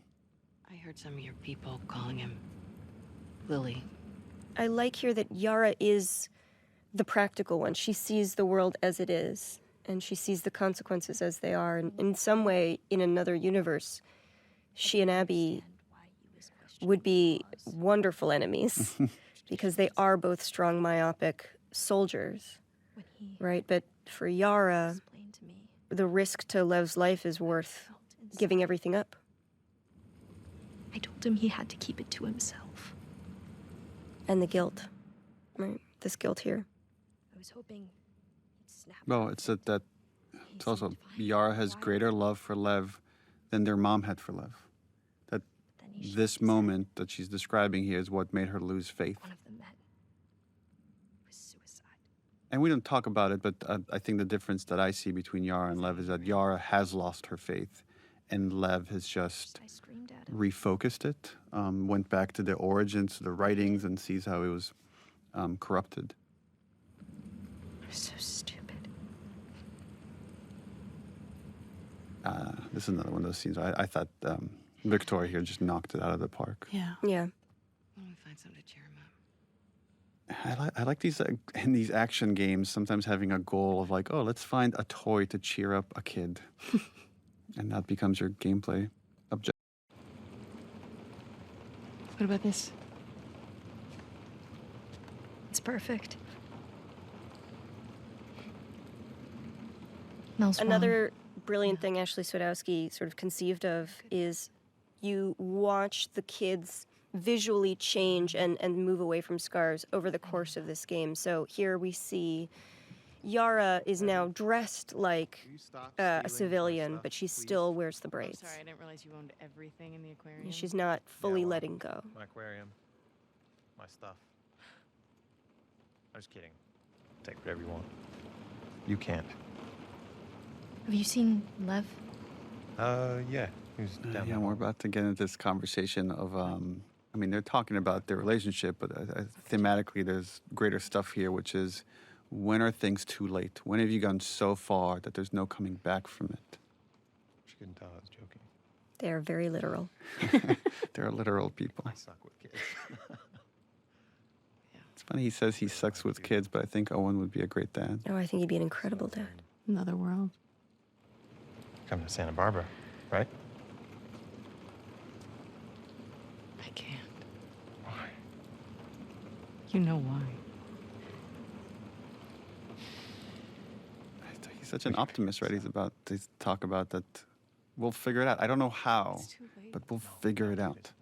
I know. I know it's a fucking mess. I know. But we can choose to be happy. Happy. Again, going back to something you said earlier, Neil, but it's like this idea that suffering is the way that we honor the dead. I don't think Abby has fully admitted, like, no, I don't have a right to be happy. There's no... Yeah. What's he doing? He's going after her. After who? His mom. She's gonna kill him, Abby. Is the boat ready? Not yet. How much time do you need? A few hours. This is their last conversation together. She just had surgery. I'm fine. How else am I gonna find him? I'll go with you. Owen? They're heading to the fucking island. Exactly. I'm not gonna let her go by herself.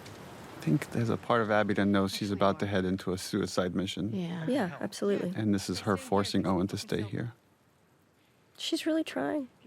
She's trying. The irony is in staying here. She is dooms what- them. is She what abandons them, yeah. Dooms him.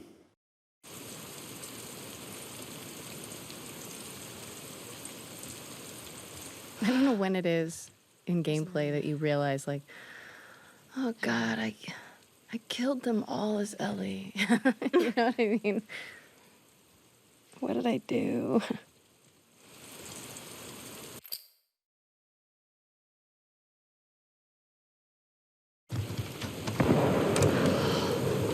Is that a sniper rifle?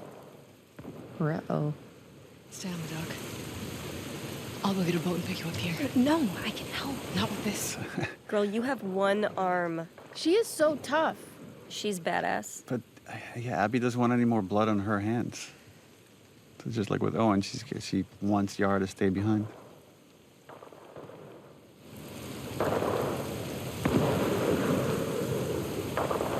Get down!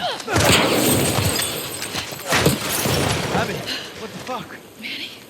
You by yourself? Yeah. I really like the dynamic between Abby and Manny. This sniper's a fucking pro. Just a couple of bros. A couple of bros. We were supposed to hit the island tonight. Then this pendejo showed up. Tommy's so I sent the cool. guy to call for help. It's so interesting how very few players guessed that this was Tommy right here. Oh, really? Yeah. I need one of those boats. Now. Just because it's been so long and you forget about there's a whole other cast of characters that are on this island, and now these two stories are starting to merge. Right, at first it feels coincidental, like, oh, she just happens on Manny. It's like, no, Manny was targeted. The revelation, it's Tommy. What? No wonder he was so good. I'm like, oh right, this whole other game that's happening finally collides.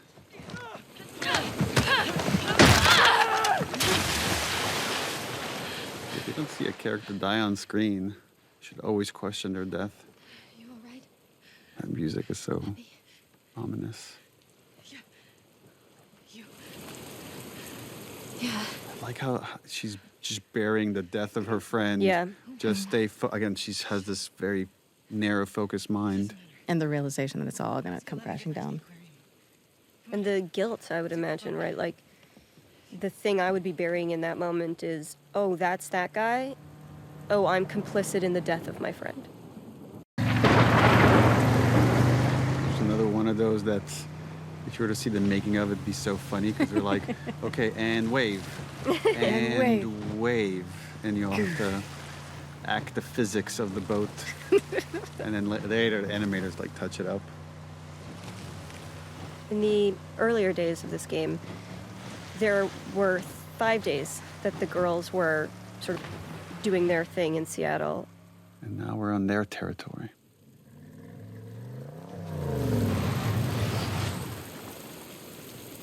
There was a whole day where Ellie would go to Scar Island to give you this opportunity to see them in the same nurturing way that we would see the stadium, where you get to see them take care of their children and their seniors, and you get to see them farming, and you get to see them be human people. But we cut it because ultimately it didn't shift Ellie's journey.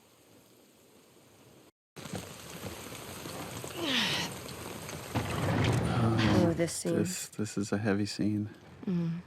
Unlike the rest of the game, which is just A comedy.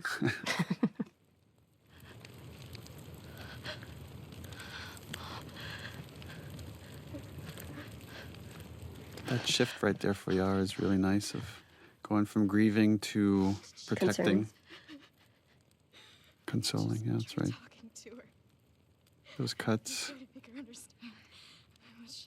And she knew it was gonna happen. She knew that's what the outcome was gonna be.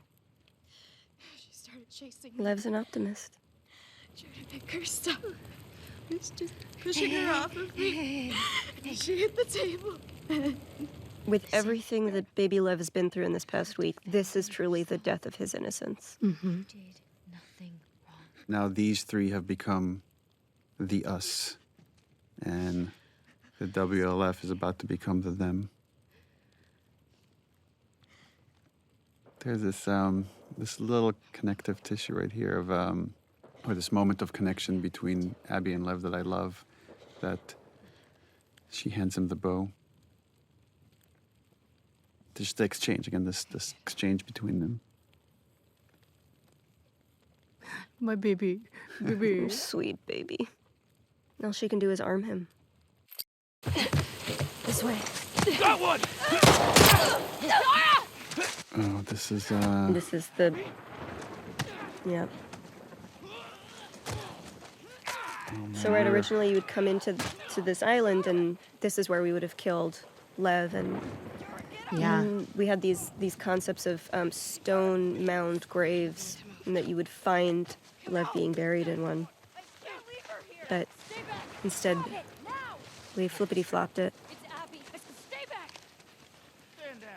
It's funny. It's like Abby stopping Lev from doing the thing she couldn't even do, is grieve for the person she loves. And there's our second Isaac scene. Well, not a good look. This was really fun watching you guys play this back and forth. It's like every other time you've been able to reason with Isaac, but he's at the end of his rope.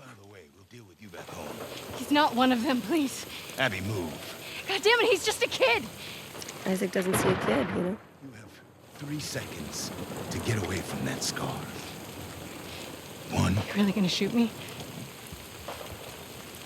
2. I'm not fucking moving. That facial expression was great. No! What the fuck? And Jeffrey Wright gave us a lot of deaths, a lot of falling in all these different ways. I remember that. This was another one of those where we wanted to make the volume feel bigger and run with the characters. And then we had a hard time, I don't know how much you remember, Laura, of like getting this beat to land right here, this exchange between the two characters, until we somehow, I don't remember the exact order of events, but we came up with this line right here. You're my people. Yeah, we were on the stage and it just wasn't quite working. And you came to me and you said, let's brainstorm some other lines. And I said, you're my people. And you're like, okay, that's it. And you just walk back on set.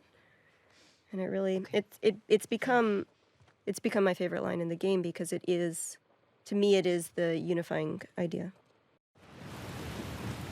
This one here is actually one of my favorite scenes in this game. I agree. This one's really great. It's just the visuals, the exchange, how far we've come. Just the idea that he's cold, the weather. She's so Joel here. She's just such a dad here. This is, again, this is one of those things that's very easy to write on the page. She takes her jacket off, she wraps it around Lev. Very hard to execute and make it look good.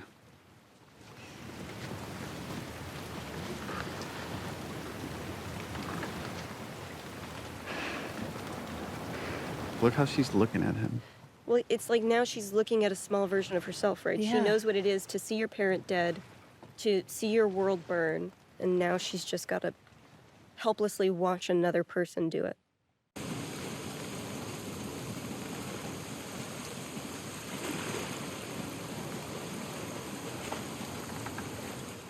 This is, again, where the two stories are barreling into each other. And we have a series of losses. I mean, there's this nice dramatic irony. The player already knows what's waiting for Abby inside, and they're like, oh my God, oh my God, oh my God. And they're waiting to see how this If they plays remember, a lot of people forget. No, out. But as soon as they see Alice, Oh yeah, Alice is the that's trigger. the giveaway. What can you say to someone that just lost his mom and his sister at the same moment?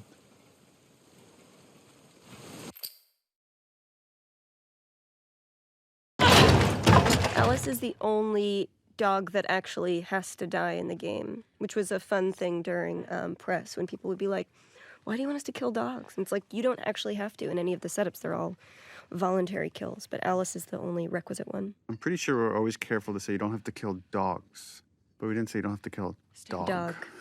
The cutest dog that you play fetch with.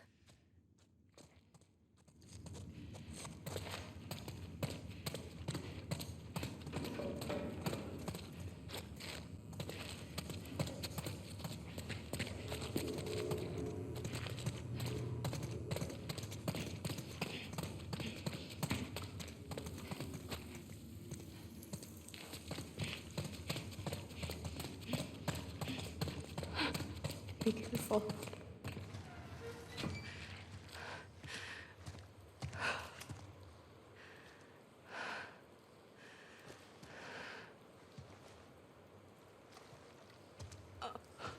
This is, Laura, you make this look very easy, but this is a very hard scene, I think, watching from the outside to act, which is you have to go from grief to pure rage. I think, Hallie, this was your throwing up that you wrote into this scene. Yeah, probably.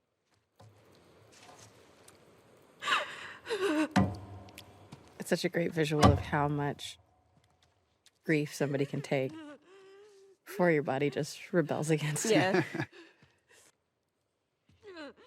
This little, the way he says Abby here. Abby. Almost afraid to show her this might lead to the people that did this. And of course, this was Ellie's mistake of dropping the map here in her panic attack. And and the music is doing a good job of just taking you internally into Abby's head.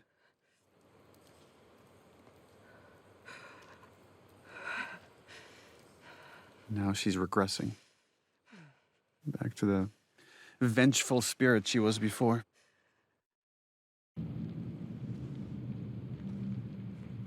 Our main characters collide, or about to collide.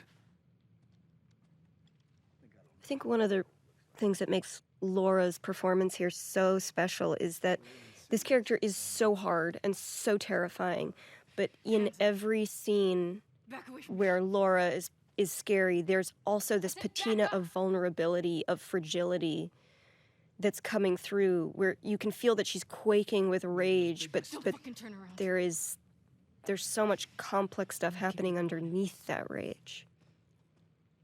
It's really great. You're not bad. It's funny because it's the same way I feel about Ashley's performance. So there's always this. Just that rage feels so real. She's so good too, like fucking one shot. And from her perspective, it's Jesse's an NPC. Yeah. He means nothing to her. Stand up now! Don't you fucking dare! Shut the fuck up! All right, stop! Stop! What is so beautiful here, or tragic, is that Ellie doesn't get it. Right? What Ellie's about to say here is like, I know why you killed Joel. He did what he did. well, he did it to save me. There's no cure because of me. And Abby's like, what? Not about that. I don't know how much Abby cares about it. It's about her dad. You killed my friends. Like, I showed you mercy. And you wasted it.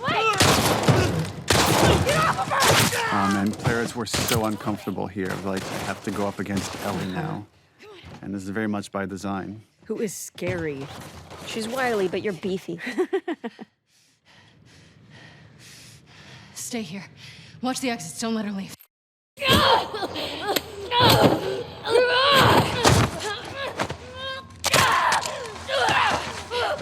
If I remember correctly, Ashley, we had you like have water in your mouth when you delivered some of the lines here, because your mouth is meant to be filled with blood. Yes. Wow. Okay, because I remember I was, as my usual, I was like, why am I just laying here?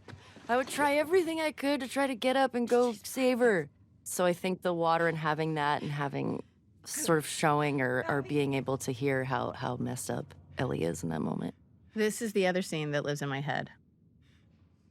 The knife to a pregnant girl's throat.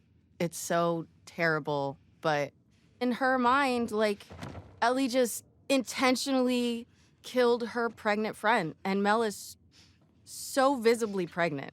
And the fact that Abby does not kill them shows that she's kind of in a little bit of a better mental place, I think, than Ellie is. Yeah, Well, she's she's grown also a got her little bit. moral compass, like, yes, right in front of her. Yeah. Well, there's like Yeah. two versions of love right in front of her. One is Yeah. a destructive one of like wanting to do justice by the people that I've lost, and the other one is wanting to do right by this kid that I've come to be their protector. And she Who's already chooses. seen too much violence, who's already experienced too much wrath, right? It's like he needs peace. Ellie? Hey, That poor baby. That poor baby. Yeah. We had a lot of conversations here about Ellie's thought process, the things she's not expressing, but she put the baby's life at risk right now, right? It's like, who knows what, and when she's in this fog of PTSD, what she could have done. This is the moment for Ellie where she's... It's never going to get better. It's not going to get better, and she's put her family in danger. So it's probably better to just go.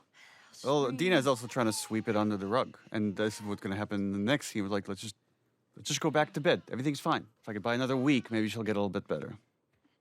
or even just the distance to speak. It's just like when somebody's really in the thick of like the panic and the fog of grief like that, it's like you do kind of need time in order for them to kind of continue to progress through the stages. But it's like Ellie is refusing to move through these stages. And so like I feel like when we were doing this, like the patience that I have with it was that it's like maybe she'll move to the next stage soon. Maybe we're getting there. Maybe that's what we're getting to.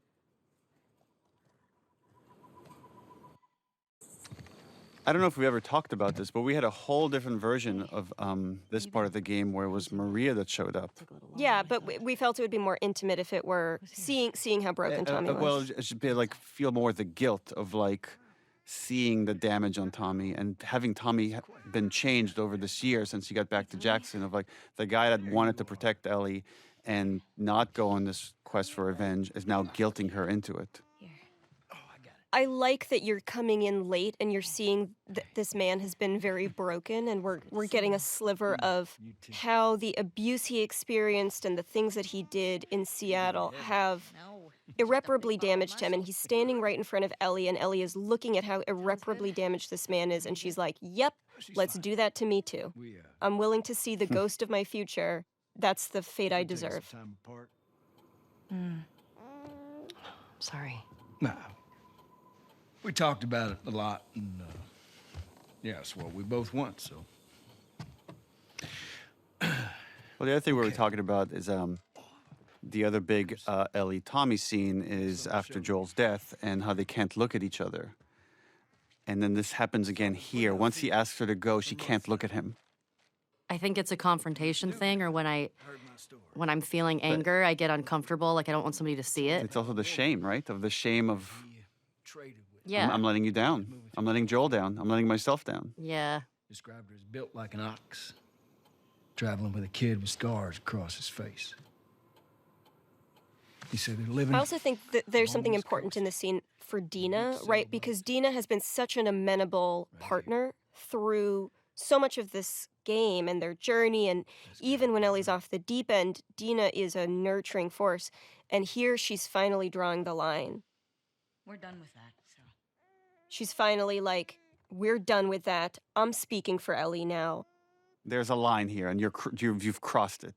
And like the rage I felt too when he keeps going, I was like, it's love it. insidious. You know, it's like he came and brought the virus back into the house and now she's sick again. Think of all the guilt he's carrying. He failed to save Joel. He failed to save Jesse. He failed to get Abby. He's fucked up. His marriage has fallen apart. All he has left now is this revenge. That's it. Well, it also it goes back again to that ego thing where it's like, you asked me to do this and I did it. I went to Seattle. Now I'm coming back for you to pay up, and you're going to be a little bitch about it? Well, it's, and again, he's too blind to see the suffering that she's going through. all he could see is like how She looks damaged, great. how damaged he is. But what he's saying is like, oh, you live out here and like, and you got your family and everything's cushy and everything's fine, and I'm the one suffering. But he doesn't see that he's not the only one suffering. And I love that Jeffrey, when Dina walks over and Ellie's sitting there at the table, and Jeffrey is not even acknowledging Dina. In a way, Tommy might feel like I'm more family to you than Dina is. I've known you longer. Like That's exactly think what of it everything felt, we've been through, and it's the only time there's really personal conflict between Ellie and Tommy. That's one of my favorite Dina moments. Yeah.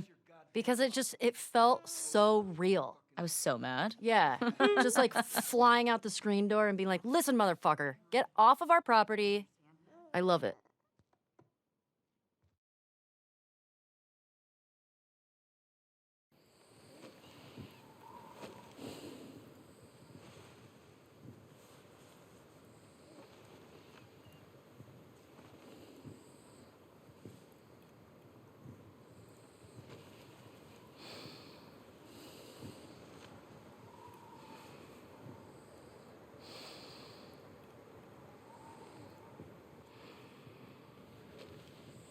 So this was one of the first things we shot for this game. Yep.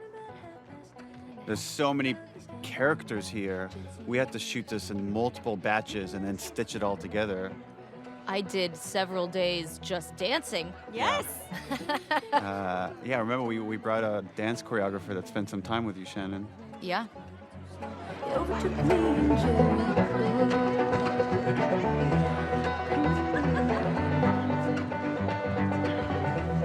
This was the demo, and so we had to.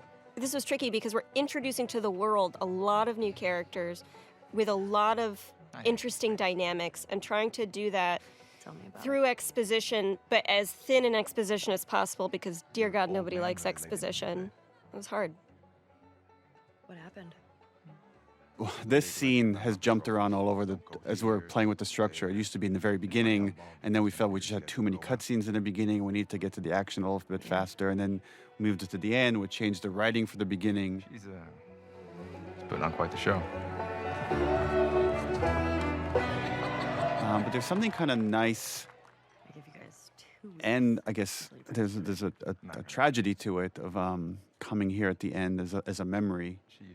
Of just seeing Jesse's alive and Ellie and Dina are okay and no one's, and there's Joel.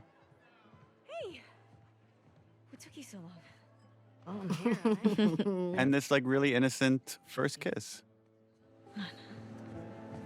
Hey, don't forget, we're heading out early, so get some rest. Yes, sir. You're such a dick. Come on. This was the first scene we shot. This was the first scene we shot after you hired me. Yeah. How bad do I smell? Like I look at this and I'm just overwhelmed with all the details of the shirt, of sweat stains, of little hairs on the neck, little dimples on the smile. And just, this is hundreds of people of work for months to get this little moment. Sweat and trying to capture. The hair that I put behind her ear is crazy. Yeah. And that has to switch from being physics hair to being hand animated hair It's as soon as crazy. you make contact with it. Whoa.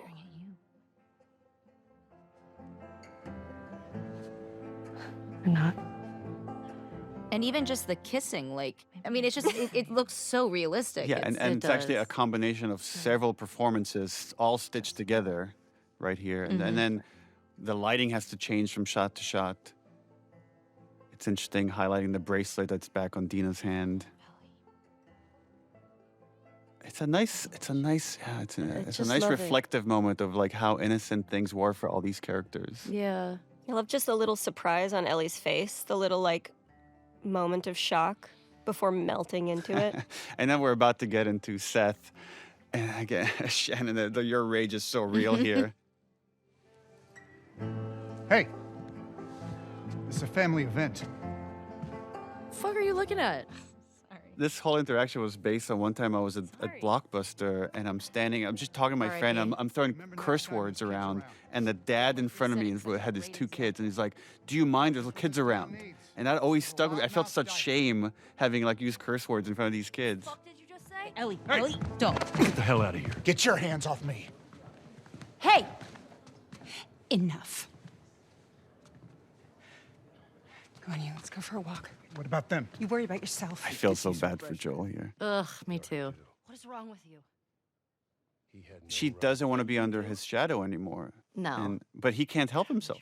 He's just trying to. He's trying Someone to is, dad. someone is hurting her, and he's going to stand up for her. Oh, Papa Bear. Yeah, you know you were an asshole. Yeah. Yeah.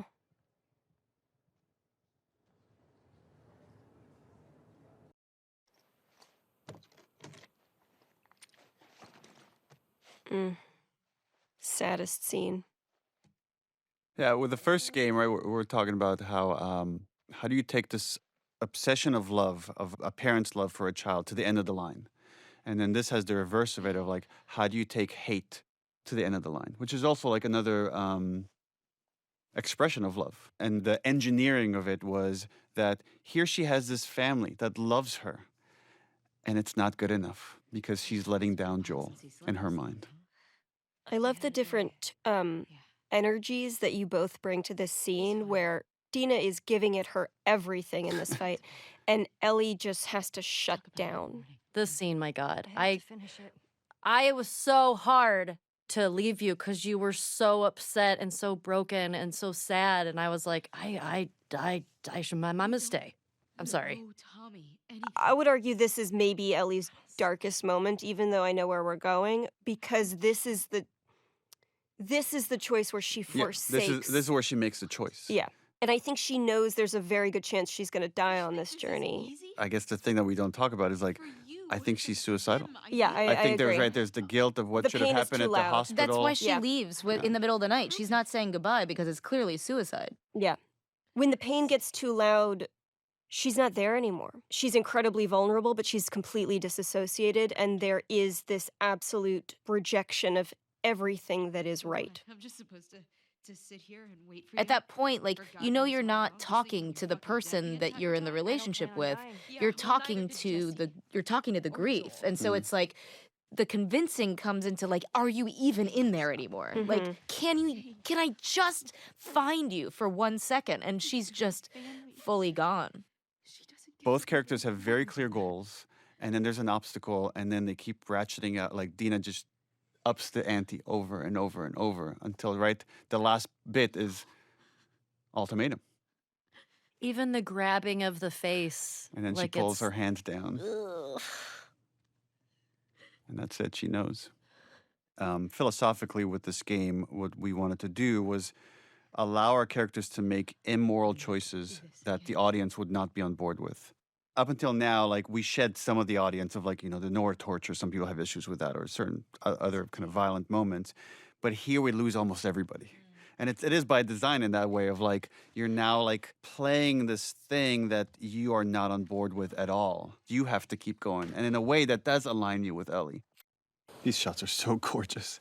There's a nice misdirect coming up here. We purposely gave, so you're thinking for a second that, oh, okay, this is where I pick up Ellie's journey. And again, now you've been a while away from Abby and Lev. And now Lev has fully shed his seraphite exterior. Has hair. I love to see their growth, their relationship in this moment. Okay, Constance. In letting go of hate, Abby has taken on Owen's optimism, Owen's hope.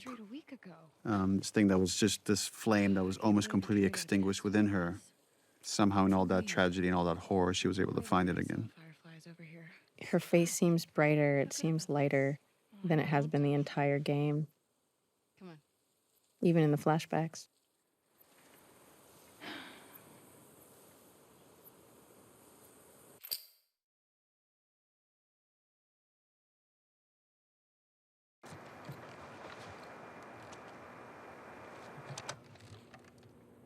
Is this frequency currently in use?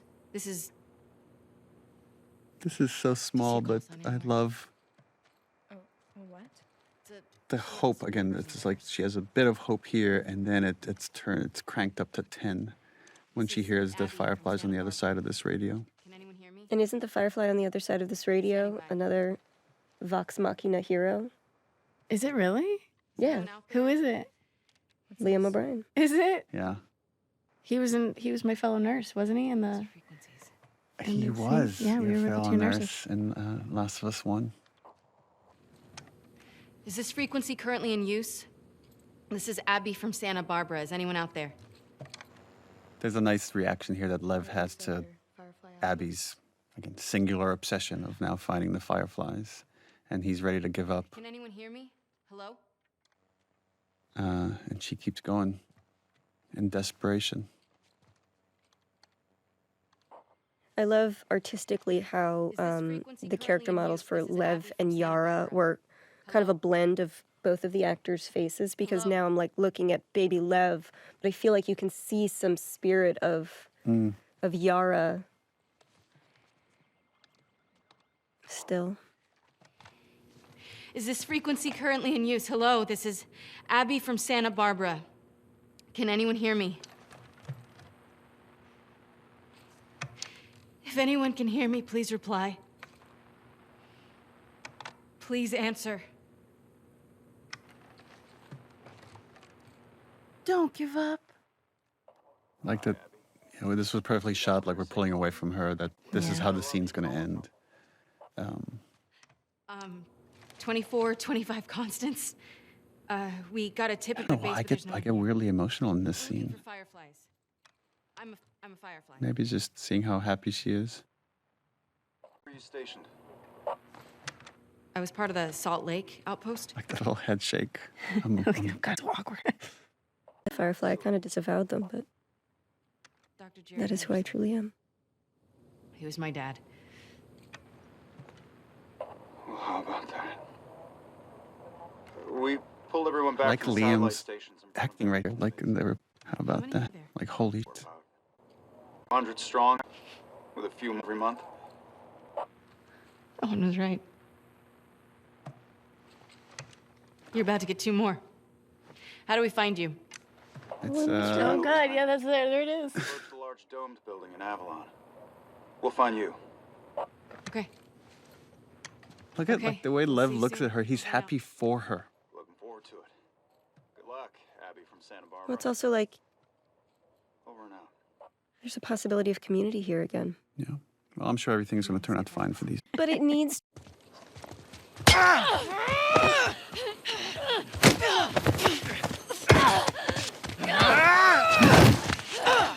Here they get ambushed by a new group, the Rattlers. The Rattlers are the worst people we've encountered in the game for both practical reasons, which were we want you to get to see Ellie at her most vicious, most violent. We want her kills to feel brutal and justified.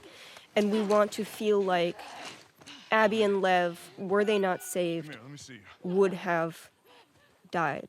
There's also, with this group, wanting to make them really awful, to play a little bit with tropes and structure and misdirect the player, that in a lot of these stories, you have these two characters that you're rooting for against each other, and then there's a really evil force, and you see them team up, and they're going to work together to defeat the bad guys.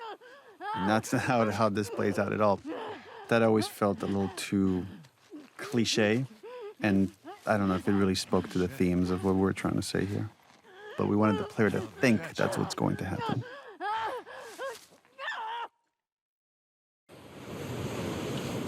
There's a nice economy here of storytelling. Like, you know, we don't show Abby arriving at Santa Barbara with this boat that has become a character of its own in the story.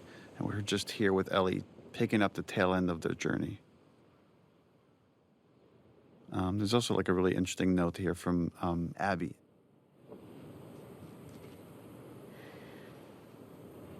And it's also the first time we're seeing just how emaciated Ellie has become.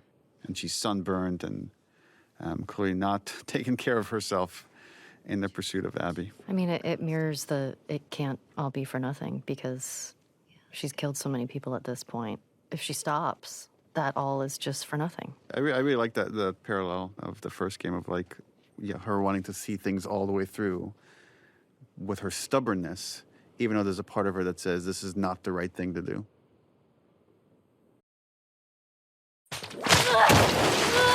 Yes.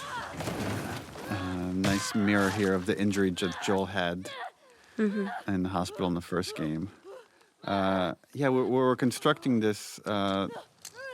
We wanted to injure Ellie badly. So again, she's choosing the pursuit of this thing over her own health, that she will likely die if she sees this all the way through. I would argue she is dead already. Mm-hmm. Doing this upside down hair was such a pain. Because they have to, essentially, you can't just move the hair upside down. You have to remodel the whole thing.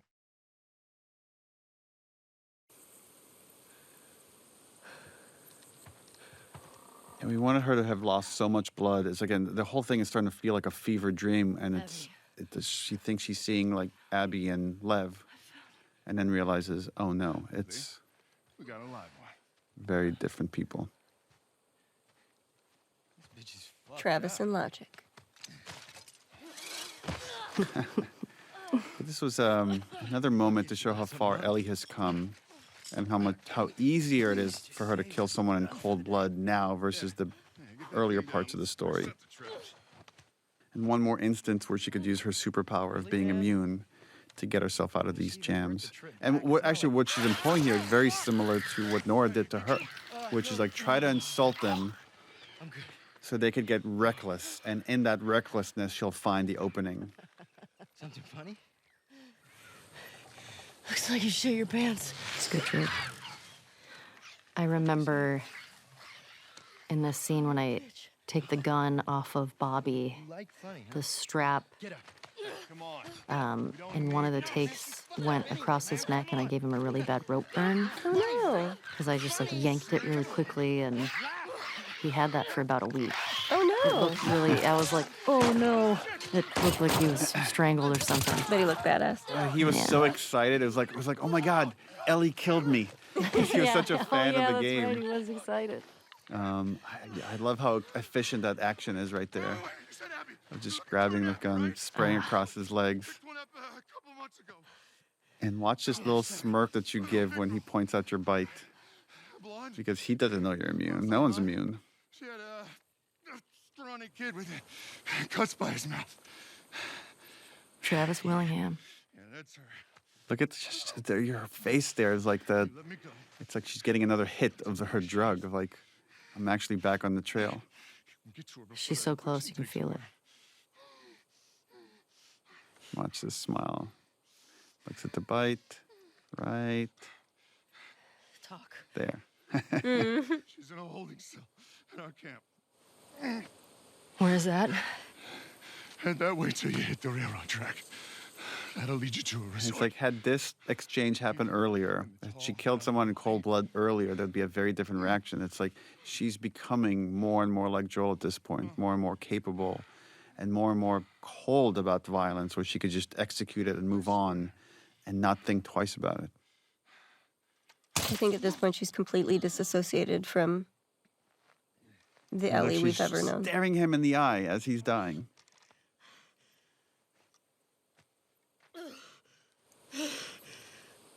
And just a hint that the injury's getting worse and worse. But again, she's not going to stop. She can't. Not yet.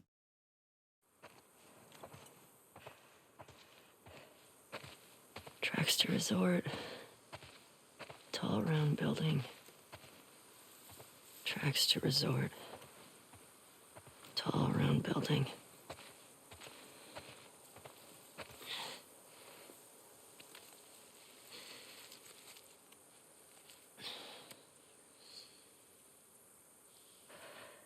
Fuck.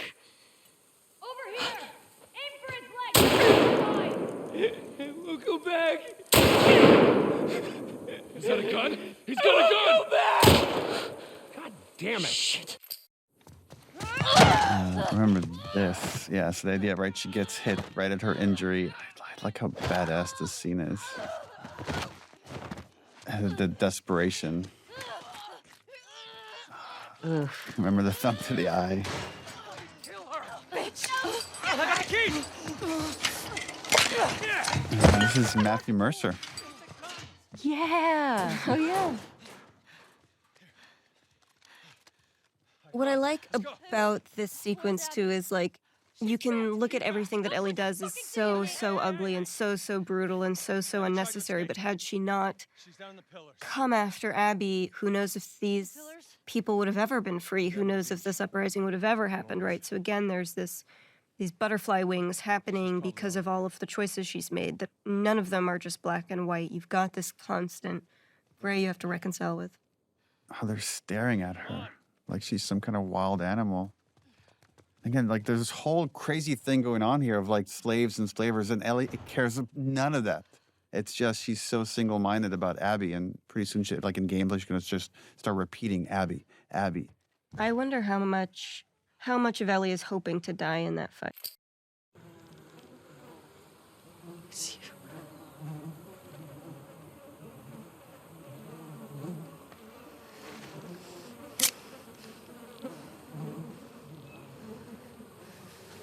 But I love how surprising the speed is, right? It's like you keep moving towards this idea of this fight, and the whole way you're like, Ellie, you're too fucked up, don't do this, don't face Abby, we know what she's like, and now you come to this absolutely wrecked, frail. I also love,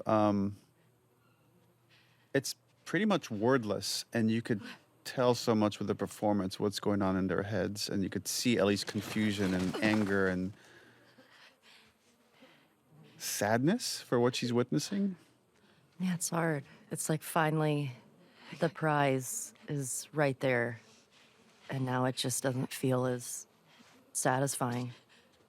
I always read that like there are boats this way moment is like, if I'm nice to her, if I'm just like treat her like not my enemy, then maybe like this will all go by quietly.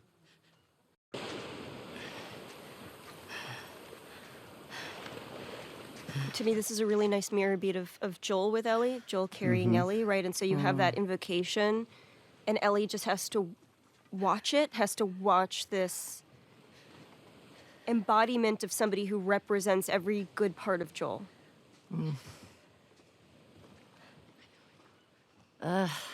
It makes me so sad. This scene, it's just because Ellie doesn't know what to do with all of that anger and that hurt from losing Joel. And now this is the moment.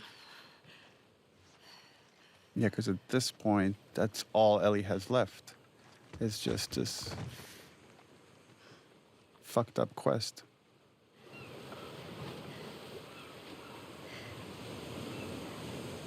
Yeah, imagine having that image stuck in your head and not knowing how to get rid of it.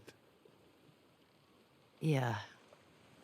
And killing somebody else is not going to do it, but You have to get to that point. You have to realize it yourself. We actually had a really fun day. Yeah. As hard as this scene was, and it's so funny doing this with one of your best friends, of just like fighting each other, pulling her hair, being like, get out of here, let's fight, kick me.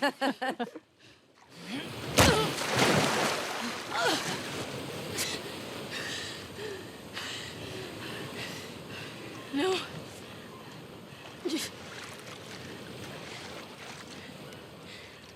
I'm not gonna fight you. I think that threat is fake, right? It's, I don't think. Yes. I don't think. She's bluffing. I absolutely think she's bluffing. Really? Yeah. Yes, but I agree, but what would have happened if Abby was like, no. No. Like, I feel like she still would have pushed that. I would think she would have pushed that knife in. This is great that there's all these different interpretations. That's so cool. I don't think she would.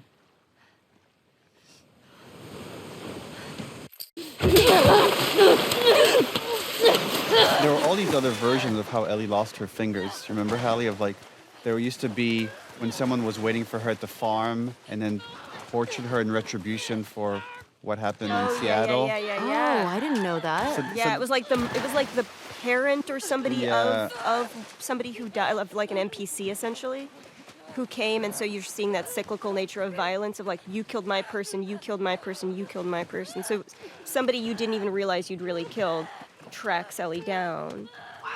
I love how you pin her with your knee. Yeah. So originally, the conception was that Abby dies here.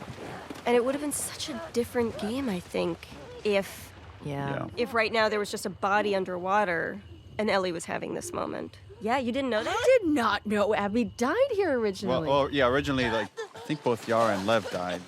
And this was just Abby by herself when you meet up with her. And then Ellie kills Abby. Rough. Yeah. I think leaving Ellie with 3% of the humanity that she got from who she was, that good kid, that scrappy kid that Joel helped shape. I think if she killed Abby, you would never see that kid again. And this gives a hope that she's still in there a little bit and could be maybe revived in the same way that Abby was revived in the right circumstance. I agree. Seeing the reactions, there's people that wanting to know, what was it exactly that made Ellie stop? Is it Lev? Is it this memory of Joel? Is it everything she's experienced? Is it just like Abby's state, that it's not this person that defeated her in the theater?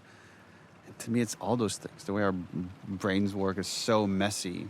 And that's the story was always meant to be very messy in that way, that there aren't these clear-cut answers. To me, that moment is 2 more seconds, this girl is dead. So I already know what this feels like. I can see what I'm going to feel like 5 seconds from now. Yes. And it's no different. Yes. So why?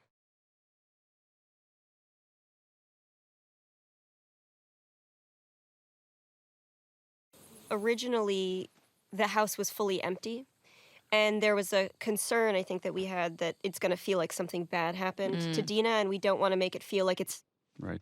That's the thought in her head. It's more, Dina has made that choice to move back. She had to move back, too. She couldn't stay there alone with a baby. It was too dangerous. But I do think there's something poetic in, like, she didn't take Ellie's things with her. Yeah. There wasn't a, I'm waiting for you, I'm going to build her home. behind. It's I'm letting this, I'm Letting it letting go. this die, yeah, here. And I'm going to let everything rot for you. Well, that's really bleak.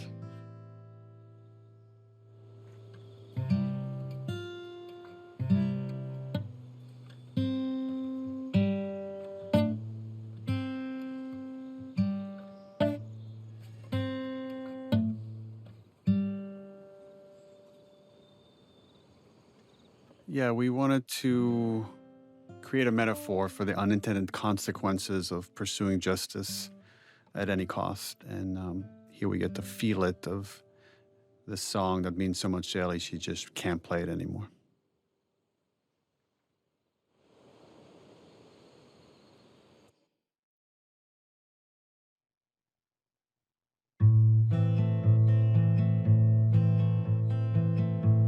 Also interesting thinking about Joel's headspace right now, like just been humiliated by Ellie in front of everyone.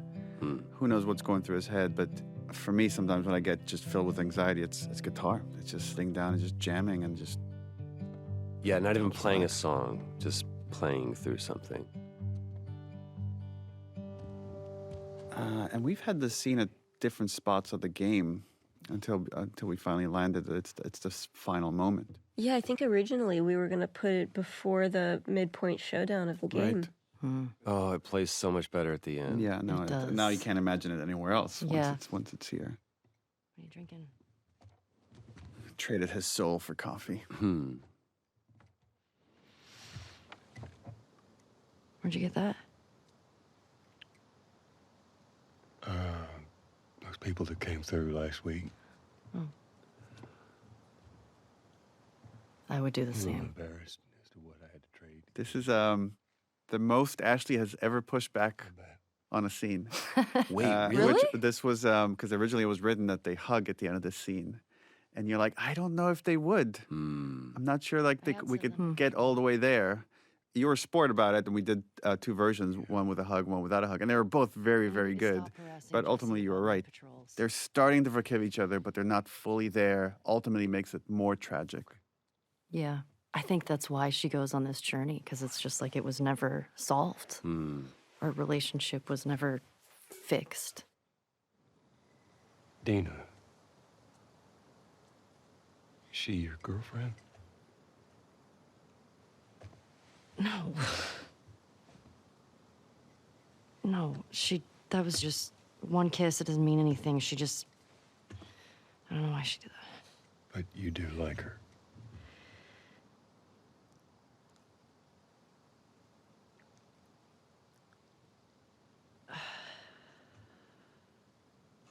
They just have like a father-daughter moment. Just this exchange about this crush that she has on this other girl, and Joel telling her like she would be lucky to have you. Again, he has unconditional love for Ellie, and that's what drives her mad. It'd be so much easier if he was just a complete piece of shit. Oh yeah, then you could just forget about him. Yeah, but you can't. I mean, that's what's hard. I mean, she knows that he cares, and she knows that he does love her. I was supposed to die in that hospital. I also love that you bring it back to we're talking around the thing that we need to talk about. You took that from and me. you doing all of these gestures to try to make it better is not what I want. I'm going to bring it back to what the issue is, and that's I should have died in that hospital.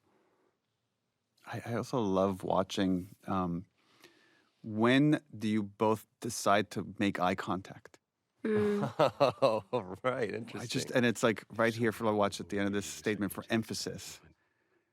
All eye contact. Because I am dead serious. I don't care the cost. I would do it all over again. Even if it means I'd lose you. There is something to be said for your writing in this, which is I would do it all over again, and I would do it all over again. Walk the knife's edge of meaning. Because there's one that is repentant, and there is one that is resolute.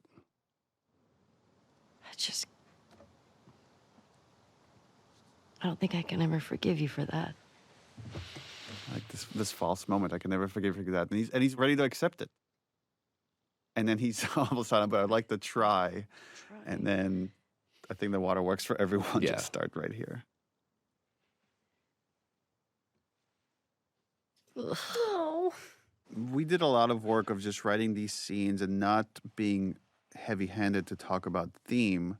But there is something about just the placement of the scene here. And it's a scene about getting over some horrible transgression that one feels. Because there's other things that are worthwhile in this world than just kind of living in this resentment next to the moment where Ellie decides to let Abby go. And whether she fully forgives her or not almost doesn't even matter. It's just she knows there's other things in life that are more worth putting your focus on.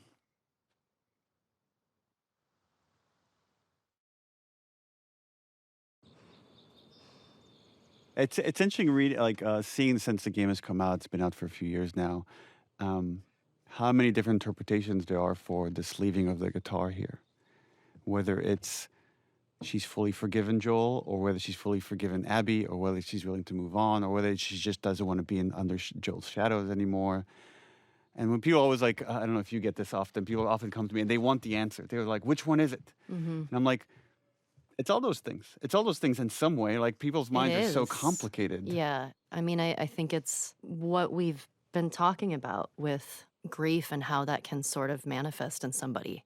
I'll caveat by saying this is my own interpretation. And it doesn't mean that it's right. It's just mine. But sometimes you have so many triggers for trauma that you just need to let anything that might trigger you, you just have to let it go and start over. I mean, how I felt in that moment of it's easier just to not get close to people. We know when we were writing this, we had so many conversations about leaving it on a hopeful note. And even though it's very dark, I do find it to be a hopeful note. It's left with that question of once you've committed all these atrocities yourself, can you come back from that? And we saw that Joel was able to, and then maybe Ellie could as well.